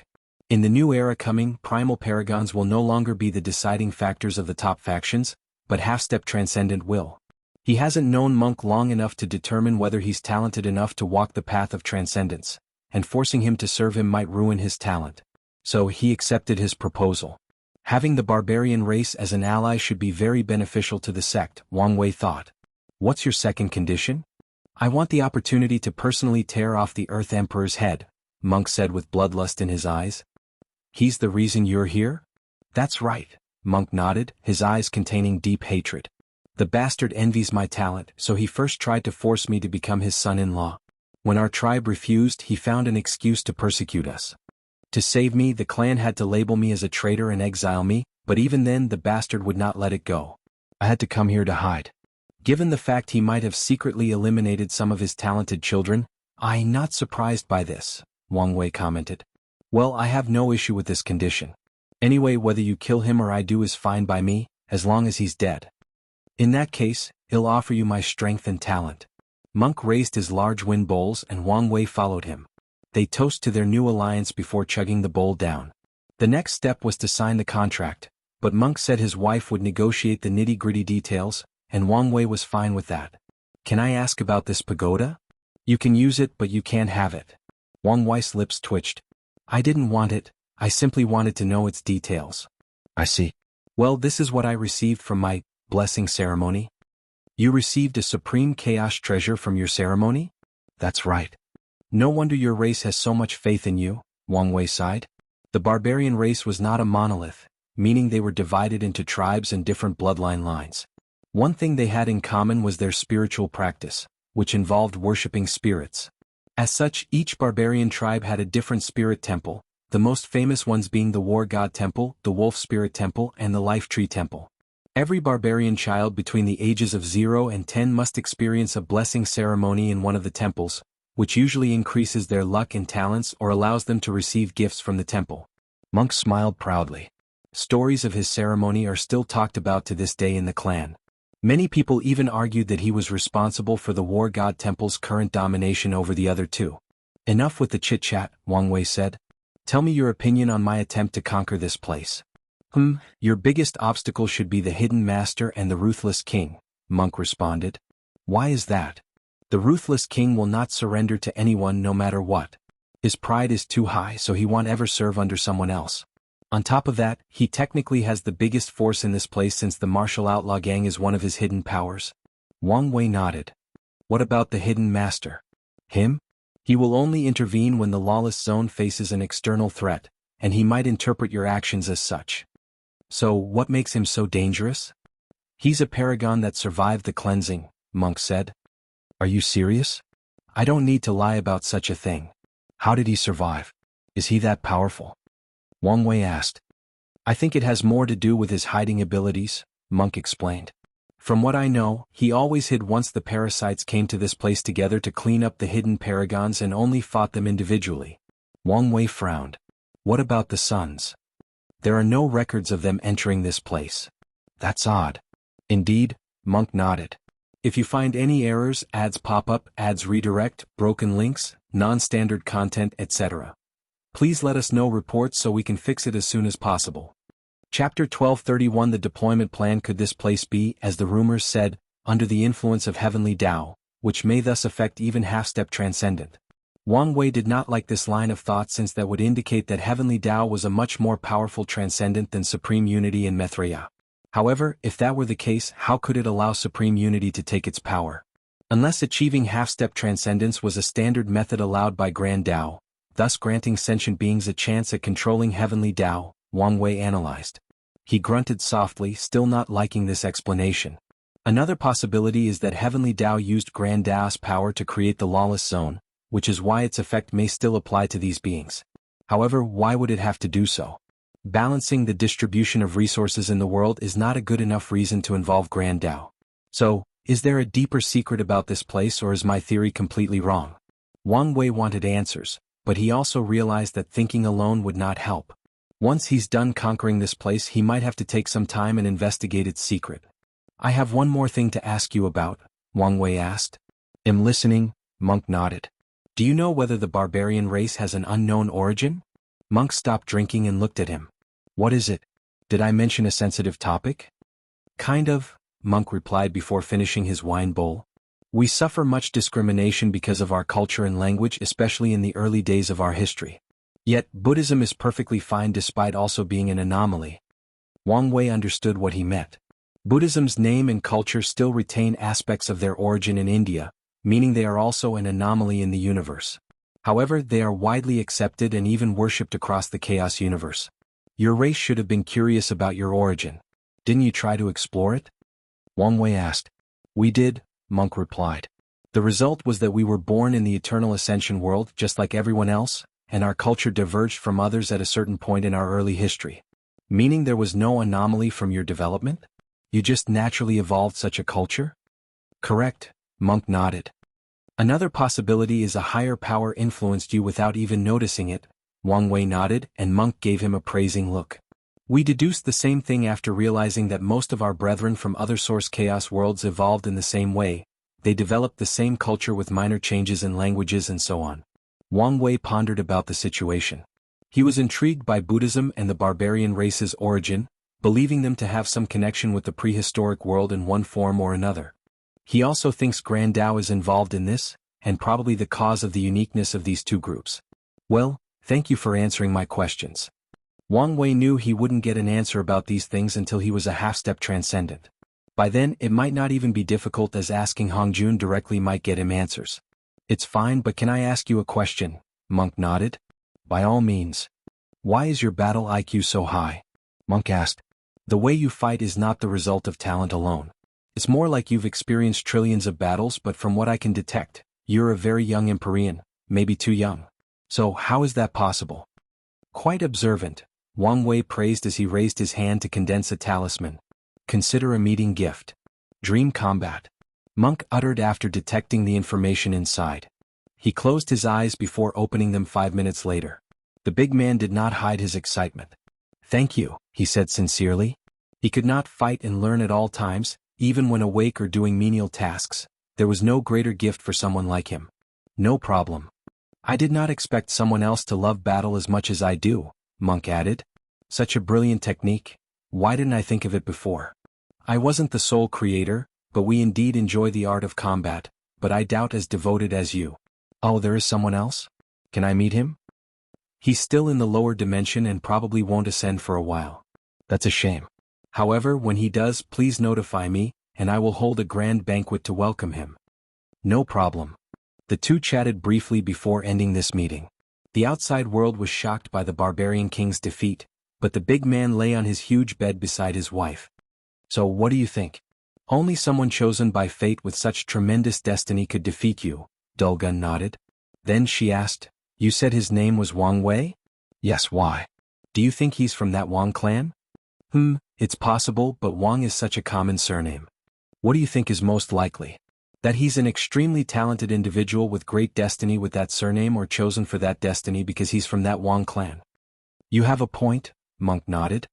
If that's the case, our alliance doesn't have to end once we defeat these parasites. We can extend it to involve our respective factions. Are you sure about this? Dulgun asked. You should understand how our elders value their neutrality. Many people believe that once these parasites are removed, the world will return to the era of the 13 overlords. However, these people have not figured out that the two suns have broken the previous situation. The upcoming era is not a return of the old time, but a new competition to re-establish the game board. Whoever can reach the same realm as them will become the new chess player, MÖngke said. But can anyone achieve such a cultivation realm? Dulgun asked, not hiding her certainty. These two seem to be outliers. So many paragons and top powerhouse from this world participated in that event, but only those two survived. Being the first to do something is usually the hardest part, MÖngke commented. Now that everyone knows it is possible and can even observe the person who succeeded, it will become easier to recreate. More importantly, I don't believe all those participants who died in that event did learn or bring something with them from the experience. MÖngke had to think of his future.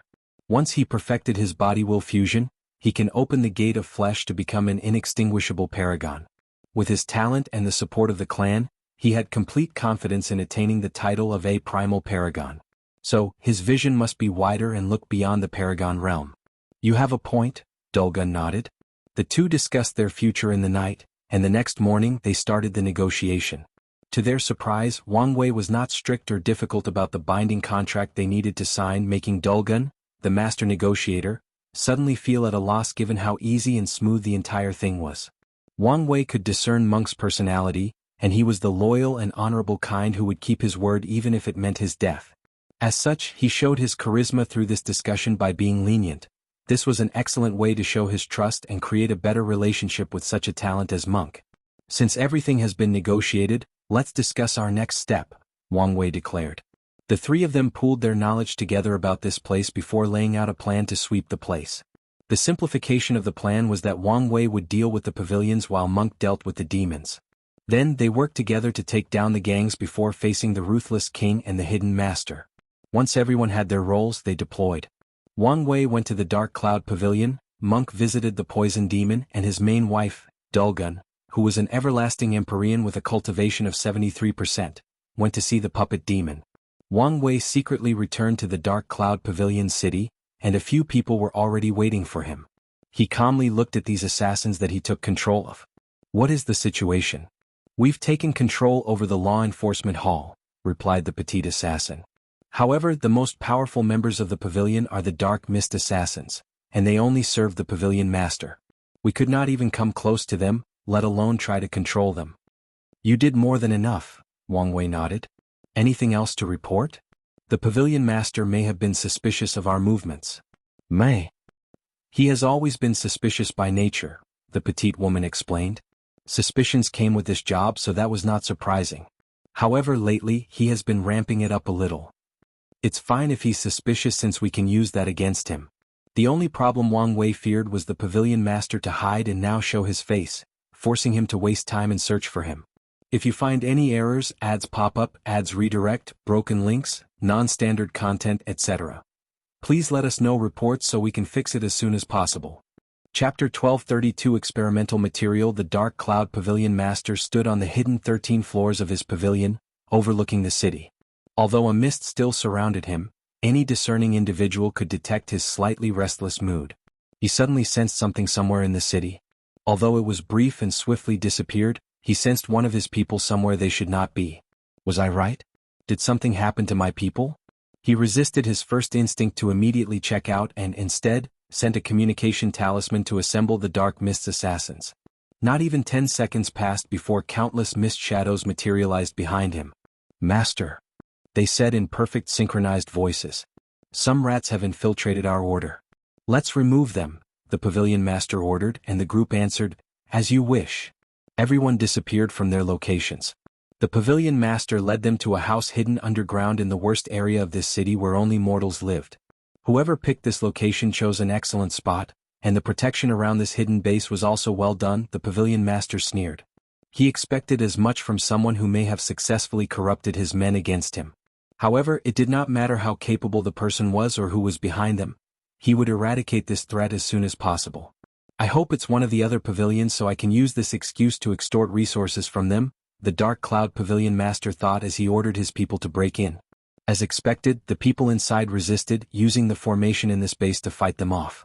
However, it was useless as the Dark Mist assassins slaughtered everyone in sight. Most of these people were weak, which was normal since it was easier to detect people with higher cultivation when entering the city. Something is wrong, thought the pavilion master. Things proceeded too easily and too smoothly. He ordered his people to be careful, and on their guard since something major might be coming once they arrived at the core of this base. However, the pavilion master was not prepared for what he saw inside. A handsome man with gray hair and eyes waited for him, with all the members of his law enforcement hall standing behind him. The Dark Cloud Pavilion master immediately realized this was a trap and wanted to leave, but it was too late. His divine sense warned him that the room was now in an isolated dimension with potent arrays preventing their exit. He then calmed down, faced his opponent and asked, "Who are you?" Wang Wei did not answer him but looked intently at the Dark Cloud Pavilion master and the Dark Mist assassins. "You have the rare Dark Mist Chi, which boosts assassin-related skills and allows its user to share the Chi with others, forming a bond similar to that of a hive mind. The primary holder of the Chi has absolute control over the secondary holders. They can also perfectly sync with them, read their minds and share abilities. You were wise to share the Dark Mist Chi with the creation live inside your inner world, allowing you access to a variety of abilities and powers," Wang Wei calmly commented. "However, despite how rare and useful your Chi is, it's not the main reason I'm interested in you, it's not why I found you extremely valuable." Wang Wei's eyes shone almost as bright as it would have if he saw his wife, and that's because of the Zerg Hive Mind plan. The Dark Mist Chi is an excellent data-gathering method for creating such a creature in the future. The Dark Cloud Pavilion master's body trembled. His intuition warned him of a terrible future if this man caught him. He used his secret connection to order his men to go on the offensive, so the Dark Mist assassins immediately activated their skills or techniques. Sadly for them, it was pointless. A projection of the River of Fate materialized above the room, releasing strings that immediately entered these assassins' foreheads and disarming them in the process. The pavilion master's face turned ugly as he sensed his connection with these people being forcefully severed. He quickly calmed down to think of a solution, and he ended up using the creation lives inside his inner world. Although he could not allow these people to leave his world since he was only a Dao ruler, his unique Chi allowed him, to some extent, access to many of their broken abilities. Breaking Void, the Dark Cloud Pavilion master disappeared from the room as he chose a talent to help him escape the situation. Unfortunately for him, he reappeared in the same room after another second after navigating through hundreds of spatial layers. Wang Wei suddenly appeared before him and punched him. The Dark Cloud Pavilion was not instantly outclassed despite the situation. He responded by using an ability that turned her body into blue stone and even successfully blocked Wang Wei's terrifying punch. However, this was the extent of his ability in this fight. As soon as his body touched Wang Wei's fist, his face changed because a powerful seal enveloped his inner world and sealed his power. The pavilion master still resisted, trying one last effort to remove that seal as swiftly as possible and continue this fight, but Wang Wei released a soul attack to knock him out. Wang Wei muttered as he looked at these people. It would be terrible if my Zerg could be dealt with so easily, especially the hive mind communication system. Maybe I should build a small and independent river of fate for the communication system. This should prevent most people from being capable of interfering with it. Wang Wei nodded as he liked this plan. However, he also understood he was getting ahead of himself. He had a long way to go before he could even attempt this plan. "Let's move on to the next step," Wang Wei ordered.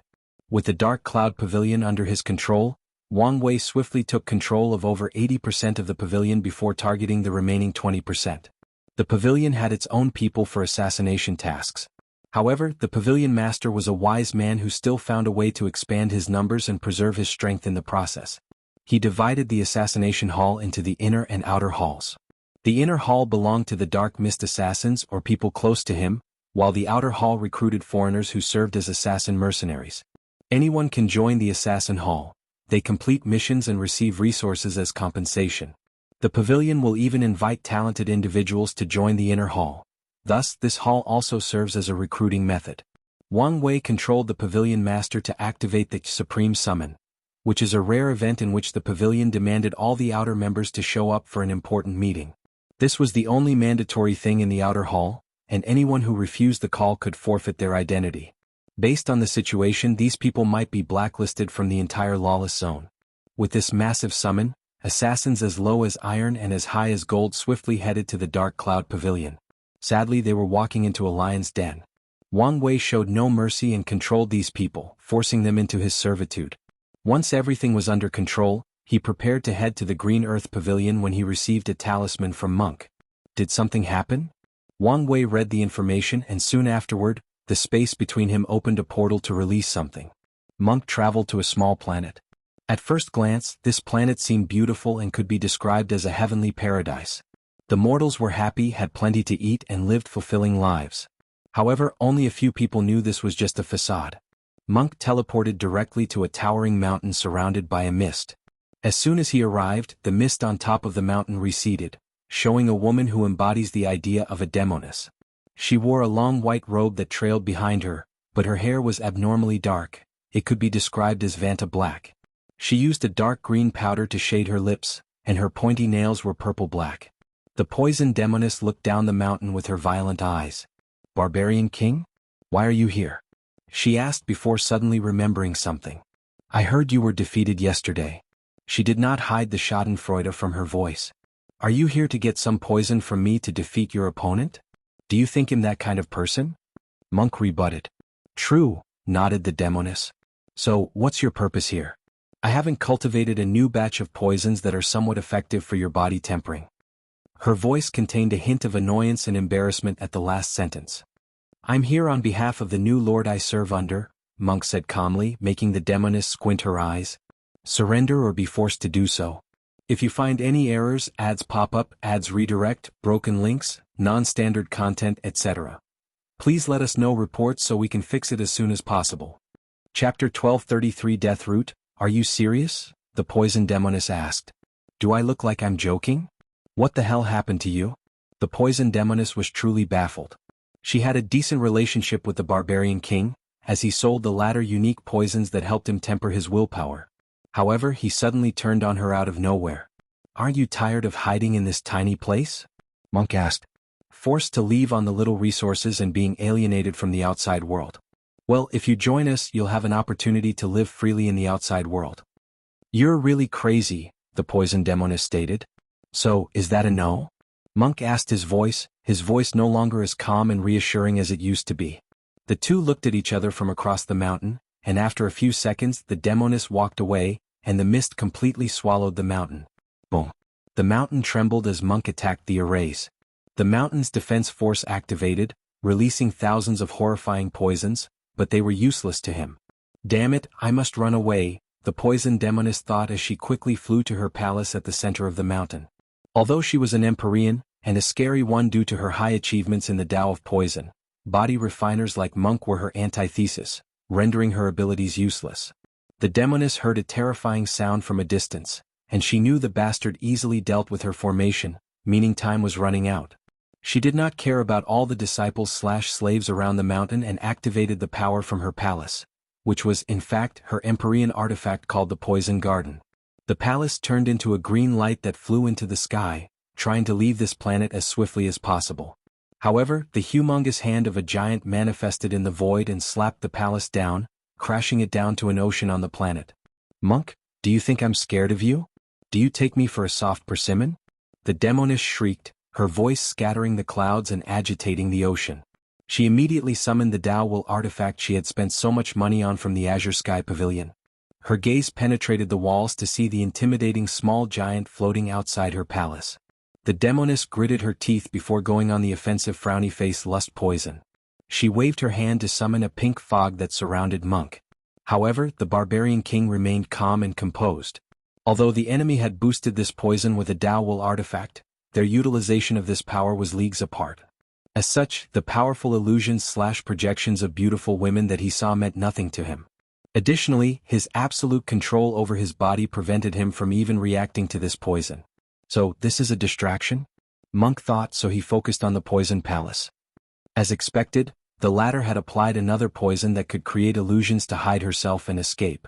His eyes turned red as he used his technique, the War God Eyes, which was excellent for seeing through falsehood. MÖngke then saw everything. Instead of flying out of the planet while he was distracted, the palace hid deep underwater, hoping he would not notice it, forcing him to search for it mindlessly like a chicken who had lost its head. MÖngke secretly shook his head before opening his mouth and inhaling. He instantly swallowed all the water and sea life on the ocean, leaving the planet bare. "You should realize I've been lenient so far, but this is my last warning. Surrender peacefully. Otherwise it'll start to get rough. Do you think this is over? No, this is just the beginning, the poison demoness declared with gritted teeth. She knew the poison would not be that effective, but the effects were truly subpar compared to her calculations. The demoness was proud of this poison. She made the people of this planet so happy to absorb the 6 emotions and 7 desires from them to cultivate this poison, and yet, it was such a major failure. She exhaled to calm down. Now that things had come to this, she had no choice but to use her last resort. A black, majestic, metallic dragon rushed out of her palace, looking at MÖngke with terrifying eyes. A metallic dragon? MÖngke asked. The creature was so lifelike and even its aura was similar to the ones had read about. But his eyes quickly saw the truth. No, this is a puppet, probably the work of the puppet demon. MÖngke looked at the palace with a strange expression. It's common knowledge that the puppet demon lusts after your beauty. What did you do for him to build such a thing for you? Bastard, do you want me to claw your eyes out? The poison demoness yelled, almost losing all her composers. I only promised to owe him a great debt. If you say so. I'll kill you, she screamed, controlling the dragon to rip the bastard apart. However, MÖngke calmly shook his head. Many people believed the barbarian race's contradiction with the innate demon gods was recent, but only a few people know that we used to hunt dragons during the innate acquired war. In fact, hunting dragons used to be a part of culture. It was a way for any warrior to prove their might. MÖngke grinned. I always thought it was unfortunate that this custom was no longer in place.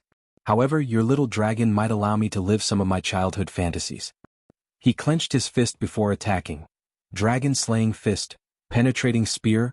MÖngke's attack released a piercing attack that left a hole in the dragon puppet. The hole immediately released a green poisonous gas, but such a thing was useless to him. So he continued his attack. Dragon-slaying fist, destruction hammer. He appeared above the dragon's head and used a brutal attack that pulverized the creature's cranium. However, the puppet was still moving despite losing its head. Its metallic claws and dragon tail continued attacking MÖngke, who easily evaded. With his eyes, he soon found the puppet core, and his body flew into the creature to rip it out from the other side. The poison demoness looked at this with hopelessness. She prepared this expensive puppet in case she had to deal with MÖngke or any other body-refining bastards one day. However, she did not expect the bastard to be this powerful. Don't make me break your palace, MÖngke declared. He knew if he broke her proven Dao artifact, it would take some time to fix, thus rendering her unable to perform at full capacity. Such a fact could delay their plans to end this era, so the best way to deal with her surrender was for her to give up now. The poison demoness sat on a throne in one of the rooms in her garden. She looked at MÖngke outside with loathing and hatred. However, when she saw him clenched his fist, she exhaled to calm down before deactivating the garden's defenses. Not long after, the barbarian appeared in her throne room, and the demoness did not stop looking at him with hatred. If only I didn't lose that poison, she said with gritted teeth. I would have you beg for your life before killing you. Oh? What kind of poison would make you so confident? Deathroot poison. That's a tier 12 poison that can even kill a paragon. How on earth would you get your hands on such a thing? MÖngke asked, his expression not hiding his doubt. It was broken, already reduced to tier 10, the demoness explained. To restore that poison, I planted it inside my Grandmist world and killed every living being. Then, I had to recreate these creatures and repeat the process 3 billion times before the thing fully revived. I spent so much time and effort. Her eyes turned red as the memory of what happened resurfaced, along with the uncontrollable anger. She spent so much time and energy, even almost dying once the Deathroot had to experience tribulation before returning to its original power. Then, not long after I succeeded, one of my disciples took it and ran away. What horrible luck, MÖngke commented. If I still had it, this ending would have been different. Not necessarily, MÖngke replied. In the Lawless zone, even tier 12 resources are affected, meaning the Deathroot poison's power could not exceed that of the Empyrean realm. As such, MÖngke was confident in dealing with it while still here. The information about the Deathroot seems important, so let me tell Wang Wei. MÖngke's finger forced out a drop of blood that condensed into a communication talisman that flew into the distance. Then he looked at the poison demoness. Before meeting the new boss, I have a proposition for you. What is it? Do you want to become my new wife? MÖngke asked. Bastard, what did you say? You heard me, MÖngke replied. You're such a talent that it would be a waste not to try to have you. The barbarian race has cultivated poison masters for various reasons, including medicine, body tempering, and to use against their enemy. There are even a few tribes with a poison spirit temple. One of Monke's wives also cultivates poison Dao, but she is nothing compared to this demoness. That's why he would buy poison from her. You. If you accept my offer, I can talk to the new boss to treat you better while you're under his service, MÖngke said with a grin. If you find any errors, ads pop up, ads redirect, broken links, non-standard content, etc. Please let us know reports so we can fix it as soon as possible. Chapter 1234 Dulgun vs. Puppet Demon. Dulgun arrived before an enormous black cauldron floating in the void. She had over 100 people behind them, all in rank 11 but from different paths. She was still dressed regally, and the serpent-shaped staff in her hands accentuated her noble aura. The Barbarian King's wife? Said a cold but tired voice. Why are you here? My name is Dulgun and you know that, she stated calmly. I'm here to ask you to surrender and follow me peacefully. The void was momentarily quiet before the puppet demon stated, It seems the Barbarian King did not come. Go away. I don't have time to waste on you. Dulgun remained calm and she did not utter another word. She raised her staff to release a red light that enveloped the people behind her. War God's blessing. These cultivators' aura suddenly increased significantly. To be precise, their strength rose by 3-fold. There were a few individuals whose strengths were on par with 7-fold, and they immediately reached the peak of the Empyrean realm. Dulgun's men roared as they sensed the power coursing through their veins. They loved going on missions with the Queen because they could fight all out without worrying about their lives. Dulgun waved her staff again, this time releasing a white light. For the second blessing, she removed these men's sense of pain so they could fight without any concerns or restraint. An elderly man dressed in a black robe, heavy bags under his eyes, scattered white hair, and a pair of creepy eyes appeared before the group. What's the meaning of this? The puppet demon asked. Attack, Dulgun said as an explanation, and her men did not hesitate. The fastest of them condensed a bolt of lightning in his palm before throwing it at the puppet demon. A warrior clad in black armor that covered it from head to toe appeared before the demon and cut off the lightning bolt with its long sword. The puppet demon had received the message loud and clear. With a thought, he summoned an army of millions of puppets that looked exactly like the first warrior. This puppet legion was perfectly aligned like a well-trained military. As soon as they appeared, they activated an array that blessed all their strength to the commander or the first warrior who protected their master. The commander puppet's long blade released a dark light before slashing toward Dulgun. Her men came before her to erect a shield, but something unexpected occurred. The slash disappeared, and when it reappeared, it had already hit someone called the Fire Ash Empyrean, cutting her body and soul into 100%.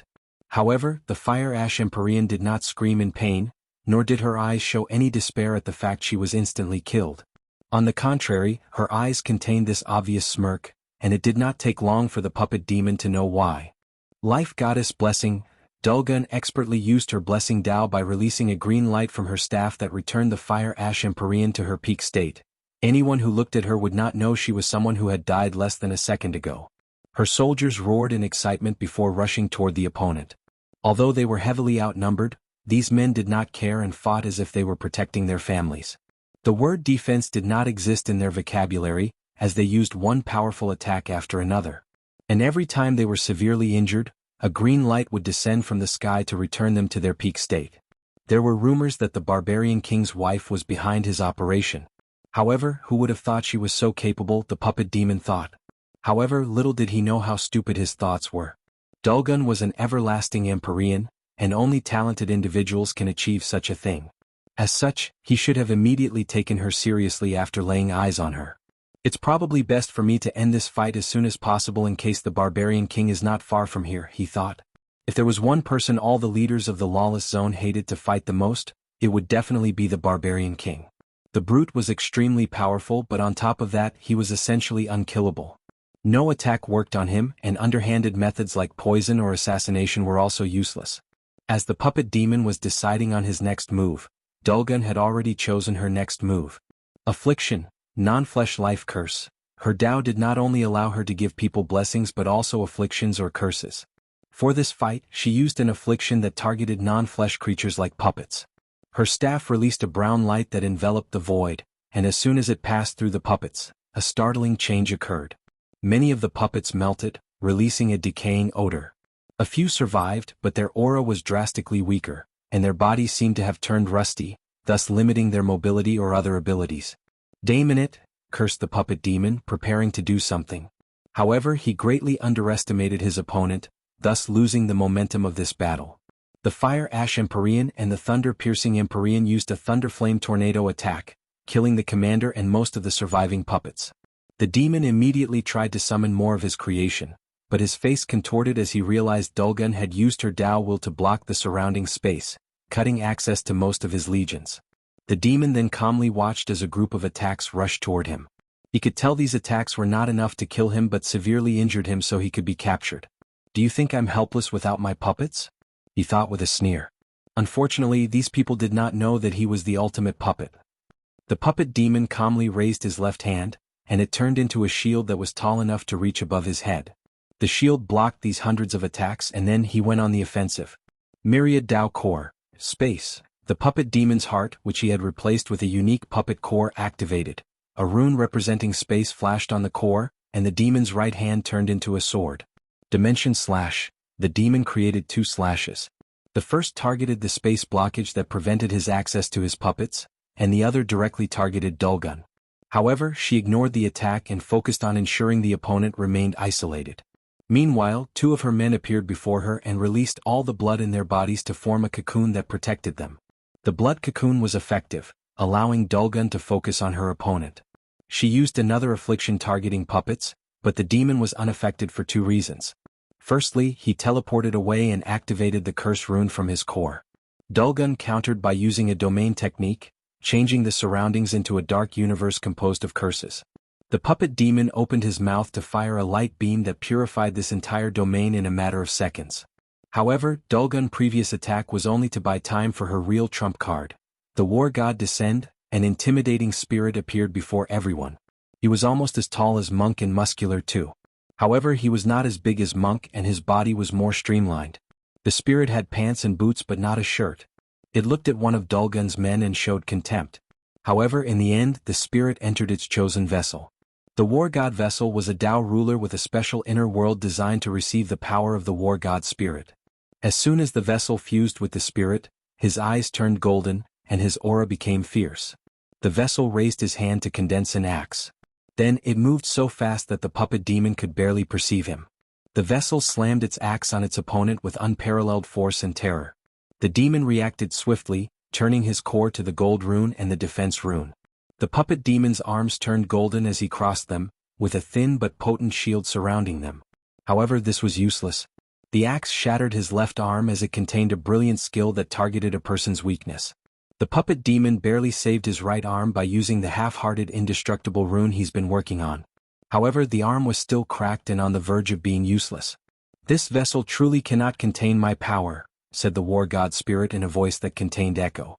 He raised his axe for a second attack. The puppet demon activated his space rune to exchange places with one of his puppet debris that survived the previous battle. However, to his horror, he discovered his opponent was still before him, and the axe was rapidly lowering toward his head.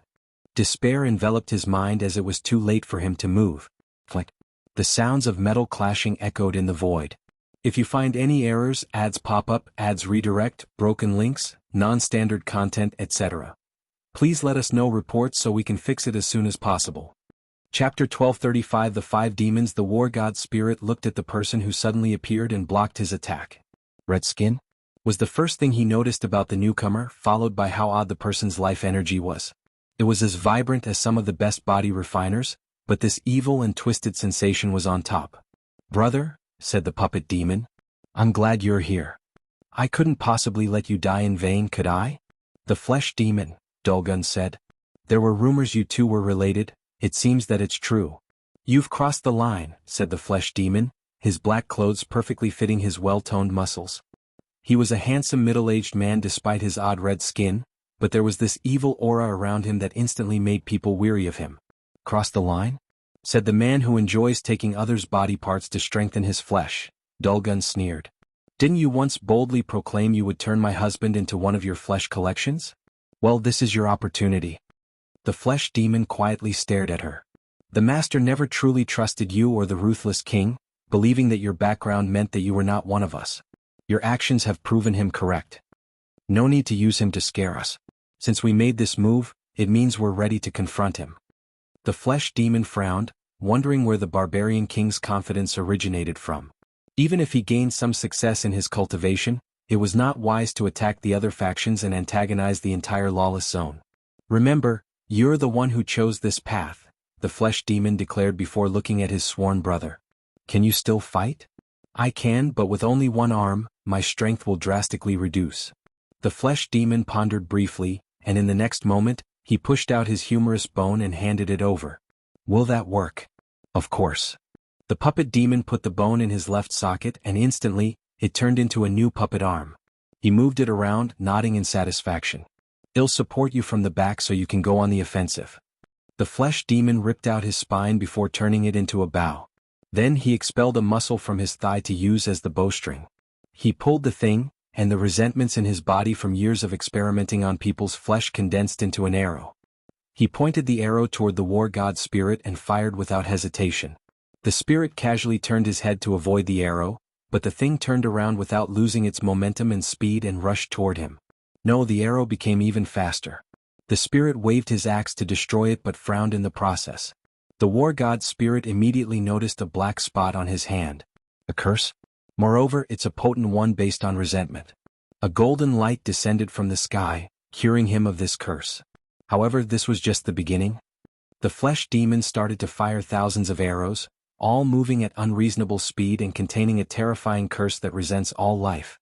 The war god spirit could only evade while complaining about how weak his vessel was.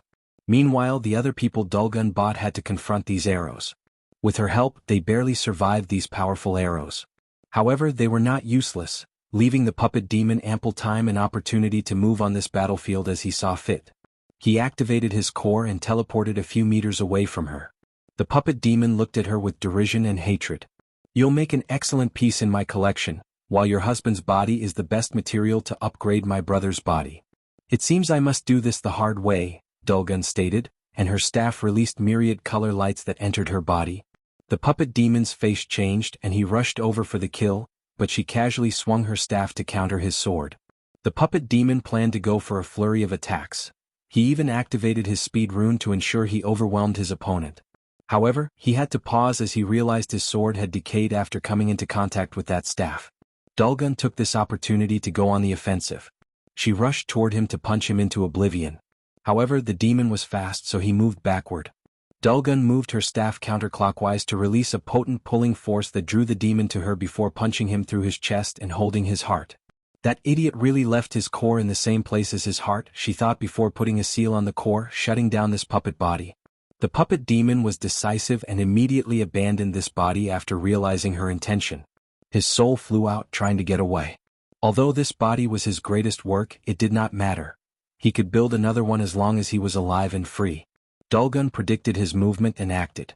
Her staff released a blue light that forced the puppet demon's soul back to the puppet. Simultaneously, she detected 5 terrifying arrows rushing toward her back. She gritted her teeth and held on. Boom. The moment she forced the soul back into the puppet, the arrows hit. Her defense broke apart and she was hit. Black blood oozed from Dulgun's mouth, but she sighed in relief. She was in the infant fiend god realm, and she blessed her flesh, which allowed her to survive that attack. She gazed fiercely at that damn demon. "What a stupid idiot," thought the flesh demon. "It seems like I must run away. In that case, I need a distraction and cannon fodder." Blood suddenly spread from the pores in his skin, and each drop turned into these enormous red spiders. These flesh puppets should do the work, he thought. However, as soon as he had this thought, his sense of danger suddenly went haywire. The flesh demon trusted his instinct since he acquired it after grafting a genius brain into his body, which was born with a sixth sensibility. He looked in the distance and his face paled. He immediately ordered his puppets to attack while also using his bow to the limit. Sadly, the other people risked their lives to stop him. During this time, Dulgun had raised her staff to the sky and muttered, "The spirit of light, justice and all that is pure, I wish to cleanse this world of an ultimate filth, so please give me your blessing." A golden light descended from the sky to envelop Dulgun. She then waved her staff, spreading the light to every corner of the battlefield. The flesh demon tried to run away, but it was useless. The light was fast, and it forcefully purified the resentment in his body. "No," he roared. His flesh grafting art requires resentment to keep his body intact. It's one of the keys to why he has a body on par with indestructible emperors without having to experience the pain and struggle of body refining. The flesh demon's body turned into a red goo similar to slime before turning into a vaguely humanoid shape. The process repeated a few times as he tried to prevent his collapse. Dulgun watched all of this with a frown, and after pondering briefly, she provided him with some resentment to prevent him from completely collapsing. She sealed him before putting him away. The flesh demon was supposed to be husband's target, but his presence saves us a lot of time, Dulgun thought. She sent a message to her husband before taking a moment to heal herself and her companions before heading to her next target, the ghost demoness. This person's way of fighting is similar to the puppet demon as she relies on her vast army of ghosts. As such, she was the perfect counter to this kind of enemy. Poison demoness garden, repeat what you just said, the demoness demanded, still baffled by what she heard. You heard me, said MÖngke. I knew all of you men were the same. Think about all the poison you can make from my blood, MÖngke persuaded.